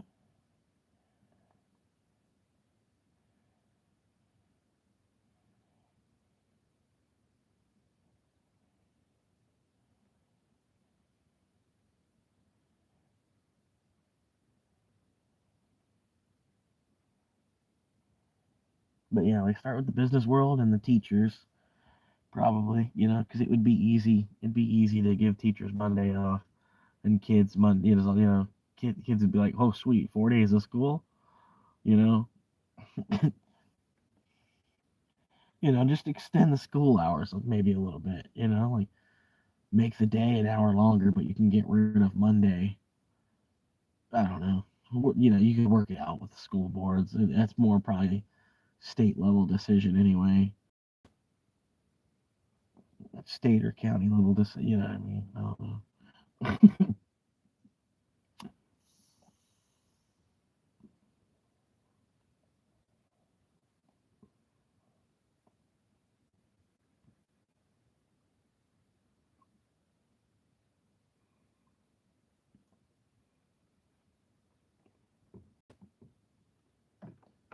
Yeah, like honestly, try your best not on anybody. Cause try to make shit with nobody. I don't want there to be shit with nobody. You know what I mean?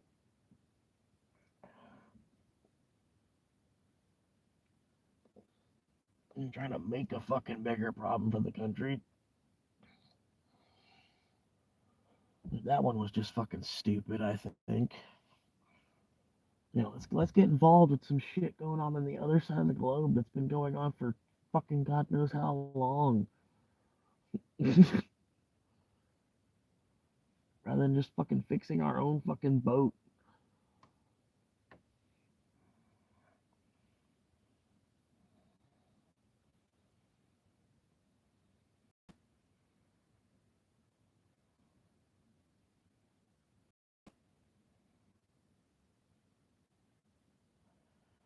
Yeah.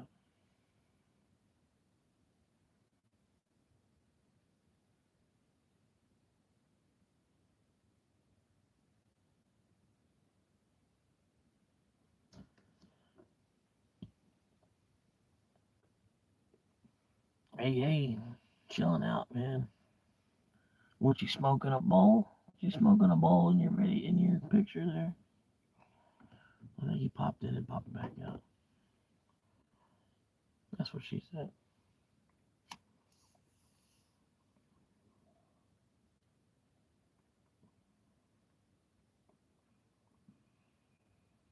But yeah, it's getting late. My energy level's kind of simmered out. I'm not ready to call it on the live stream. I'm not trying to say that, but it's the people that are popping in. People keep popping in and out.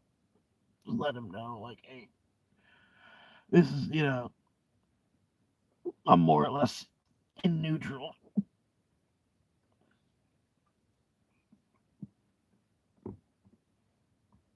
I'm just smoking weed until I can get to the avatar state.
All right, yeah, you too, man.